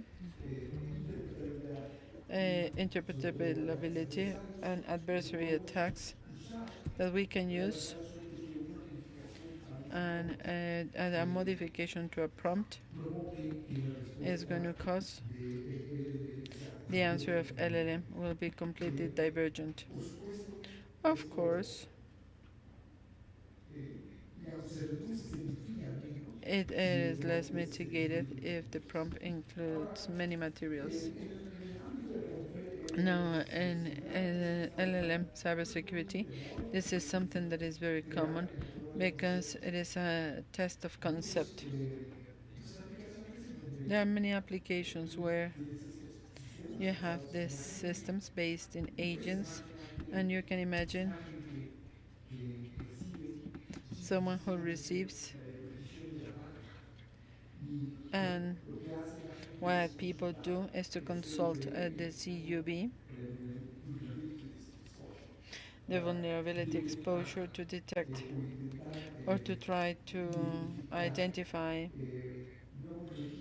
new registries about vulnerabilities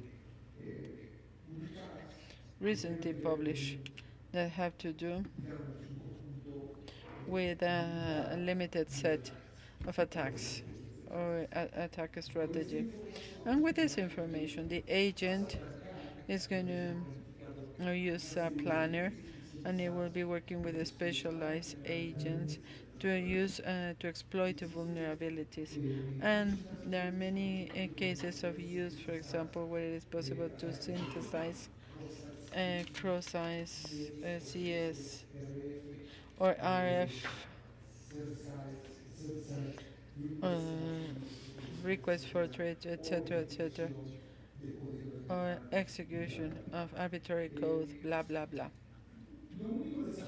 The only thing, fortunate thing, is that many of those papers do not stick to our scientific um, tradition of replicability. You publish a result, and then anyone can repeat it. Codes are not enough. You are not given the codes, and you do not know how the prompt was prepared in order to make agents produce the synthesis of these attacks, which is something good from the human perspective, because you are not given your information is not be given to you to use it by anyone, by those who do not even know what they do. But the disadvantage is that from the scientific perspective, there are some aspects which are replicability aspects that cannot be achieved. Vulnerabilities, we know they exist in the three different levels in a simplified way: at the level of hardware, at the level of operational system, and at the level of applications. And at the end, I will show you a slide that tries to summarize the attacks we've seen and something that has happened using LLMs in each one of these three levels. If you see LLMs having been used to exploit a vulnerability, there is a space to write a paper and to get your PH. This is a very simplified example of how, in relationship to the comment of the colleague on how to change this situation through breaking down the problem into more problems, and in ChatGPT in order to write ransomware.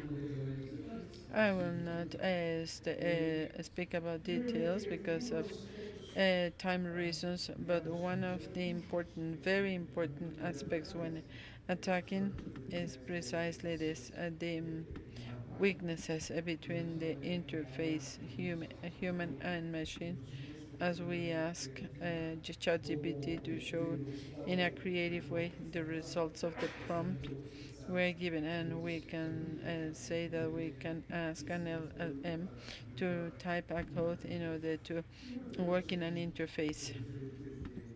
And here we have different possibilities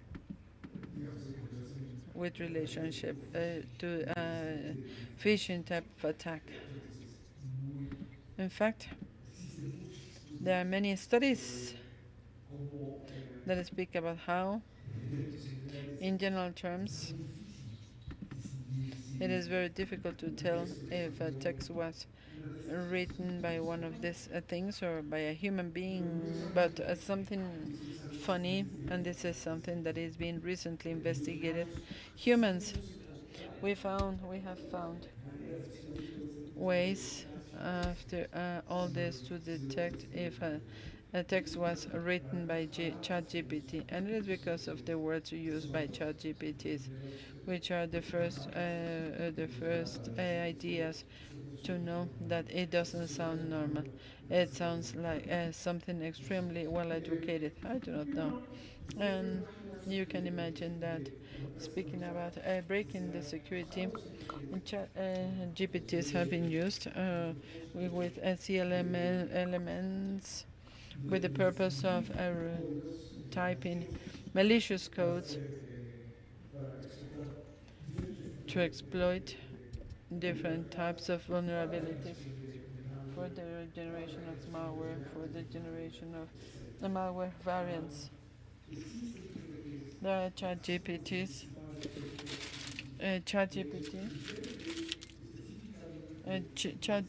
that is prepared to produce a penetration test, and there are other ChatGPTs which are for censorship.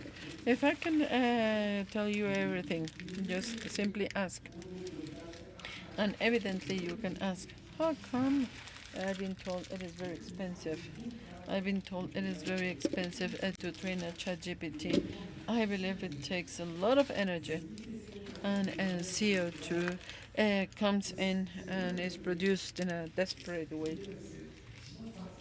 And if it is not easy, it is not that difficult to know who is training this, because there's no way to hide the amount of energy used in this training, unless it is somewhere where it can be simulated.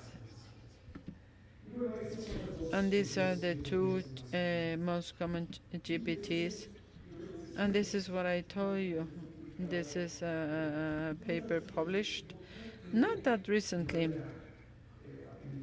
I don't believe it is going to be published in something that can be filed in a magazine, because it has to get separated from the scientific protocol of replicability, because otherwise, because of ethical reasons, we wouldn't be able to include this in the codes.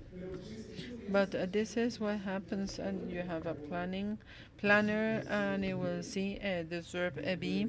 It will retrieve relevant information, speaking about which are very plausible attacks, to be synthesized in a new way to evade detection. And this is then given to the manager, and then the manager is going to go to one of these specialized agents. And here we have 4 families: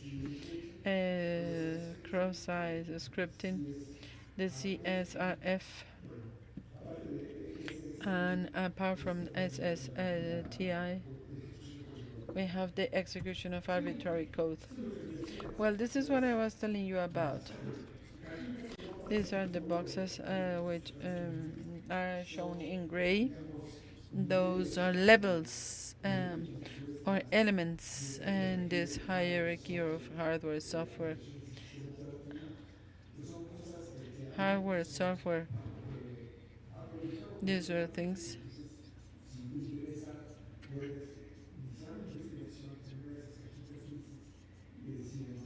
And you cannot have a pH with this.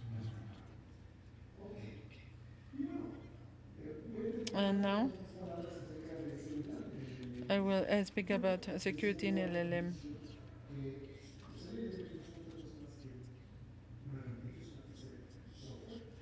It is software.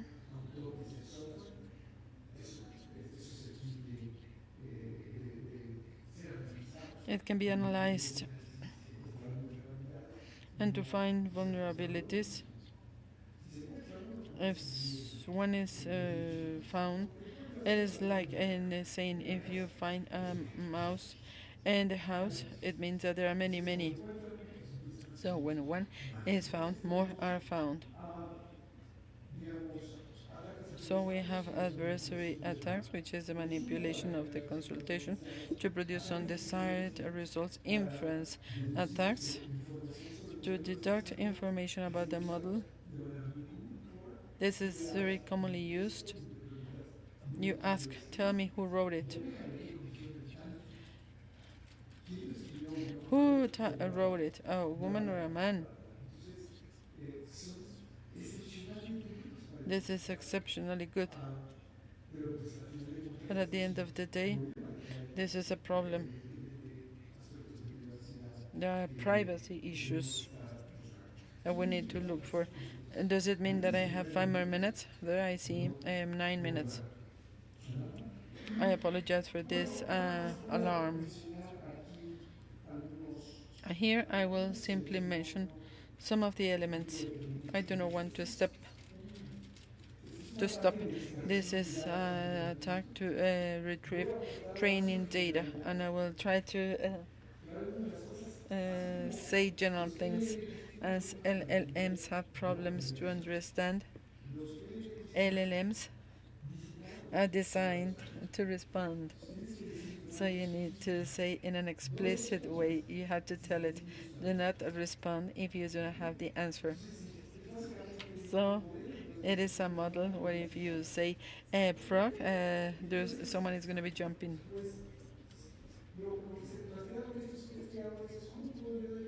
So these researchers said, how can I retrieve data that was used in the construction of this model? And they said, well, what do you think if we do consultations, if we ask something to LLM through a prompt, but it is a one-word prompt, and what the LLM will do is to respond with another word. We know it is not a word. It is a token. So you can do this. You can repeat it several times till you have a string. And they said, well, let's make not very long strings, 256 words. And I will give an initial token. LLM will answer me with a token, and I will be using that token to ask another question, and then it will answer. And I will be doing this 200,000 times. Not only that, I will do it 3 times 200,000 times, so that it will produce different tokens in terms of this probability or possibility of this being the most plausible token. And what I will be doing is that once I have those 600,000 exercises, each one 256,000 strings, 256 words.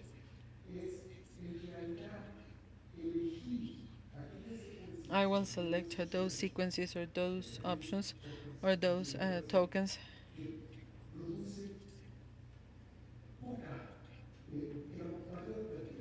those that are more shocking. In other words, if you want to say it like this, normally what LLM and what it produces is not a surprise if we know what the answer is, the expected answer. But if you choose the tokens with less likelihood, you will be taken aback by what it is produced, by what it produces. So we're looking for those strings of tokens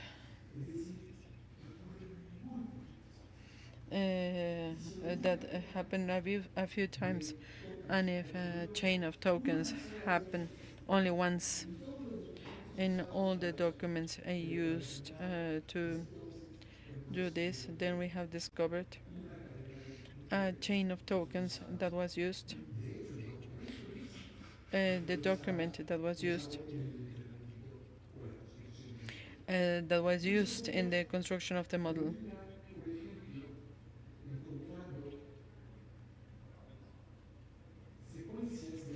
they find sequences, big sequences, 87 tokens in only one document.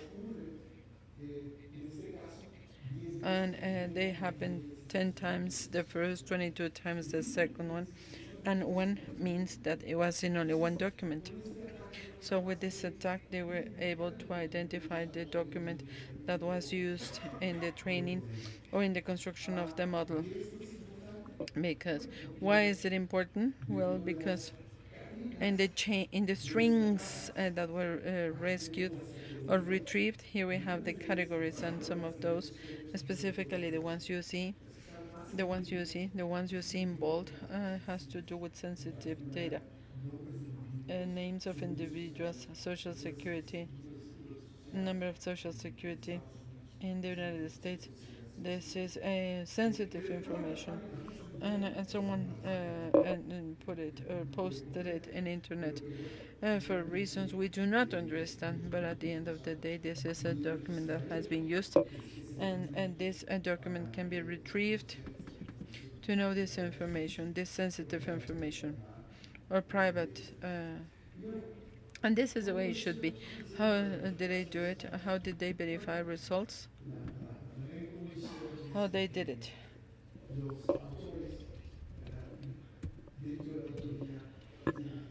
Authors, they work with OpenAI and with Google, and they were the ones who helped them verify all these attacks. Now, with this, I will conclude my talk.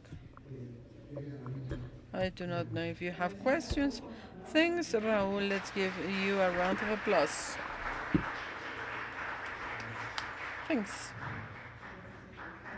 I would like to see if there are remote questions, because I always forget asking them. It is my fault. I do not read the questions they typed. I have a question. I was thinking about this wearing out of people training the models. Would you please explain this? This is something that is a big curiosity to me. Once I read that it happens in big quantities in some countries, and this is why there could be some biases that have to do with culture, with how these people think. Would you please speak about this? The report is focused on the biases, but it is also focused on the suffering of all these people.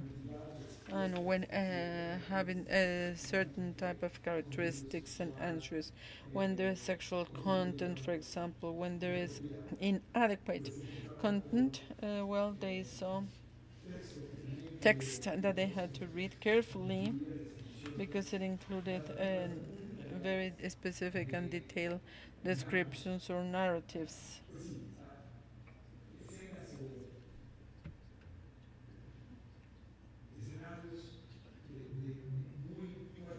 Very tough scenarios,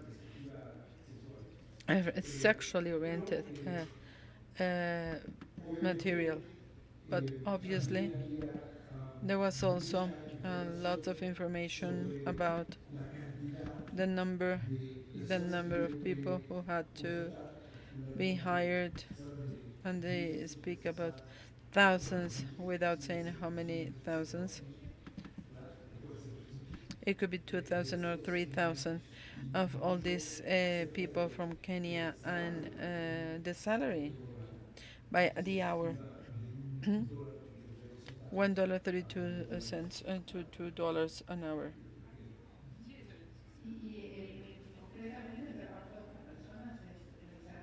And the work of these people is to review the text and to do censorship. To say this is inadequate, this is not. This level of censorship is going to be it's going to go through a fine adjustment. And this coding of the tokens. And mainly which countries? Where?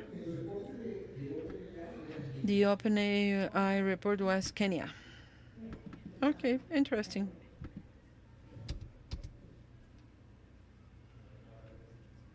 Good afternoon, Raúl.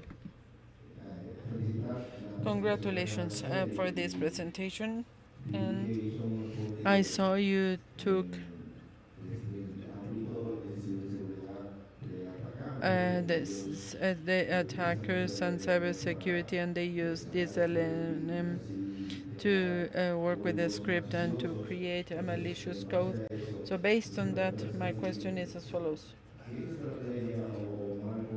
What is the strategy and what is the framework currently adopted by institutions to include LLM in their defense capacity in cybersecurity? In cyber terms, how they defending, how do they use LLMs? I believe your question um,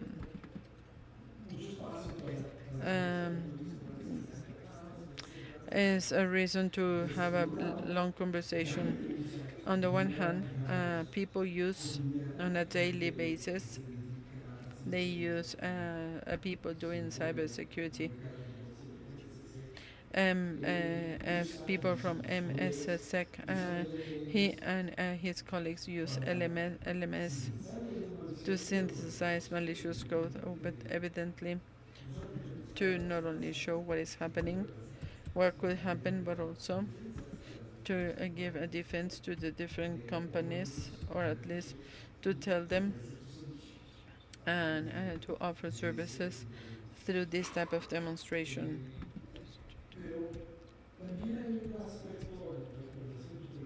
And there is another aspect that has to do with legislation.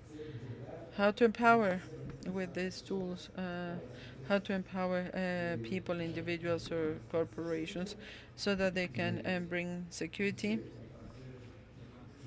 and to do whatever is necessary. And there is very little legislation. At least in Mexico, there are two important legislative bills. One is by a MIT, and the other one was by a senator, Alejandra Lagunes. They are exploring in the Ministry of Technology and Science and Innovation Committee, having a group in a network, they call it ECOS, to legislate about its use. And I believe, as we understand, we will be able to regulate, and this is a tool. And now, you cannot give to a minor a permit to drive, but you cannot give a 7-year-old person a permit to drive. And there are some people who have their children riding horses since early.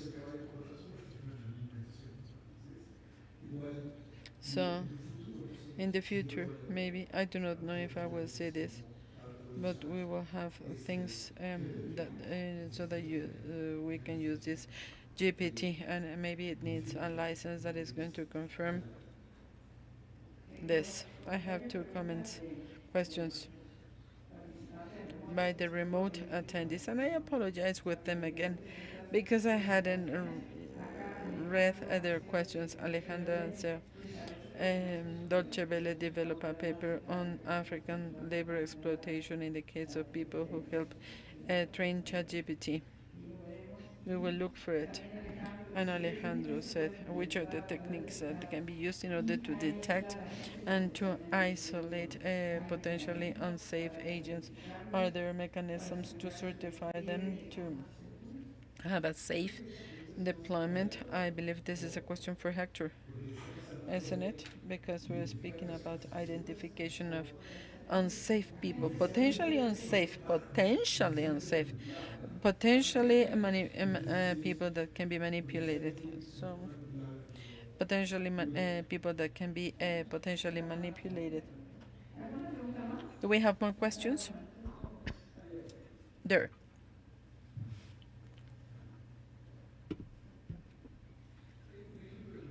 An example of manipulation would be Antepasadas de de Estados Unidos, ¿no? The elections in the United States, where it was said that Trump won his first election through this collaboration with Cambridge Analytica.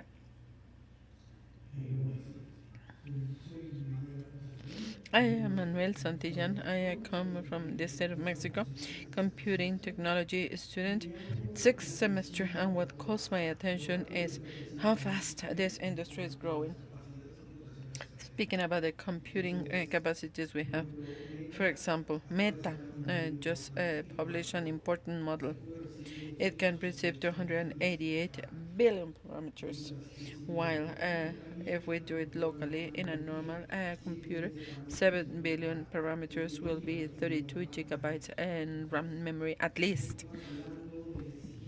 So speaking about how demanding these models are that have grown so fast, so which are the concrete advantages working with this scale of a model, and what is the quantic computing tool could help us to overcome these bottlenecks to make it in real time.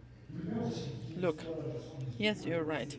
A jam GPT latency time could be unacceptable for decision making processes in critical situations. This is one problem that exists, and we will not be able to resolve while we do not have more powerful computers.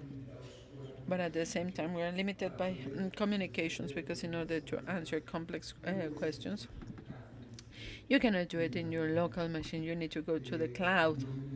And obviously, something that is related to what you are asking is the debate between using a big language model compared to a small language model. At the end of the day, so the concept, there are big ones, small ones, but it is a small. The small language models can be enough to resolve some problems, local problems. They can be executed in a machine locally, but if you want to do something not even complex, if you need to download this language model into your machine, it is a problem. So better run it in the cloud. This is my experience, and now which are the possibilities for this to be taken into a quantic computer? More than 20 years ago, there were other computing models, DNA computing, another one known as biological computing. Imagine you have two solutions. One solution represents one instruction, and another one. When you mix them together, there is an instantaneous reaction. Maybe this solution was not one instruction, millions. And here we have millions and millions. The mix can be a possibility to execute the program. Nowadays, and this is something that you saw this morning, because there was one talk about quantic computing and cybersecurity. Me specifically, I still believe quantic computing, use it to train a language model, is not at that level, at that commercial level. Did I answer your question? One more. Thanks. Diana Manrique from Colombia. Here. I've been working in cybersecurity, and I've been assessing LMSs. But I wanted to ask you two things. Do you think there is a NIST regulation as something that has a regulation from the ethics perspective and security? Would you please repeat the first question? I cannot hear. Do you know if there is a regulation? Do you know if there is a regulation from the ethics perspective? Speaking about racism or comments, You spoke about vulnerabilities in LMSs. Entities like the NIST first. Is it regulated or are there other regulators? And do you think LLMS is enough to make a security analysis, or are there more frameworks or standards or regulations or the roadmap, something we could follow? For example, since I do security in LLMS, you make do you make decisions in LLMS or do you use LLMS? I assess security in LLMS, looking for vulnerabilities. If I do not know. I do not know if NIST or if other institutions have a product that says I will certify this LLM, but I do not doubt they are thinking about it. What is evident is that the legislation that exists,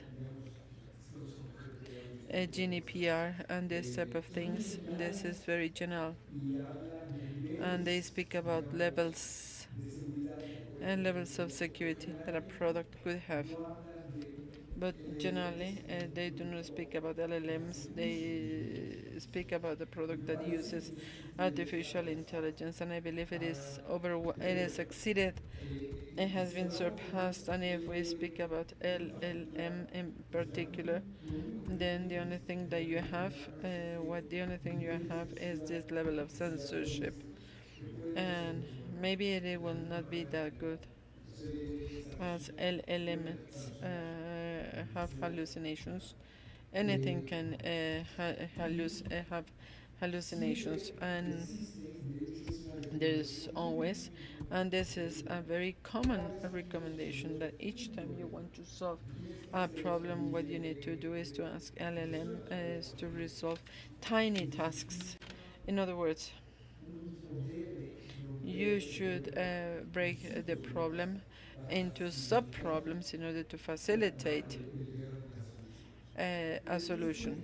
But in this breaking, the only thing we're doing is to change the flow of data, the flow of information, specifications of a code, for example, and when doing it, we can hide what the code is actually doing once it is complemented with other pieces. Well, no, it is a very important point, very important in the scientific community, to try to find ways to avoid some attacks, adversary attacks, as well as a model extraction or inference models. There are tests that show that tools exist to make a text anonymous, and that is not efficient enough. An LLM can infer things read in terms of authority. Based on what I said about model extraction, there are techniques such as differential privacy. It has been studied for years, and it is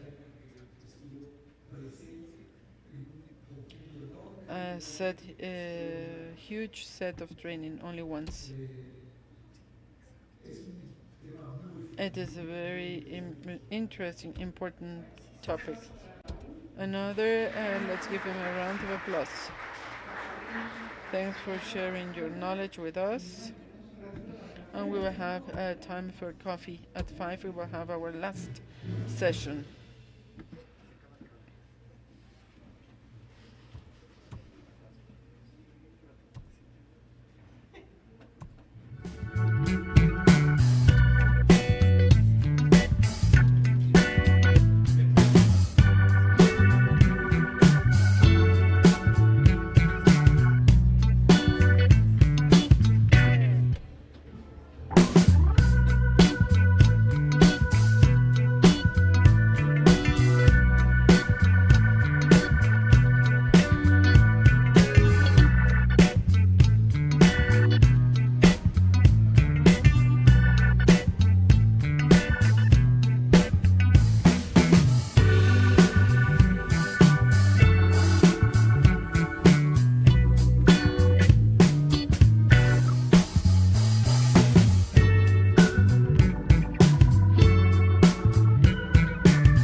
Tarde, vamos, vamos, vamos, vamos, vamos, vamos, vamos, vamos.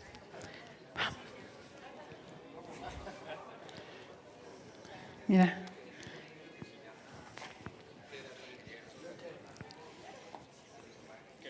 Mira qué poder que tengo, qué poder que tengo sobre los seres humanos. ¿Sí? Bueno, vamos con nuestro último panel. Yo me voy a sentar adelante.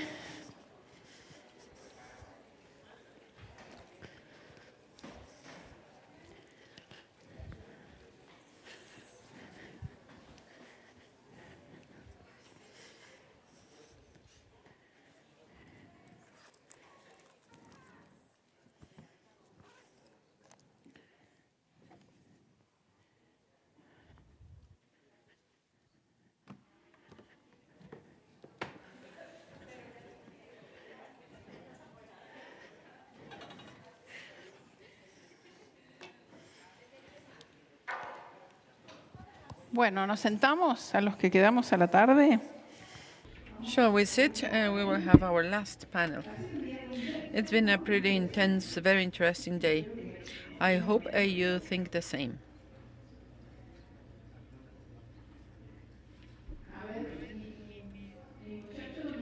My Dominican guy, would you please have your seat?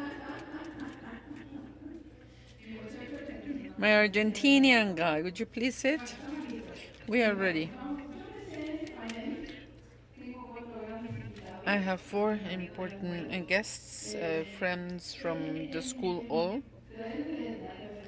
I wanted to have the perspective of each one of these 4 interesting aspects for a resilient internet and safe infrastructure. Here I have the 4 of them. I do not know if you can see them in the screen. I will now go to my notes. Welcome all, and thanks for being here with us. Who do I have here? Ernesto Majo. He is in Montevideo, Uruguay. Ernesto, are you there or are you somewhere else? I am here in Montevideo. Good. I salute, receive greetings from virtual, from interns virtual, and from Adrian Carballo and Oscar Mesano, who is here with us. And they send greetings. Okay, Ernesto Bojorquez, where are you? Where are you located, Ernesto Bojorquez? Here, it is my pleasure to see you. Olga, Adrian, and Oscar. Where are you? Monterrey, here in Mexico. Carlos Alvarez. Hi, Carlos. How are you doing? Where are you? You look very international. First, you were more American, but now you are more international. I am in Florida, in my place. Wonderful. I am happy you are there with your family. Aaron Grego, we saw him the first day. He was here, and thanks for being with us. And where are you, Aaron? In Mexico City? I am in Mexico City. Yes, I am in Mexico City. I apologize because I was not able to make it. The traffic and I am cold. I have a cold. And I would like to say this, and let's give them a round of applause. Let's give a big round of applause to all the technical people. We have had many hybrid events, but I should say that the quality of these people exceeds previous experiences. So I really appreciate, and you look even better than being here with me. I will not waste my time, and I have some questions. And the idea of having you in this dialogue here with your different perspectives, please tell us from the perspective and from the experience of each one of you, which are the elements that you do in your daily work and in your companies and in your organizations. Why is internet infrastructure safer and more resilient, which is the what we say AI, cybersecurity, I will start with Ernesto, who is in Monterrey. Ernesto, he is coordinates NIC Mexico. And remember, NIC Mexico. Remember, we said that there are companies that have databases which are registries, and some of those are generic. For example, .com.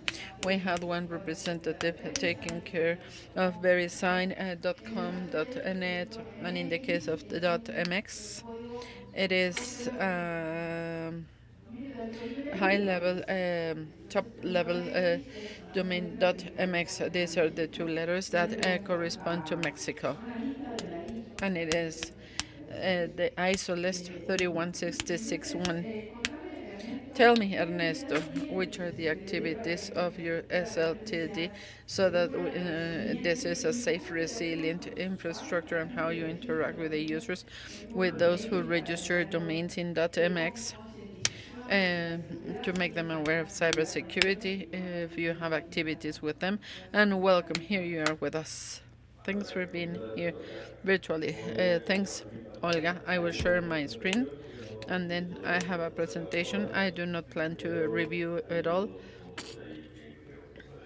but there are things that can help us, I believe, as an introduction. The first thing would be resilience.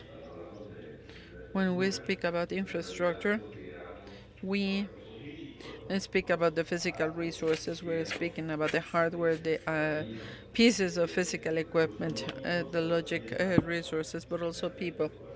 Normally, they are part of the infrastructure, and they are the ones who achieve the cooperation of all these components.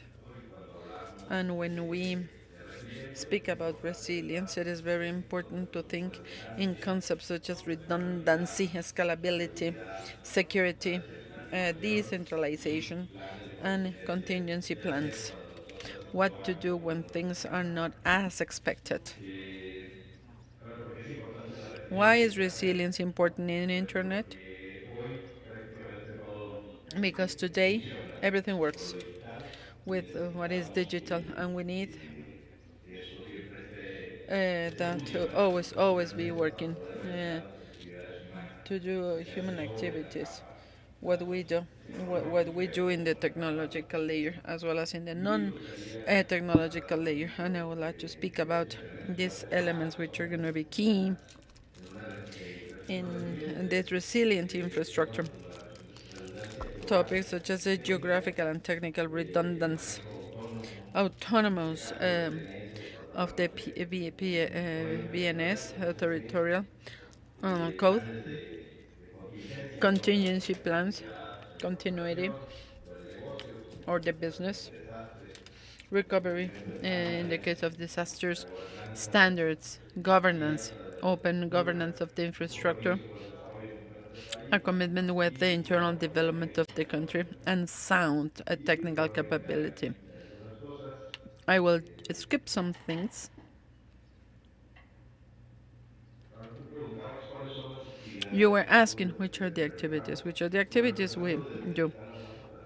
The most operational ones, the implementation of this protocol, of this technology, BNCC, to ensure the integrity of the DMS integrity response. There's a component which is the DMSCC. We use it to give an answer and to add information to the data the user wants, and it helps verify the completeness of that response. Training to technical staff, speaking about cybersecurity, obviously DNS, which is a system of domain names, and the answer to incidents. Continuous supervision of the servers of DNS, even if it is a whole infrastructure, but in the most critical for us is the traffic we receive, to be aware of the fact of the normal traffic, or that we have an attack, or that we have a normal behavior. Automatic alerts whenever there is a failure or something outside of the normal, and clear protocols to scale up and solve problems. Those who are in the first line, they will see a strange behavior, but they will verify with others what is happening and which are the actions we need to take in order to make sure services keep working. Apart from these actions, which are the most operational ones, we have some conditions that we maintain, trying to make our services more robust. And in the case of Mexico, we have an infrastructure that is geographically distributed, infrastructure in different geographical locations, and redundant components, technology, vendors, etc. Our DMS service for MX, this is supported by 3 networks. It adds 350 nodes, and these are networks which are several servers. We have several servers to do the same function, and when they are all active, the load is distributed, and when there is a failure or an inconvenience, the rest is going to automatically replace, and it will keep doing the service. We also have support services for protection against service denial attacks. What these attacks will somehow saturate the infrastructure and services, and they will not be able to answer to users the normal activity of the service. We also use a process, a renewal process, as well as the update process of infrastructure, and with this we can somehow work with the most advanced infrastructure that exists, and to have the certainty that the number of failures is going to be as low as possible. And to end, we always update the systems that support our services, and we can be more effective, efficient, and to render a better service. This is speaking about the actions that we take in order to have a safe infrastructure as well as resilient. And you were asking, what do we do with the users? This is what I would call extended resilience. This is what we are looking for. Apart from our services, the services of our users and the services of our clients, and we want all this to keep this characteristic. Our clients can be divided into 2 groups. The first one is our distributors for MX domains, and then our final users, because they are the last users of our service. What do we do to extend this resilience? We work in collaboration with other players of internet or the digital ecosystem, and this is what allows us to receive knowledge, training, and lots of support by other organizations. We offer information and training to our in the case of MX domains, and helps us transfer part of the knowledge that we have in the organization. Recently, we started to offer digital services related to cybersecurity and to cloud infrastructure. This somehow helps us accredited, certified registrars and other distributing these services. They can use it, and they can also the end users can also use them, and this is what helps us bring them tools to small and medium-sized companies, and they can help protect operations. We also offer data and information about the digital ecosystem. We share more and more in our sites data or information about published studies or research done and we share with the different segments of clients, and we somehow share points of view and analysis. One of this is a channel is the webinars. We organize webinars about the most relevant systems. We have generated some on cybersecurity, webinars on cybersecurity at every level, for children all the way to small and medium-sized companies. And at the end, what we look for is to have more awareness, and we want. And with this first information or understanding of the topics,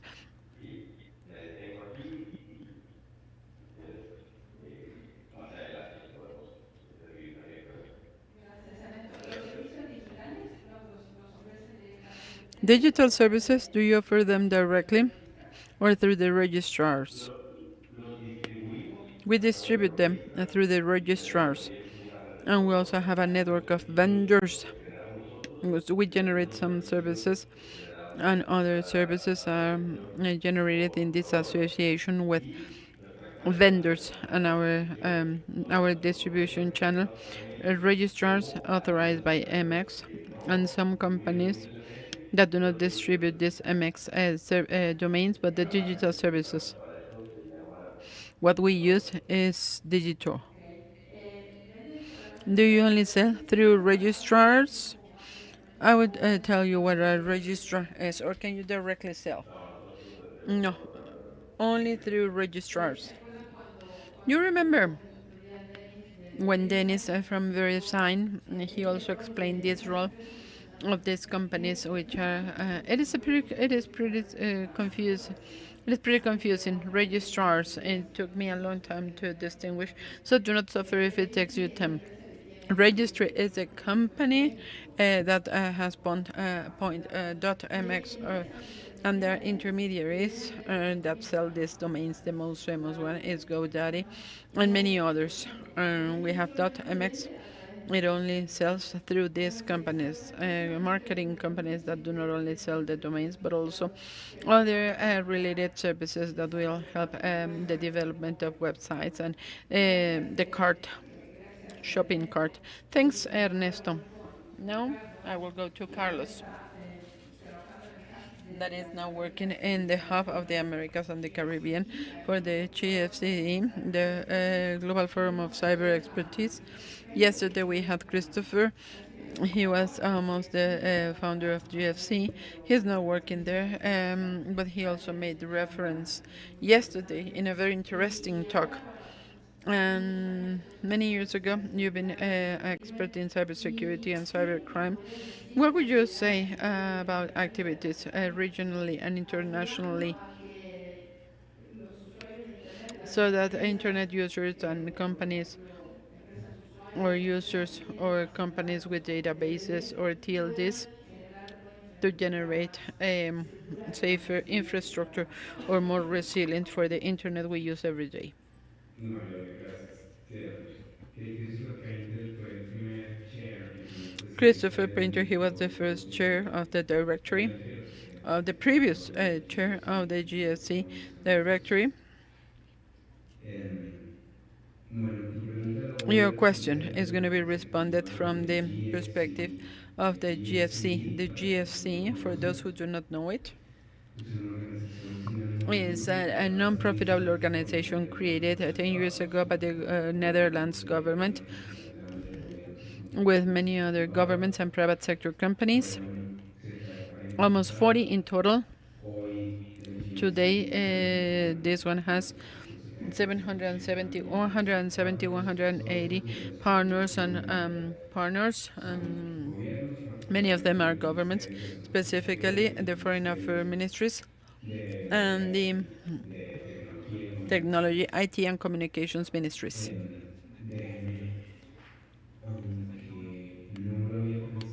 I hadn't thought about it, but I will share my screen. This is the one. I hope this is the correct one. Yes.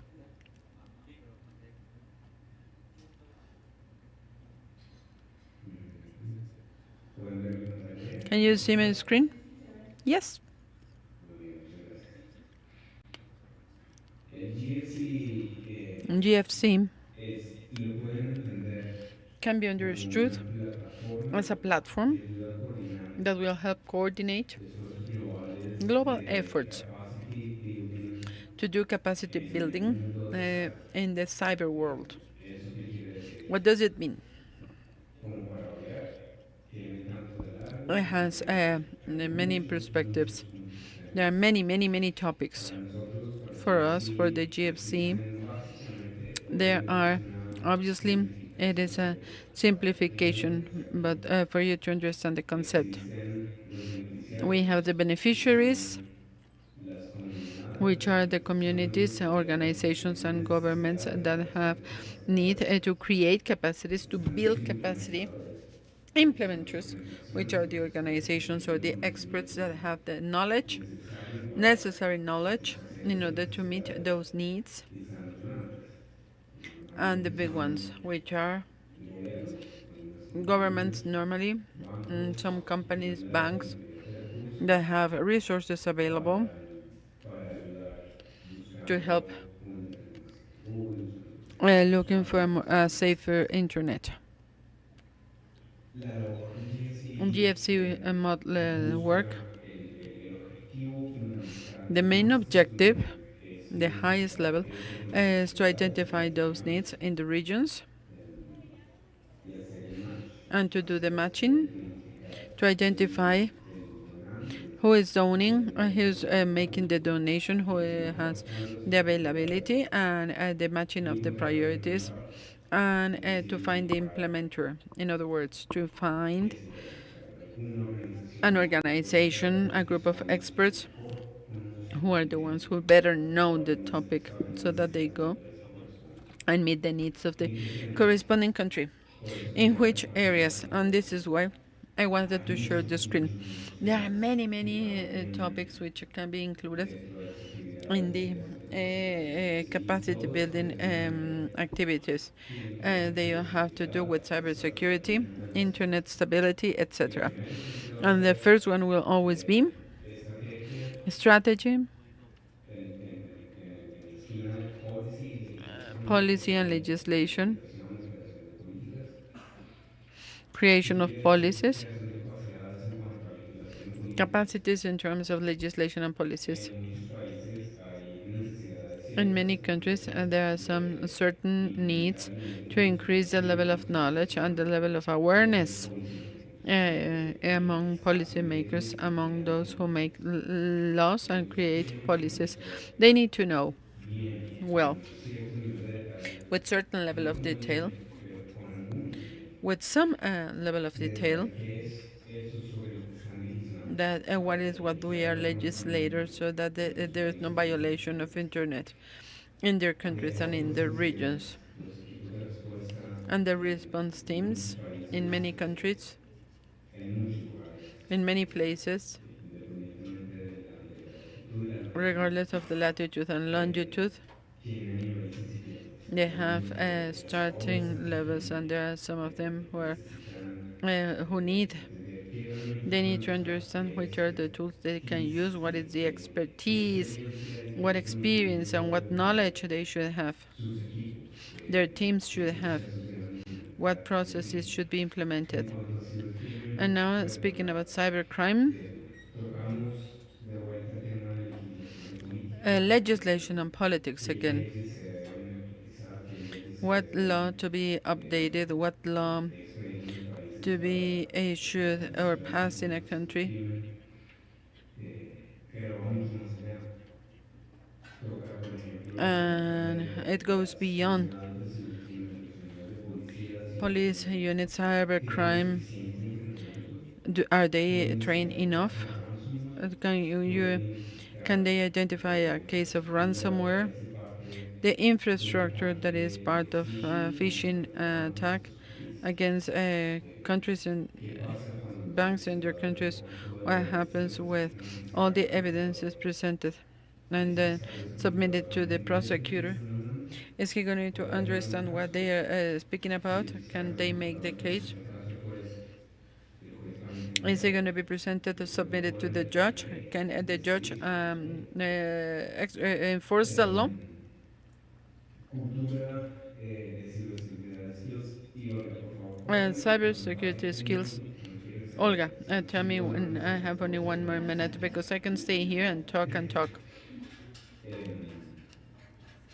Cultura y Culture habilidades en ciberseguridad. and cybersecurity skills. Acá Here, it is very important de que para el GFC to say that for the GFC, gender topics are very, very important.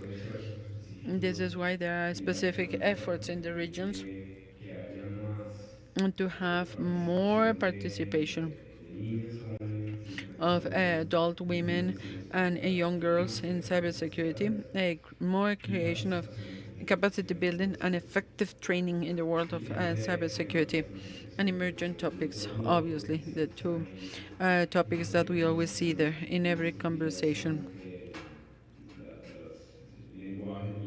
Language, AIs, language models, AIs, and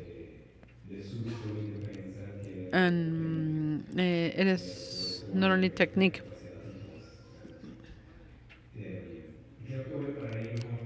I will stop here, Olga, because I can speak for a very long time. I don't want to do that.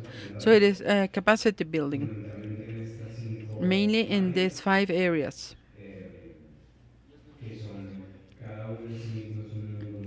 Each is a huge world. Carlos, can we say that the GFC is a type of hub of soft skills for cybersecurity? But tell me, which are the most regional activities? Because I see you work in Latin America and in the Caribbean. Yes. I direct the hub of the Americas and the Caribbean. And the most important role of the hub, if considering the highest purpose as a global organization, is to identify the needs to create capacities and to do the matching with the donors and with the implementers. A concrete need that we could articulate. We can talk to the donors and with the community of experts, whoever is needed to resolve the needs. The hub has existed for several years in the Organization of American States. This is part of the hub.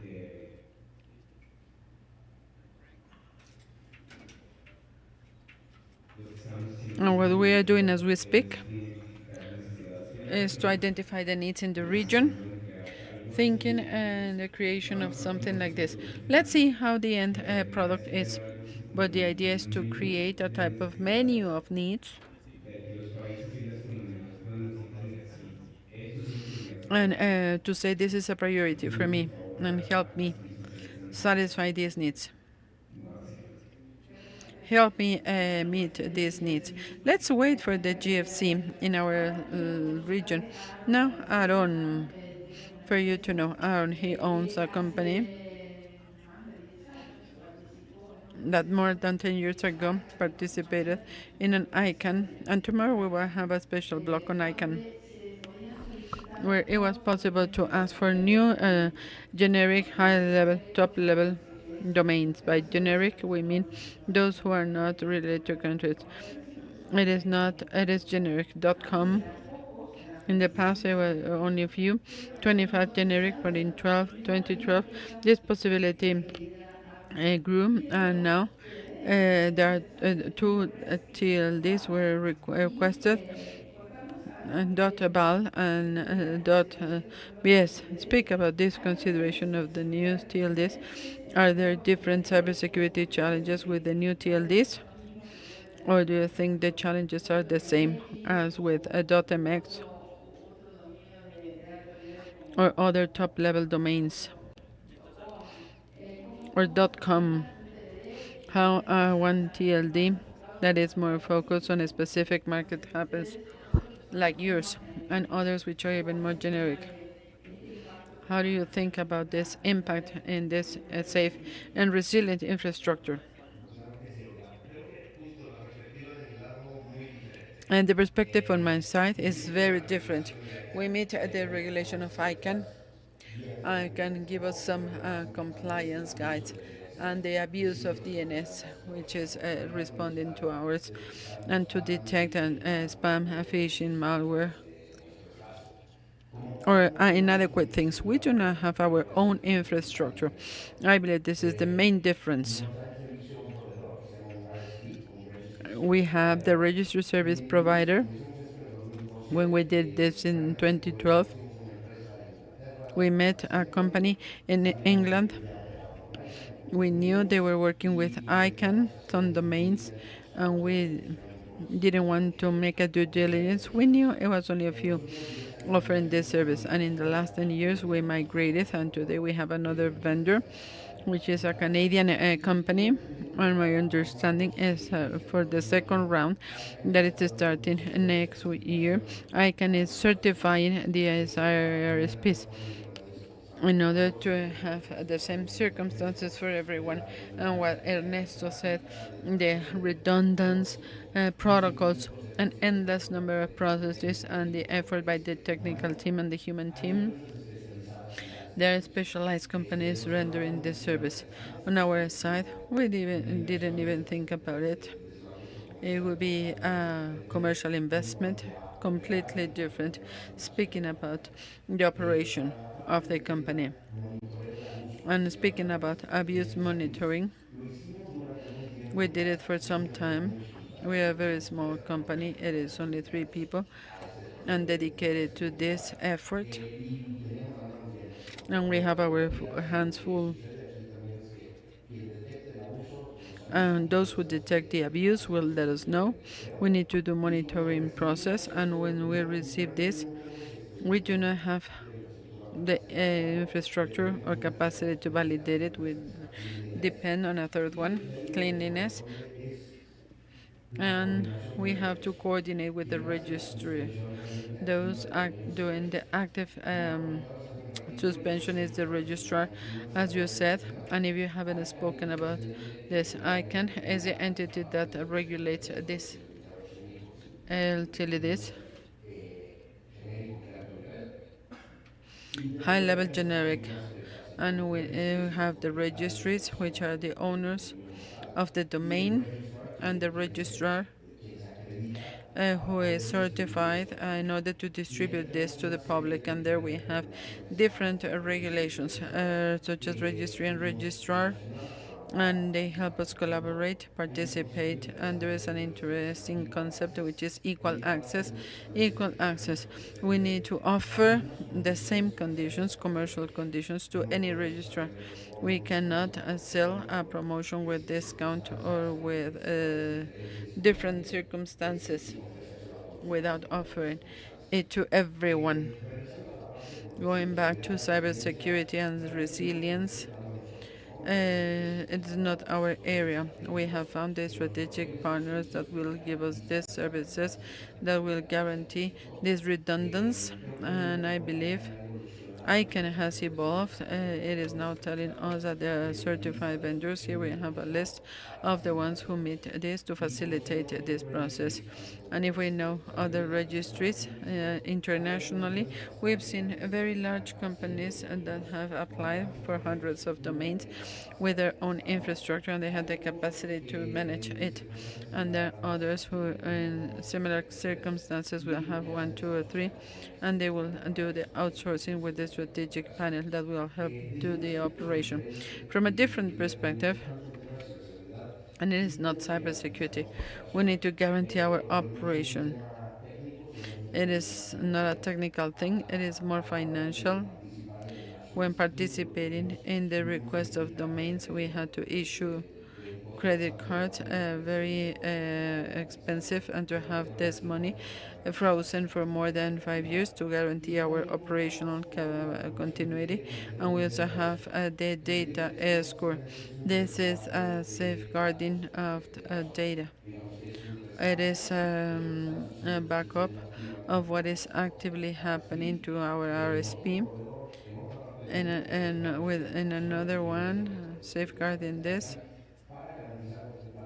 to guarantee continuity in case of a contingency or in case we do not have capacity to pay.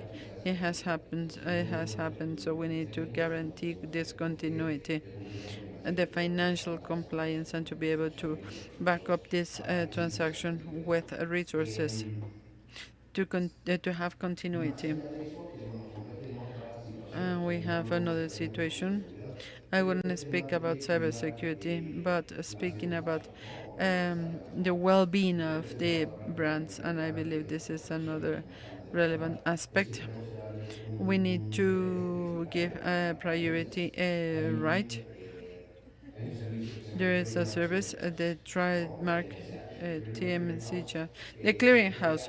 It was created by ICANN with IBM and Deloitte, and it is an operation that makes sure that brand holders can register their brands and have the priority.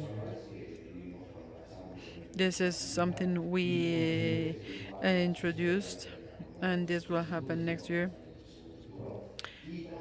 And we need to be attentive to cyber occupation. They're monitoring and we're always listening to incidences. We will not be the judge. It is the WIPO, the one regulating this. They will have the necessary competences to evaluate and to decide. We only want to receive the request, and in some cases we need to suspend the domain. We need to coordinate with the registrar with whom the domain has been bought. And the owner of the relationship is a registrar, is a company.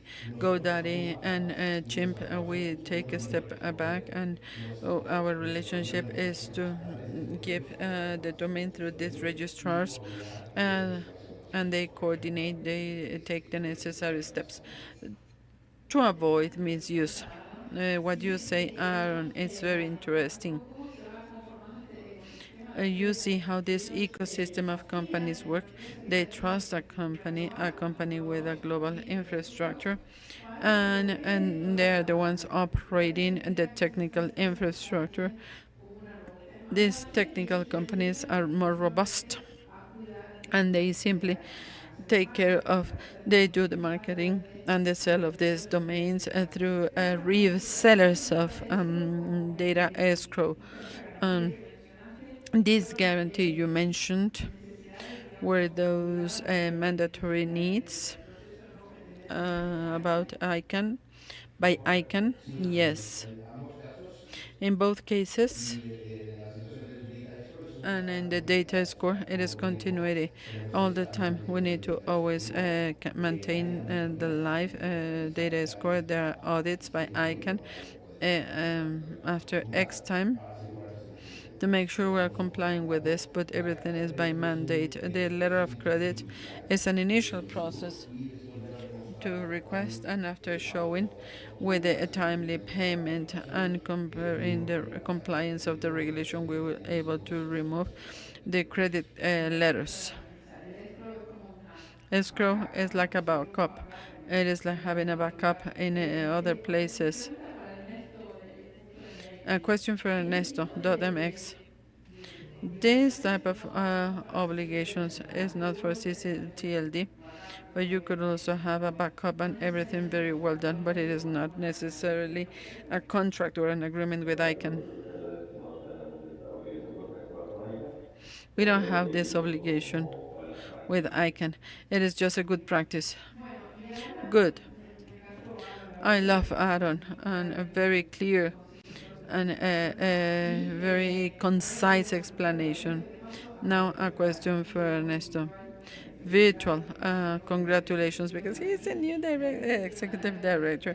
Ernesto has a long history in ACNIC, and he knows the organization. as only a few people do. I commended him virtually, but now I do it in asynchronous virtuality. Nick plays a very important role. Our regional internet registry, regional, Latin America and the Caribbean, coordinating the distribution of some of the technical, unique, critical resources of Internet, IP, ASN, and numbers and other things. And also activities to favor security and resilience of Internet infrastructure.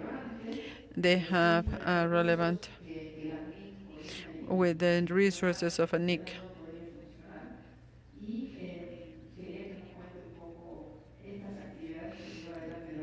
And I would like you to speak about these activities. Ernesto, all yours. Thanks, Olga. Good evening, everyone. Good afternoon, colleagues of this panel.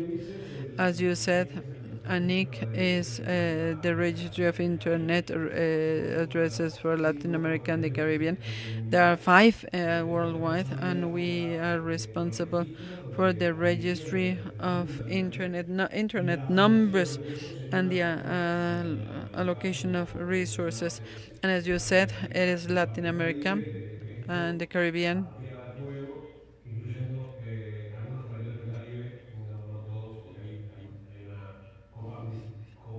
There is comparison with our colleagues from North America.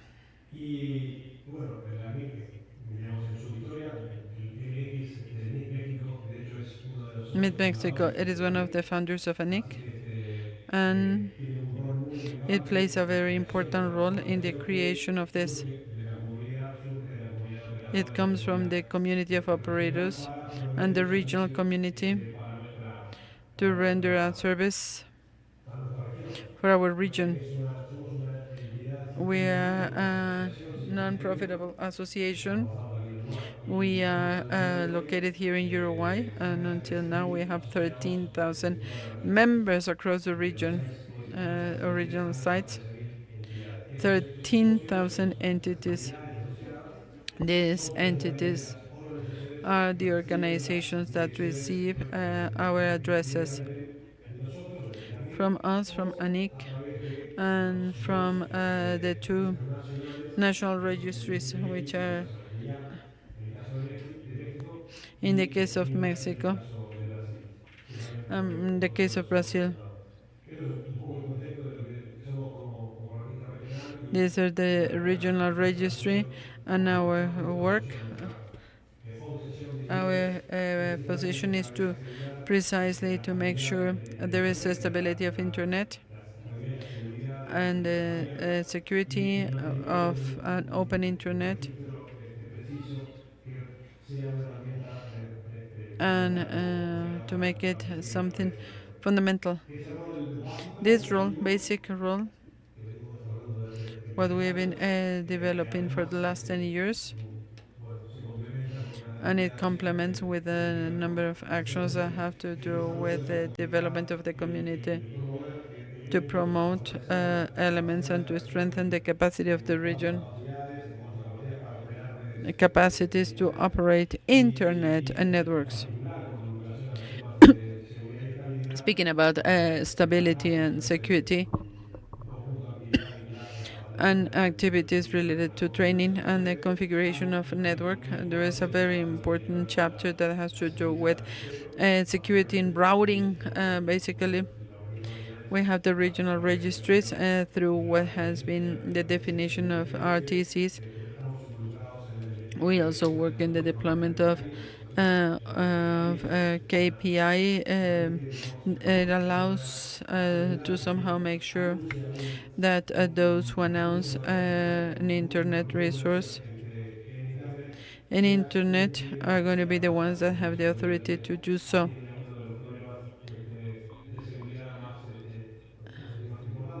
The most important ones. An important topic, it has to do with hijacking of routes. The fact that someone who doesn't have the authority to do so, what if a route, an internet route, or a route in internet is announced, and if there is traffic, and it could damage, and it will be favoring someone illegally. So it is one of the most important work areas that has significantly grown in the region. We have a very significant level of deployment, a very high number. I do not remember the percentage, but it is around 70% of the routes in the region are being announced, and it is one tool, and it is one of the strongest indicators. And to complement the other actions related to training and infrastructure and deployment of infrastructure. I joined this entity in December 2003, and in 2004 I got involved. I participated in what we call a program, More Routes, and at that moment we wanted to increase the number of security copies in the region. At that moment, there were only two copies, one hosted in Mexico and the other one hosted in Brazil. And that program we organized together with some of the operators of the root servers, an internet system consortium, and then with ICANN and with RIDE ACC, we were able to collaborate. We were able to collaborate with the deployment of these copies from the root server in more than 30 servers. We've been working with the funds in order to buy equipment and generating technical contact with people in the different entities, bringing the operators to the region actions. And this is, for example, an element. It is not resolved, but clearly it is not a problem as 20 years ago. Very interesting. As you said, Olga, other topics have to do with resiliency and security. And many years ago, 18 years ago, not 20, we started another program related to deployment of a response in the region. And basically, that program was doing training professionals who then would be able to deploy this response center. And one of those possibilities is the access theft. And they meet.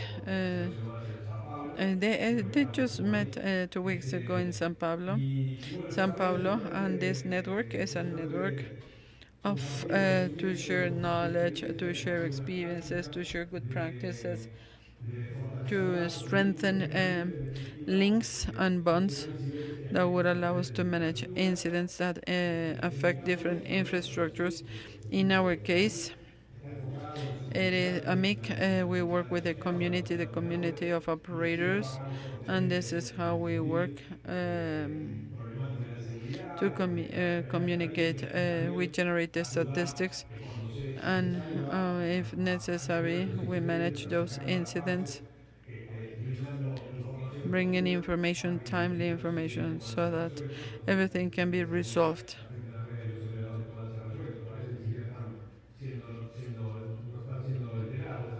They are not aware of this situation. We get information. Something that is not related is another initiative, TLD, which is the association that we have a participation of the members. We also have we also work in offices in Montevideo. We have a long history of collaboration and cooperation, and some years ago, before the pandemic, we started a workshop related to training of prosecutors, law enforcement, police officers, all focused on in relationship to how internet works and the mechanisms that exist, and to know the universe of players who participate in how internet works in order to facilitate the crime prosecution role. So we have 6 or 7 editions since that moment, and today we have open internet, safe and reliable, and year after year we can train and inform players so that they can comply with the rules. This is an example, I believe, of how this is the spirit of collaboration for internet at the general level and at the region. We are very proud to be part of this initiative, and obviously with the leadership of our colleagues. There are many more activities we organize in my virtual campus. It is a training tool that is available for all the members of the group. It is also open to the community. In the events we organize spaces, inclusion spaces. The security theme that is related to the internet network. It is something extremely relevant and very important for us, and we're always available to collaborate, generating interactions, articulations, and getting all the players that have things to enrich the community. Thanks, Ernesto. Look, in 1 hour, all the organizations and companies and the internet ecosystem is complex. ACNIC, as a manager and coordinator of critical resources, databases with domain names of the different countries, knowledge hubs, and training such as the GFC, and it is only one part of the different organizations we see every day. It is complex, it takes time. Do not get disappointed if it takes time. I am still learning, and I've been reviewing this for a long time. I would like to ask interns who are patient to stay till now. If you have questions, it is late. Ernesto, he is in Montevideo. It doesn't matter.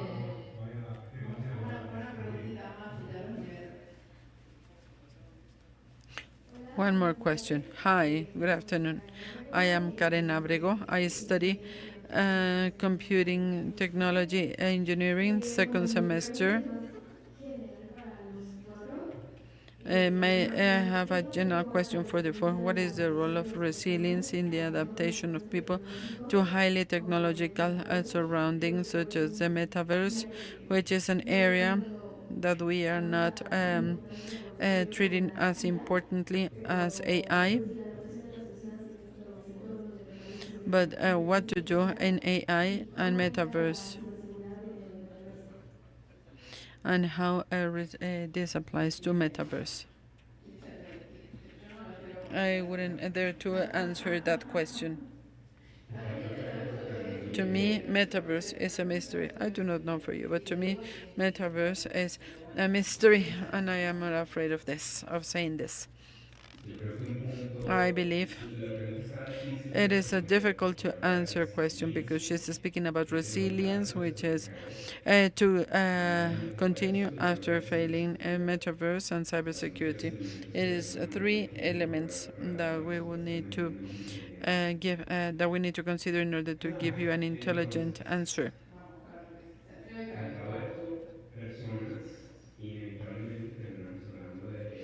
We always speak about AI.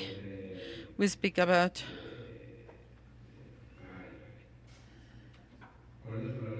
what is the word in Spanish?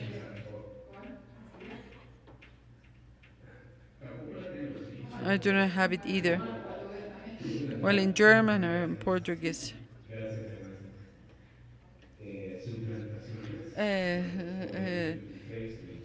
With the deep fake, with the videos, with images.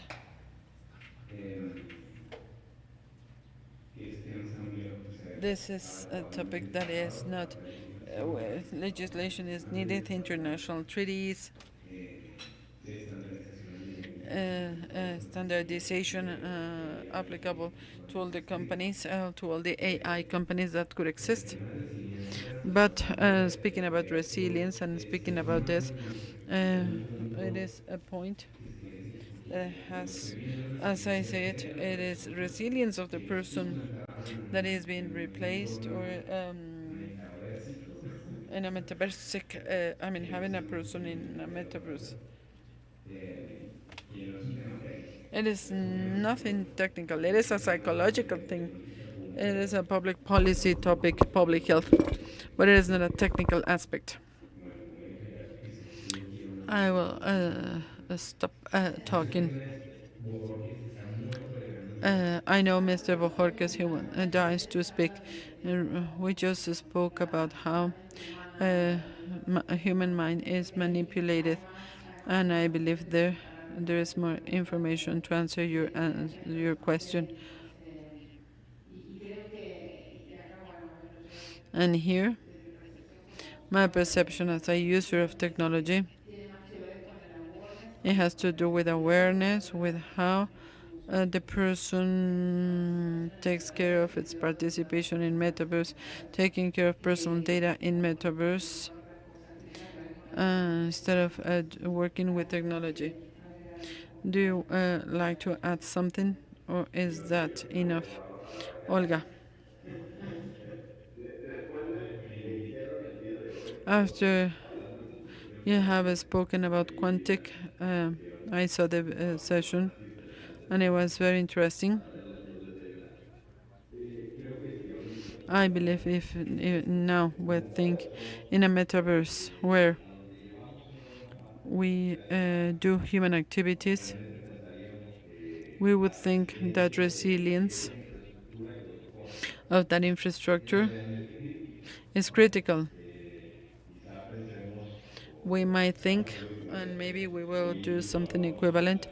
Today we assess physical infrastructure, only thinking in terms of hospitals, power,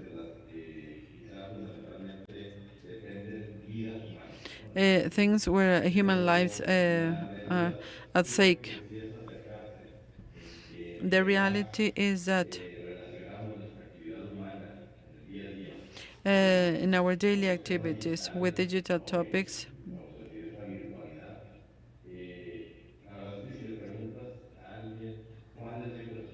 if you ask what is the critical infrastructure, everything depends on who you ask this to.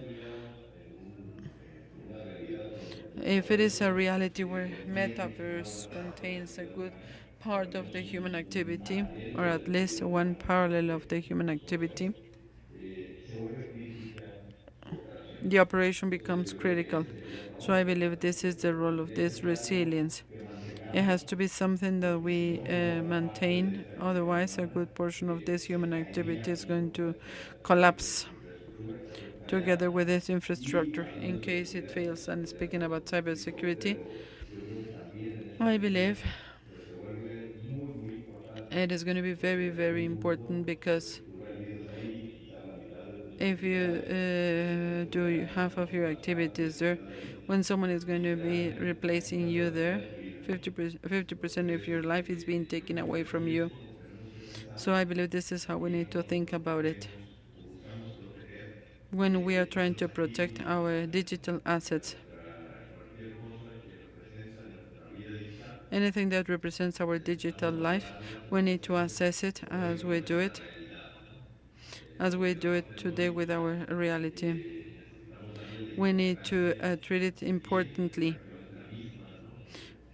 which is the same, or we do it physically, and we need to assess it like this. And many times, this is something that we will not necessarily touch. It is not as tangible as other things. It seems that we give it a secondary importance, and sometimes we do not take care of it. So I believe it's speaking about security and it's speaking about resilience and infrastructure. We need to consider all this is very, very important. Yes, who was it? Ernesto. Carlos. I see you now. I only would like to retake what Ernesto said about the infrastructure that is behind the big networks where people live. A social network. The market has been in charge of giving enough soundness to the infrastructure in which those networks operate. Cloudflare, Akamai,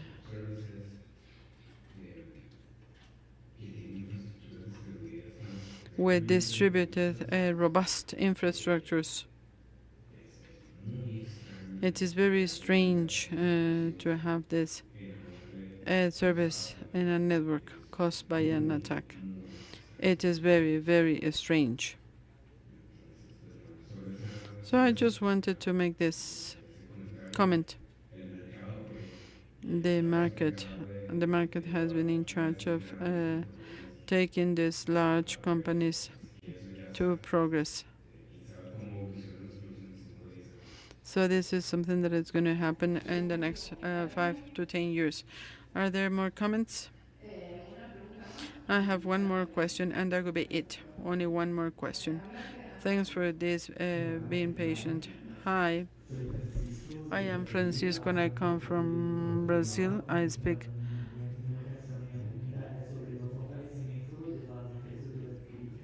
The strengthening of critical infrastructures in Latin America.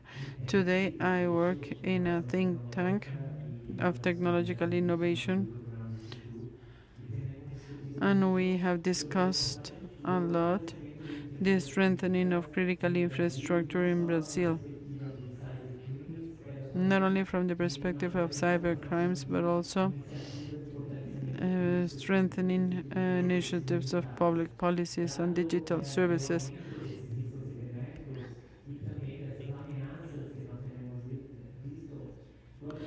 The interpreter apologizes because he's speaking Portuguese.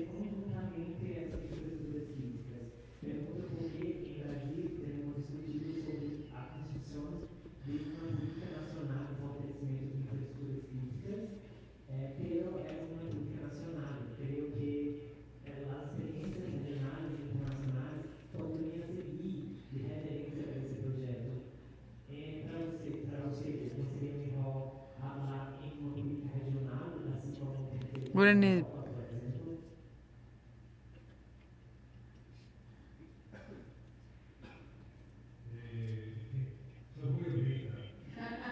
I am very optimistic. I am very optimistic with the region.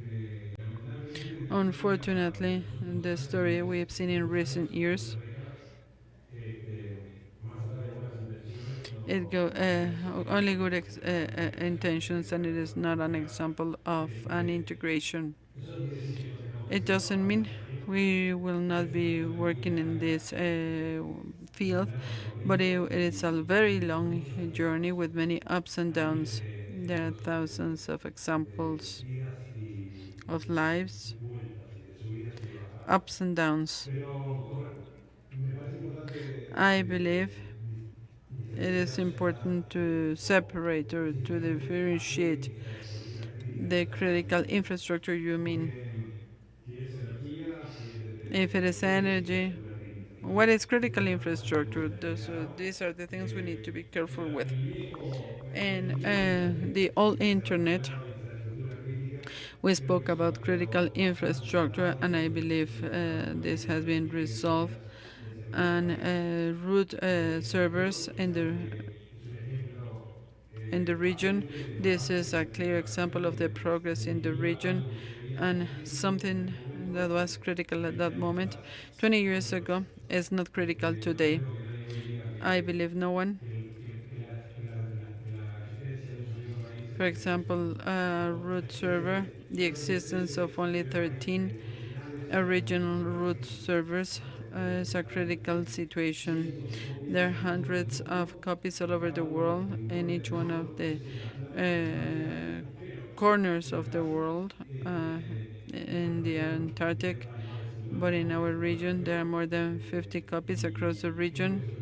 And I believe, and this is an example of something that was considered a critical element, and now it is not critical. Another example of that is precisely the traffic exchange IXPs. 20 years ago or 22 years ago, we were speaking about the interconnection as an element to be promoted, to have an intra-regional connection model. This has been resolved by the traffic exchange points and the growth of these networks. And this is the most successful example worldwide. There was a peak of traffic and PPT and the XP, the one of São Paulo, the highest in the world.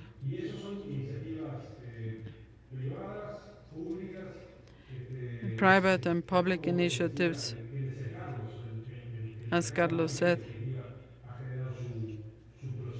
There is a process to strengthen the networks and internet, because what they are least interested on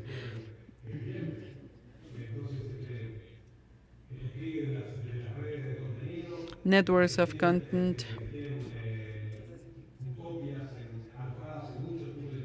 copies in many areas, with many operators at the global level. This is an example of what has been the evolution of internet and the significant change of what could be considered as critical.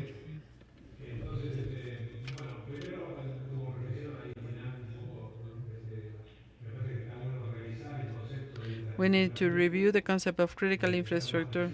We need to be more precise what we are speaking about, what is the infrastructure and why would it be critical. And speaking about internet, I believe this has made a lot of progress.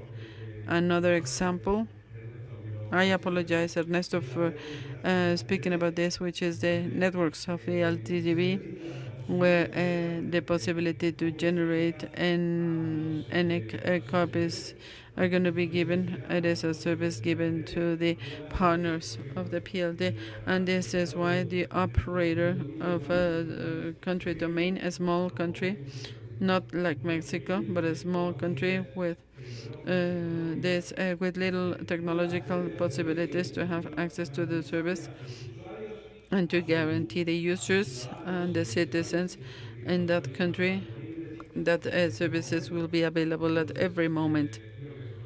I believe this is an example of solutions that have emerged in different areas through the collaboration and the articulation of the different players, voluntarily thinking about building